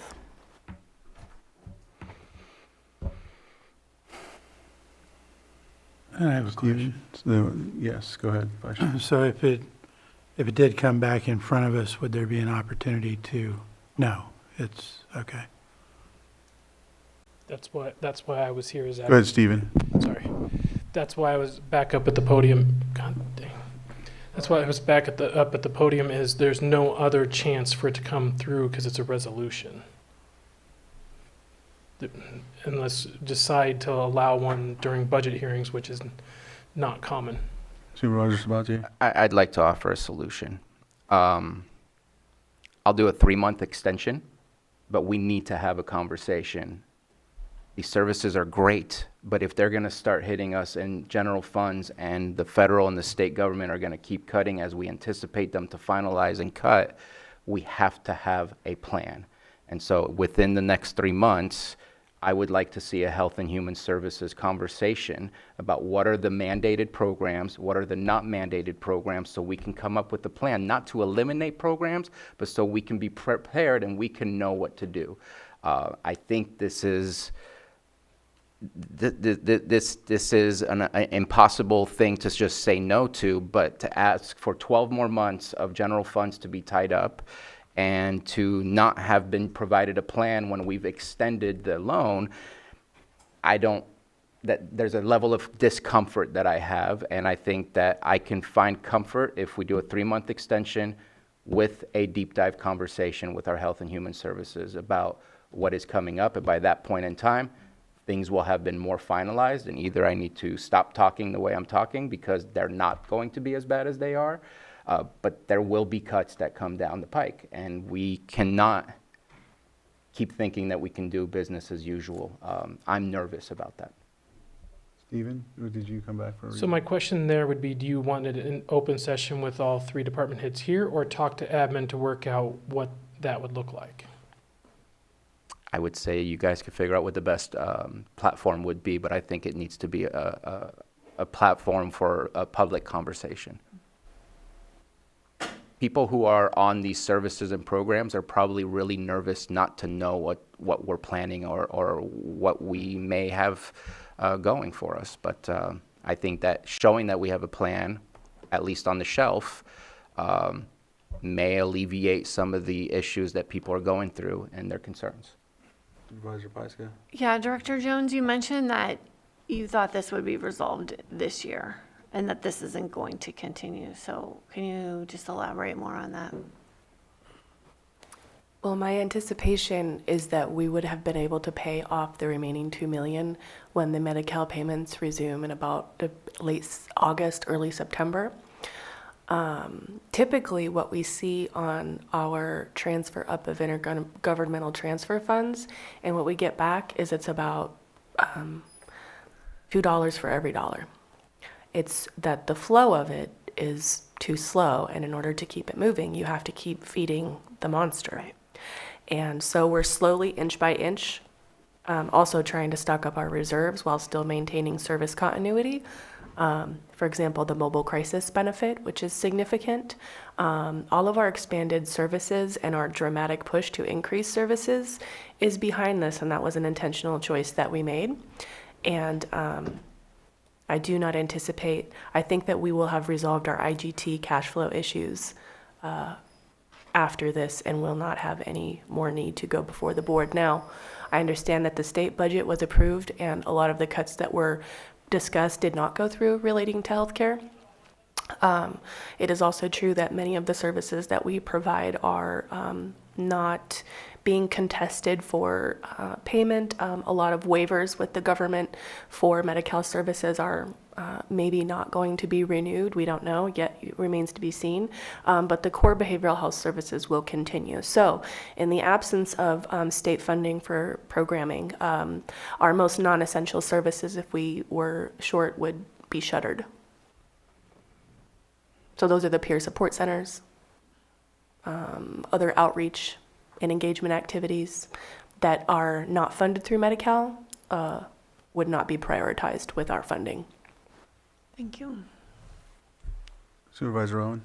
And it sounds, by pushing it 3 months out, it sounds like you're probably not going to need it at that point, as you're anticipating being able to pay it back at that point.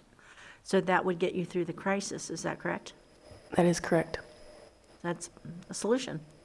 Perfect. Did you? No. Well, it's not up to us to reconsider. No. Lloyd?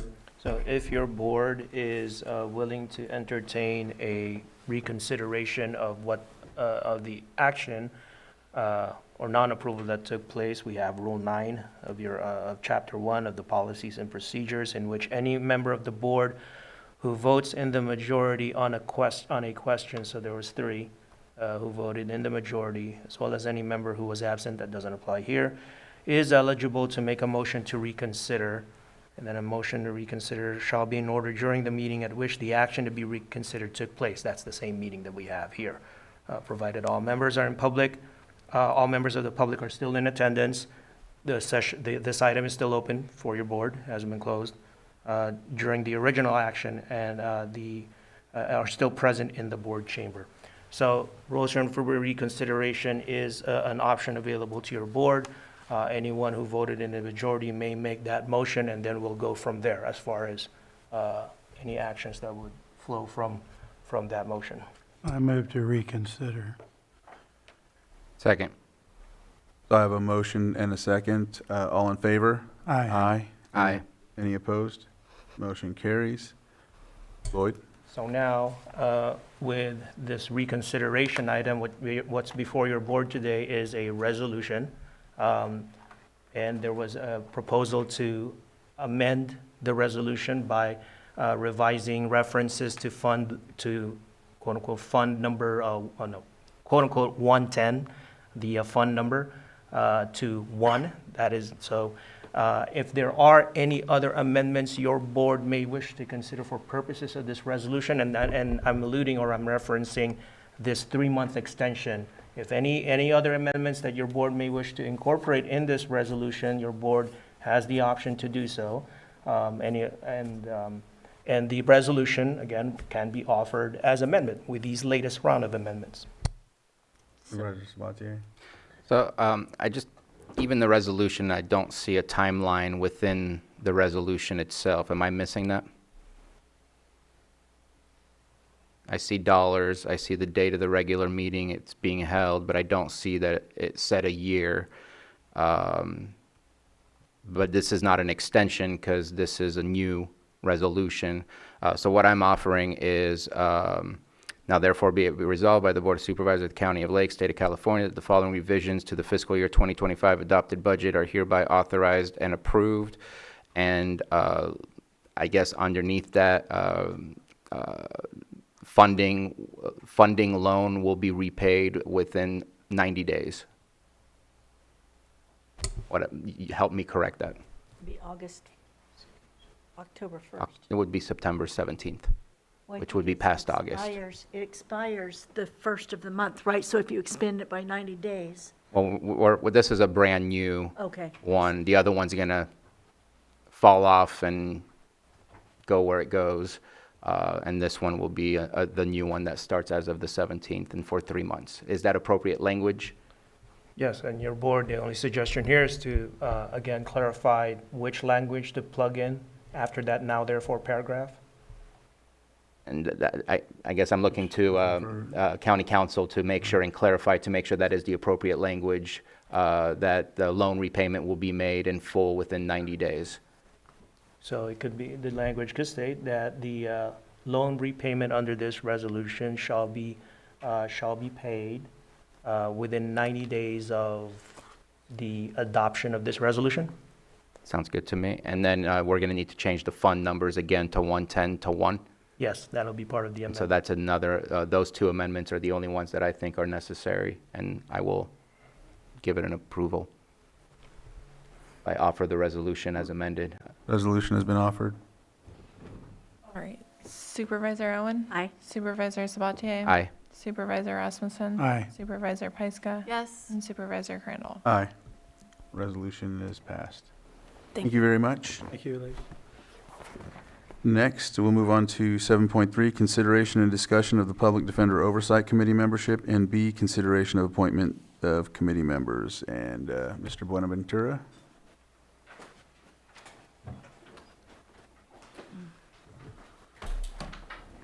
Good afternoon, members of the board. First, I want to thank you all for the really nice, kind, and considerate note that you all signed when I had to leave the country for my father's funeral. I really appreciate it. It really it eased what I was going through and tremendously, and I felt very, very. It was very kind of you, so thank you. I think we are ready to move forward with the Oversight Committee. This is obviously something that you, the board members, and the past members have contemplated. I think you have some very fine candidates before you. I am ready to move forward with meeting quarterly. So I expect that as soon as you get your candidates selected, that July will be the first meeting every quarter. That's the third quarter. And then I expect the next meeting after that will be in October. So at least initially, that's the contemplation, is to do quarterly meetings. Logistics of which we'll still have to work out, where they're going to be, how everyone's going to get notified, and the process that we're going to undertake. But I'm ready to move forward. I'm happy to answer any questions you might have about the process, but I defer it up to you to select the members you think is appropriate. Thank you. Vice Chair?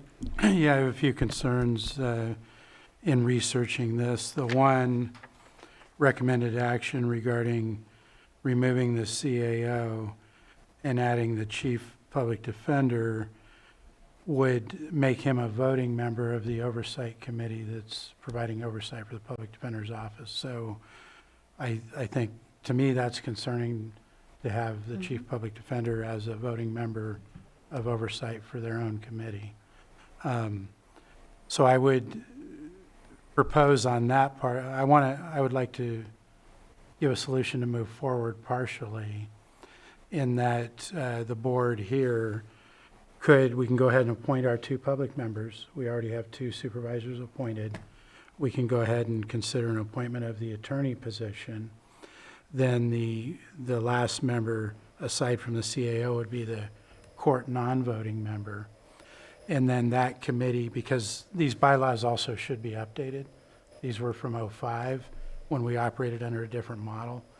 So that would be a majority of the committee. They could go ahead and meet and then be tasked with updating these bylaws to bring them back to the Board of Supervisors with a recommendation on how we proceed with that other member that was the CAO here. I'm in support of it not having the CAO on there, but I think let's have the committee go forward and make recommendations on that. And then as far as the public members go, this has come up before. There's 2 of them that are full-time county employees that have applied. And in particularly, they work for a department that very likely would be interacting with public defender clients. So this has come up before under, I believe it's Rule 4 that we have about potentially not appointing people that are already employed by the county full-time. And then lastly, I believe there's conflicts, or there's going to be a conflict with the application from Mr. O'Day in the future, and I was advised that he was most likely going to withdraw because of... I have a document that says Okay, that. so that is beneficial? Yeah. Okay. And then other than that, I also looked and talked to Mr. Hopman and looked at his application. Although he has a few clients remaining, he is retiring. He's trying to wrap those up. And, I would support him for that position. Those are my comments at this point. Thank you. And I think, Helen, you were first, and then Supervisor Sabate. I seen yours up think he was there. before, but I think he It was a leftover. Okay. Oh. I have some questions. I was just getting them together because I had them on the last time this came up. So let me see. What number was this again? 7.3? 7.3. Okay, because I had to go to the other agenda where I had those comments. So how long was this process open for the people to be on this? When did the process open? When did you start taking applications for the oversight committee? When? Johanna, do you? How long has it been open for the oversight committee? It's been open, I believe, since at least January is my recollection, or sometime first of the year. It's been quite some time. I know it's been quite some time, but I think that there was people that filled out applications a while back when it first opened up, and I don't see them on there. That's what I'm getting at. So I was wondering what happened to those applications. I know we didn't, but I think that it had opened up a while back. So I was wondering about those applications. Do you mind if I sit down? Yes. All right. Well, you're welcome to come up here. You want to sit up here? Okay.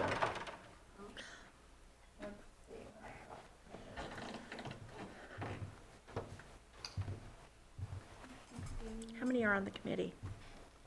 There's 7. 7. There's 6 voting members and 1 non-voting member. So 7 total.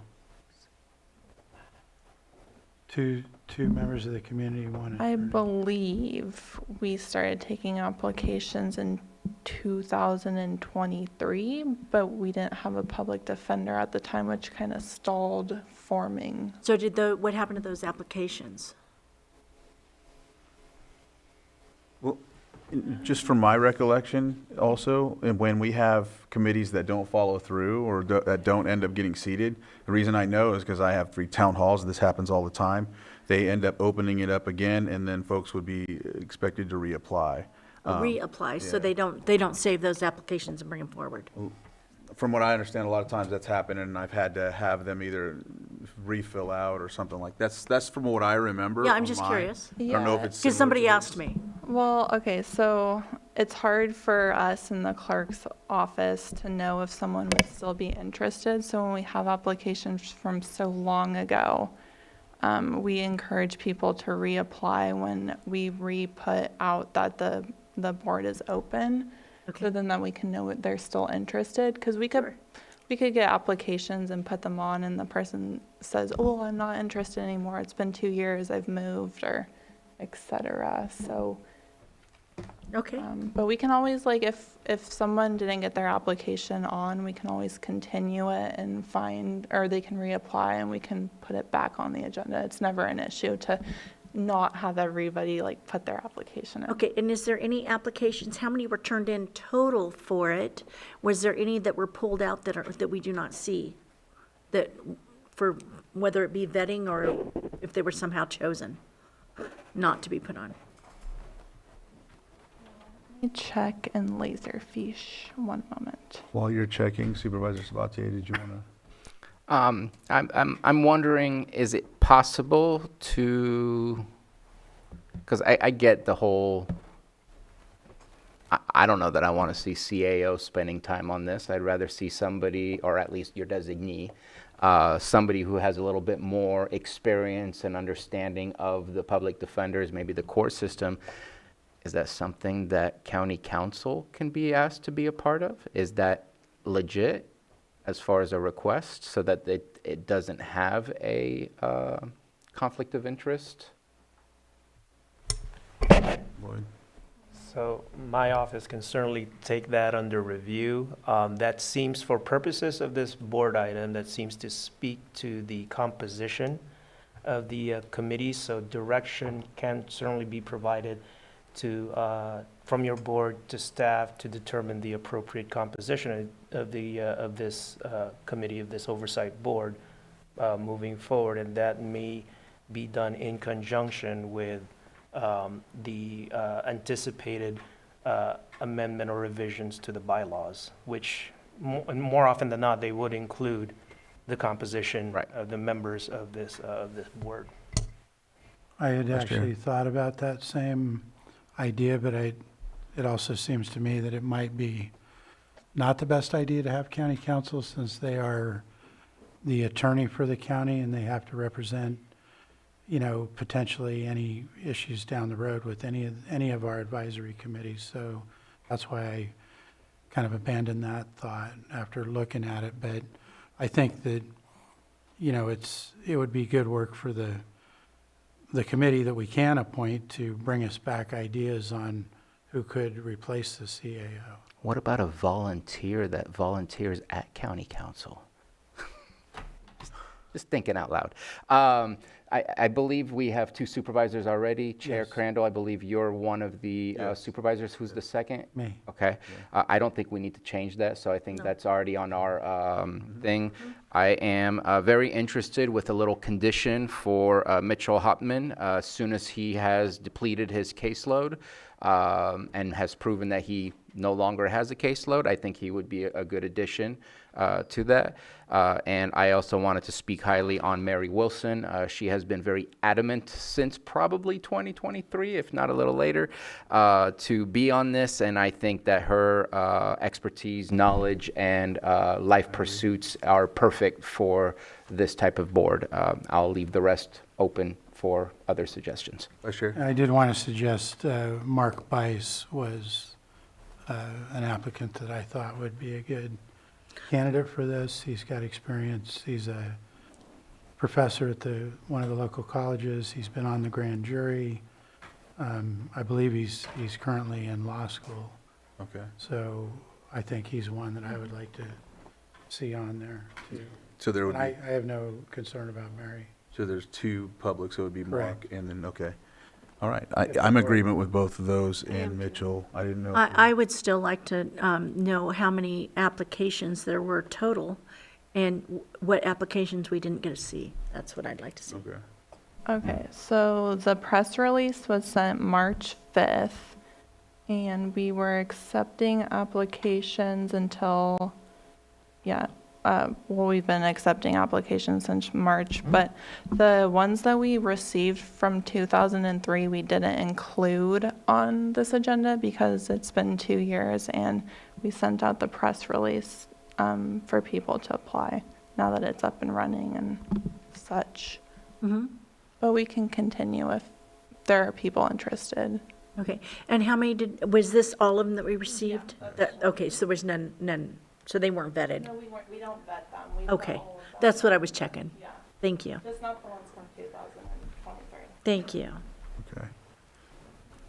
With that, I'm going to open it up to the public. If there's anyone that would like to speak on this item or any of the candidates. Hearing none, I'll bring it back to the board for action. I'm in agreement with what, so do you want to make, anyone wants to make a motion? Yeah, I'll take an attempt at a motion.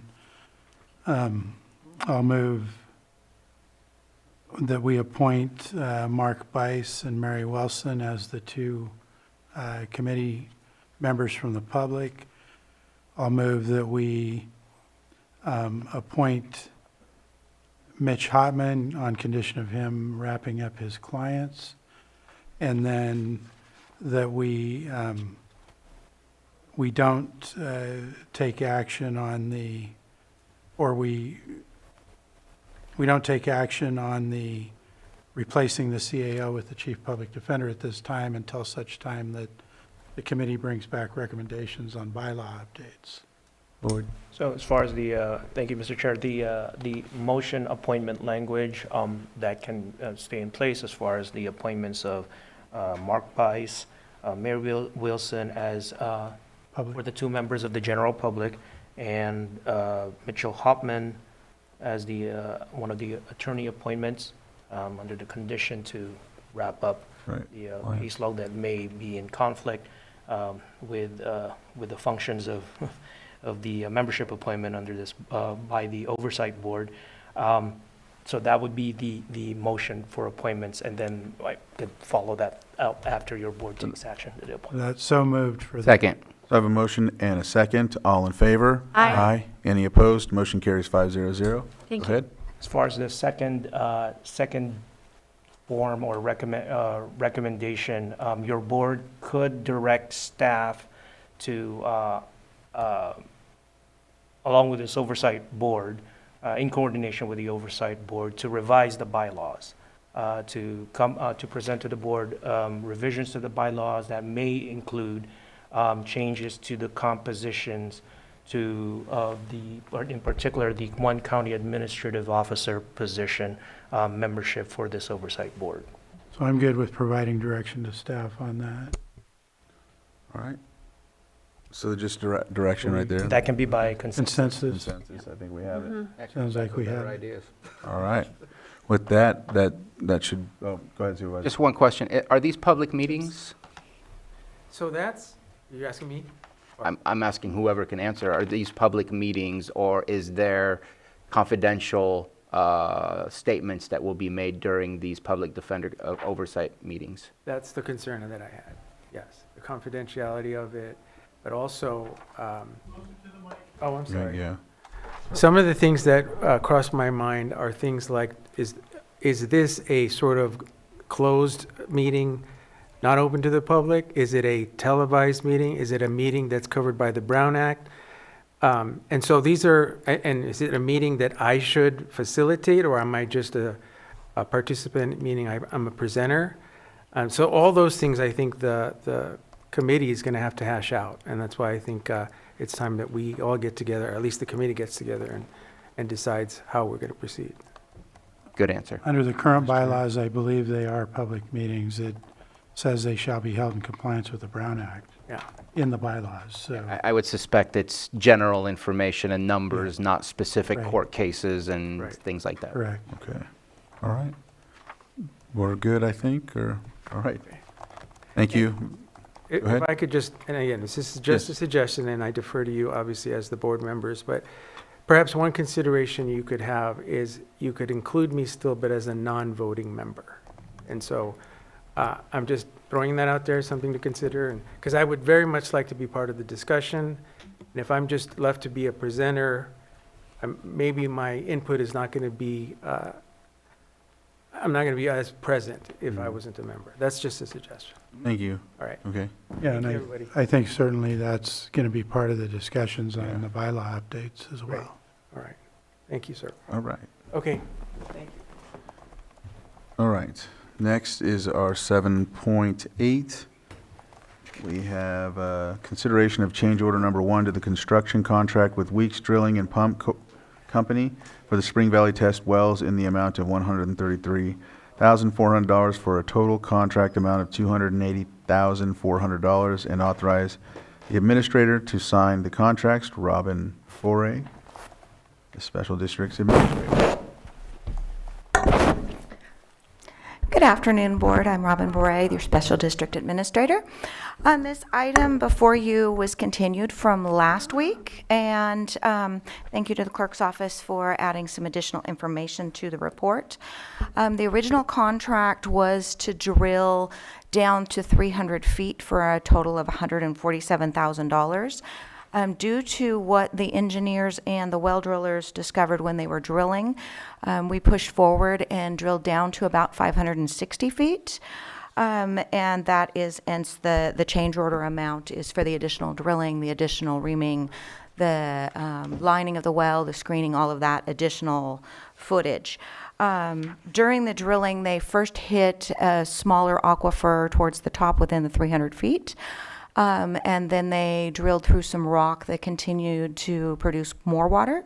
And then they hit at like 560 feet, they stopped because they hit yet another aquifer. And so they've been working on it, putting the casing in, the screening, pumping some of the, when they had to dig it with some mud and stuff. So they've been pumping that out. Originally, they thought it was going to be about 200 gallons per minute, and they are now estimating it to be closer to 300 gallons per minute, which is extremely exceptional for this area. And the current water plant is produces about 190 gallons a minute. So this is significantly increasing the water sources in Spring Valley.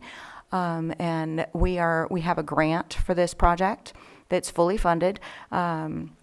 In addition, it's also a state mandate that we have a secondary water source for Spring Valley.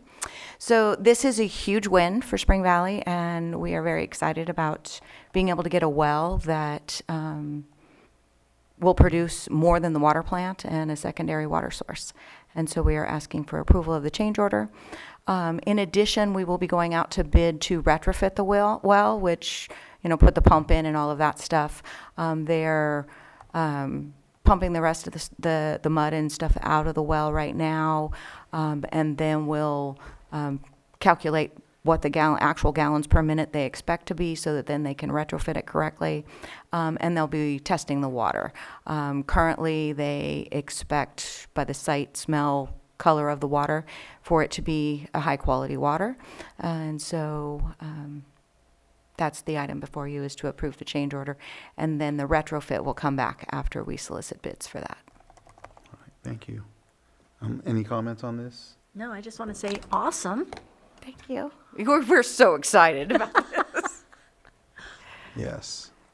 Supervisor Sabatier? Just a brief question. This was only the testing to drill and create it, but the use of it, will there be some sort of environmental review on the impact of the draw to surrounding areas if there's other wells?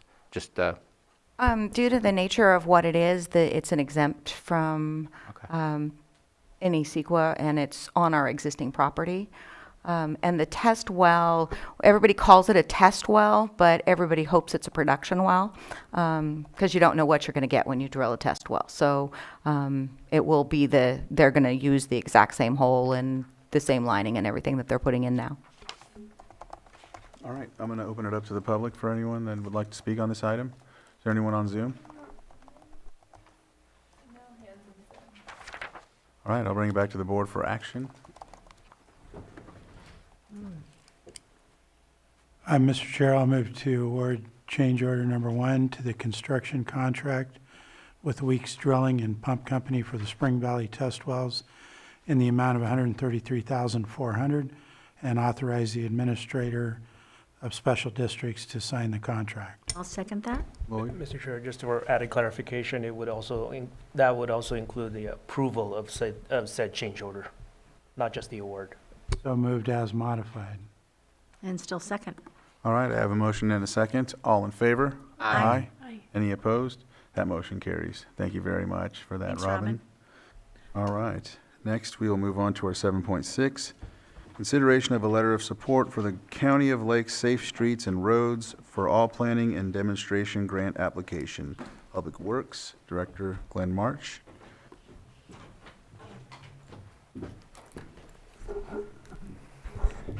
All right, go ahead. Think so, is it?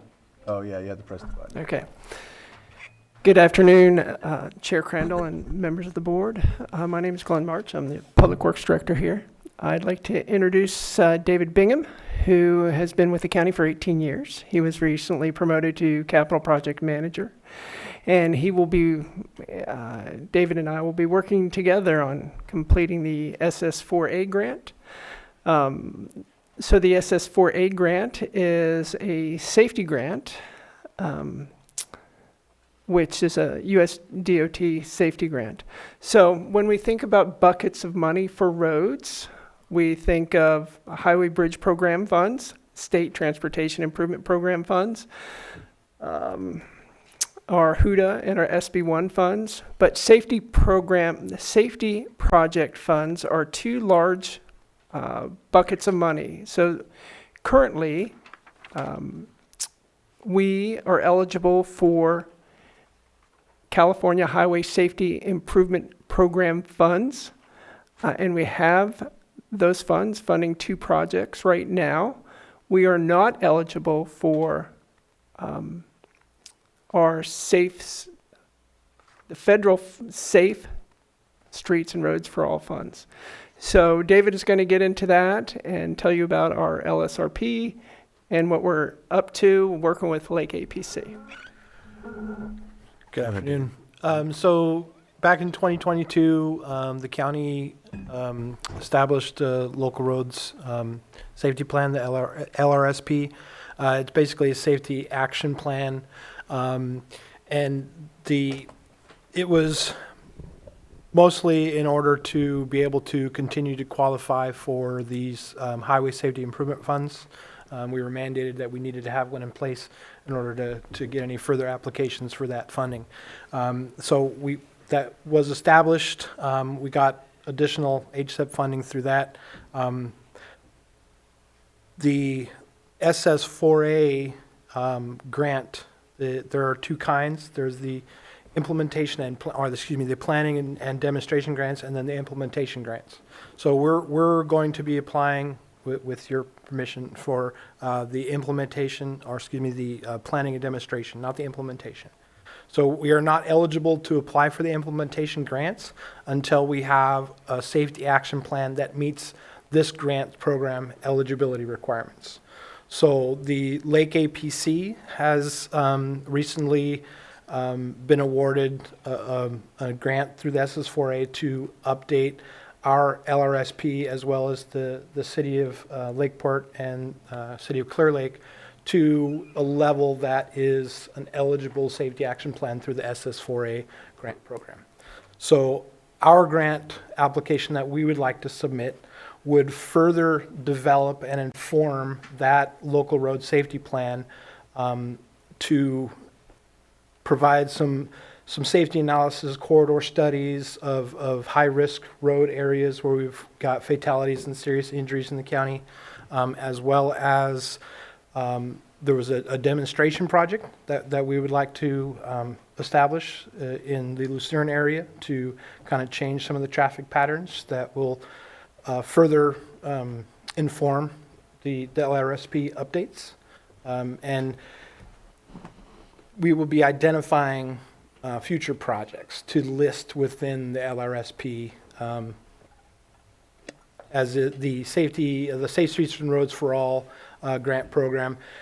When you try to achieve the implementation funding through them, you have to have those projects that you're going after the implementation dollars within your safety action plan already. So the idea would be to develop these corridor studies to identify future safety projects to include in their LRSP so that we can further, in the next couple of years, be applying for implementation grants to actually put these projects on the street. All right. Go ahead, Glenn. Just real quickly, with this Lake APC update, all these projects will be included, but we are going to use our grant funding to further develop these corridor studies so we can get good estimates, better scopes of work, and calculate benefit cost ratios. The feds look at benefit cost ratios when they award contracts. So in the past, they've just made a cutoff line of a benefit cost ratio around 4. Anything below 4 would not receive a grant, and anything above 4 would. So we have a history of not estimating projects well at a very, very conceptual stage. So what we plan to do is develop these to a 10%, 15% conceptual stage so we have better cost estimates and we can be more accurate with our grant requests during the for design and construction, which is the implementation phase. Supervisor Pyska. So this is, the grant is for the planning. Is this for the rehabilitation or is that different than a safety corridor? This is different. So just like there are money set aside for grants for pavement rehabilitation or active transportation projects, this is a separate bucket for safety projects, federally funded. So most of the corridors have had fatalities or serious serious injuries on them. And as part of this SS4A grant process, we're committing to achieve a goal in the future of 0 fatalities, 0 severe injuries. So that's why we focus on these corridors where there have been fatalities and severe injuries. Okay. I just bring it up because I think in the past you mentioned that both the new Nice Lucerne Cutoff and Bottle Rock are artillery roads that really need attention and that you were looking to put out the bids for those redesigns or designs for the rehabilitation. So Correct. This is a different project. Correct. Okay. We may, typically as part of a safety project, you would do pavement rehabilitation within the corridor. So most of those projects will requiring repaving of a corridor. So you find funding sources where you can to address multiple problems. Okay, thank you. Supervisor Owen and then Supervisor Spati after. Go ahead. Well, first, I'd like to congratulate you, Mr. David Bingham, for your promotion. And this is pretty exciting. Be excited to be working with you on this. And I wanted to say thank you for getting Morgan Valley on there, as that is a road that is absolutely failing, as we know. And I know that I think there's some roads in your department too, in your area, that are failing, and there are huge safety issues. So putting those at the top of the list would be huge, and really appreciate it. Thank you. And I'm glad that you're going after some of these grants. That's an improvement, so I appreciate that. Supervisor Spati. I just want to clarify the response to make sure I understood. This specifically with the roads listed, and I apologize, I didn't see it was slapping me in the face. The roads listed within the memo, those are only, the money we're asking is to plan and design those roads, not for the actual implementation of the Yes. construction or whatever needs to happen. So when we talk about planning, we're talking about developing 10% plans.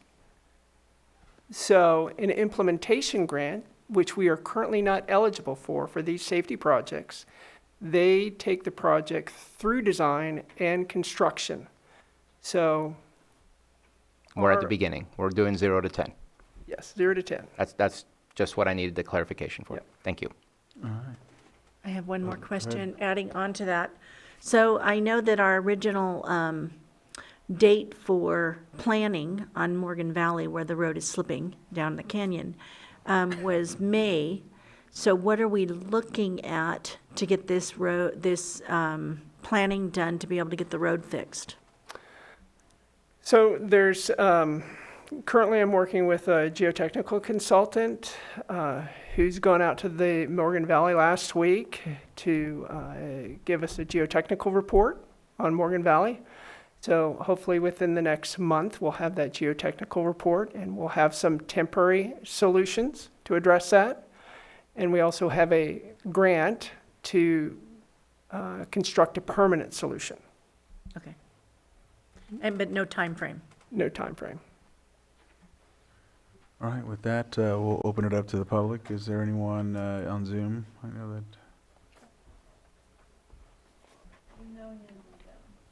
All right. And if I can interrupt. Go ahead. We have to amend the letter Mm-hmm. with, take some corrections. All right. We're going to amend the grant name as well as strike out the type here at the bottom. Where is it now? Strike out the what? There's a says little type here. Got it. Oh, okay. Oh, I see. Okay. All right. And that's the only one? That's the main one? Right. So you mean change it to safe You streets ready? and roads, not Yeah, safe we're roads and ready. streets? All right, Mr. Chair, I move that we approve the letter of support for the County of Lake Safe Streets and Roads for All Planning and Demonstration Grant application as amended and authorize the chair to sign. Second. I have a motion and a second. All in favor? Aye. Aye. Any opposed? And that motion carries. All right, thank you. Let's see. Now we are at 7.1. Calendars. Who would like to go first? I'll go first. Go ahead. I have no calendar. No calendar. All right, who would like to go next? I Go have to ahead, find mine. Vice Chair. Where did I put it? Okay. Had Scotts Valley Community Advisory Council meeting last night. Thank you, County Council, for doing Brown Act training again. I plan to go to the City Council meeting in Lakeport tonight. Tomorrow, I plan to attend the State Park General Plan meeting online. On Thursday, I'll be back at the Judges Breakfast to host guest speakers. We'll have the healthcare it's called the Heart Hub now, but it's the Health Education and Innovation Center through Sutter, speaking tomorrow. And then I do Thursday, and then I also have a meeting with the Clear Lake Animal Association.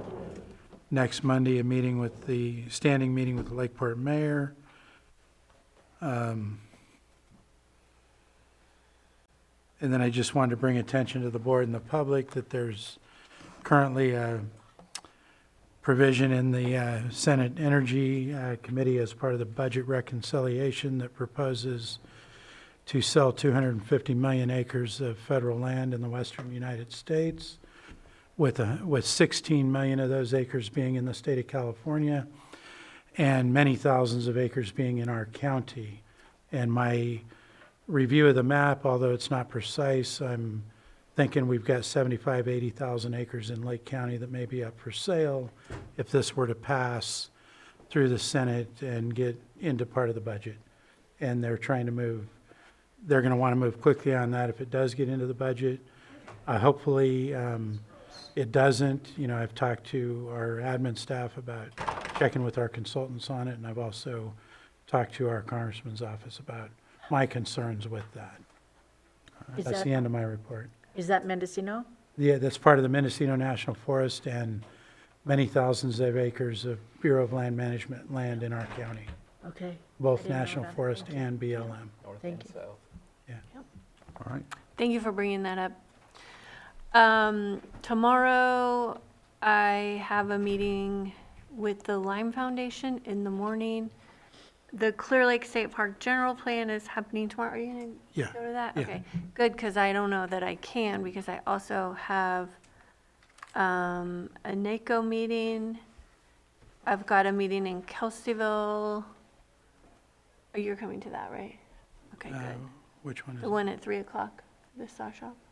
I think so, yeah. Okay, good. Thursday is a holiday, but I have 2 NACO calls, so I'll be doing those. Friday, I've got a panel prep with NACO, Coal Creek Advisory. Are you going to that? Yeah. Okay, good. And then I'm going to be meeting with admin on budget. And Saturday, I will be at Middletown Days. Monday, I have my meeting with CAO Parker. Okay. Do you mind if I ask a quick question? Was Wanby canceled on Friday? Because I know I can't make it. Yeah, I mean, I told them I wasn't able to make it unless they really didn't have a quorum, and I just can't make it, and I didn't think it was appropriate for all of us to, to just barely have a quorum anyway, so, yeah, it just disappeared. Go ahead. Okay, so I gave my six-month overview at the Middletown Area Plan, or Middletown Area Town Hall on Thursday. I also did my CTA training, which is our Certified Tourism Ambassador, so I'm a Certified Tourism Ambassador for Lake County. I think our splash pad meeting is going to be rescheduled for this week, correct? Is that correct? Still unknown, but it's not scheduled for, I think it's Thursday. So, let me see, Lower Lake Action Group Dinner is coming up this week. I didn't write down dates, Calliope Water Board. I have an event at the ranch at 6 p.m. I think that's on Thursday. Middletown Days is this weekend. believe it's Friday through Sunday. I'm going to be going in the parade on Saturday with our Monica Rosenthal, which is our planning department director, or commissioner. Thank you. And so I think that's it. All right. I actually ended up going out to Lake Pillsbury on Friday. I swore in one of the board members from the Lake Pillsbury Fire District, and actually went back on a boat with them. They showed me again some different things when it comes to the dam. The dam was, all of the, they were lowered, so it was a lot of water coming out, and yeah, it was just one of those things to get another look at it while we're discussing it heavily during this time frame. Went through some of the community to see the cabins and whatnot, things like that. There was 2 landings. We've seen some planes land. I've never seen a plane land there, just use the water, so it was pretty cool. Tomorrow, we got Worth in the evening for the town hall. Thursday, I have the law library. Friday, I have a meeting with the state treasurer's office. And then back here on Monday with the CAO meeting, and back to the board for budgets, right? Starting the 23rd, and that's it. So from there, we will go into closed session. Closed session consists of 8.1, Public Employee Evaluation, Special Districts Administrator, 8.2, Public Employee Discipline, Dismissal, Release, 8.3, Conference with Legal Counsel, Significant Exposure to Litigation Pursuant to Government Code Section 54956.9D2E1, one potential case. And with that, we'll go into closed session. All right, we'll see you.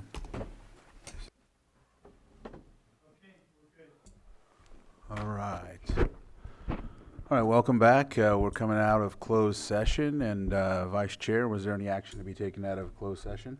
Yes, there is, Mr. Chair. At this time, I move to terminate Public Works Director Glenn March effective immediately. Second. So I have a motion and a second. All in favor? Aye. Aye. Any opposed? Motion carries 5-0. Is there any Aye. other action? There is additional action, Mr. Chair. At this time, I move to appoint Susan Parker and Lars Ewing as interim Public Works Directors effective immediately. Second.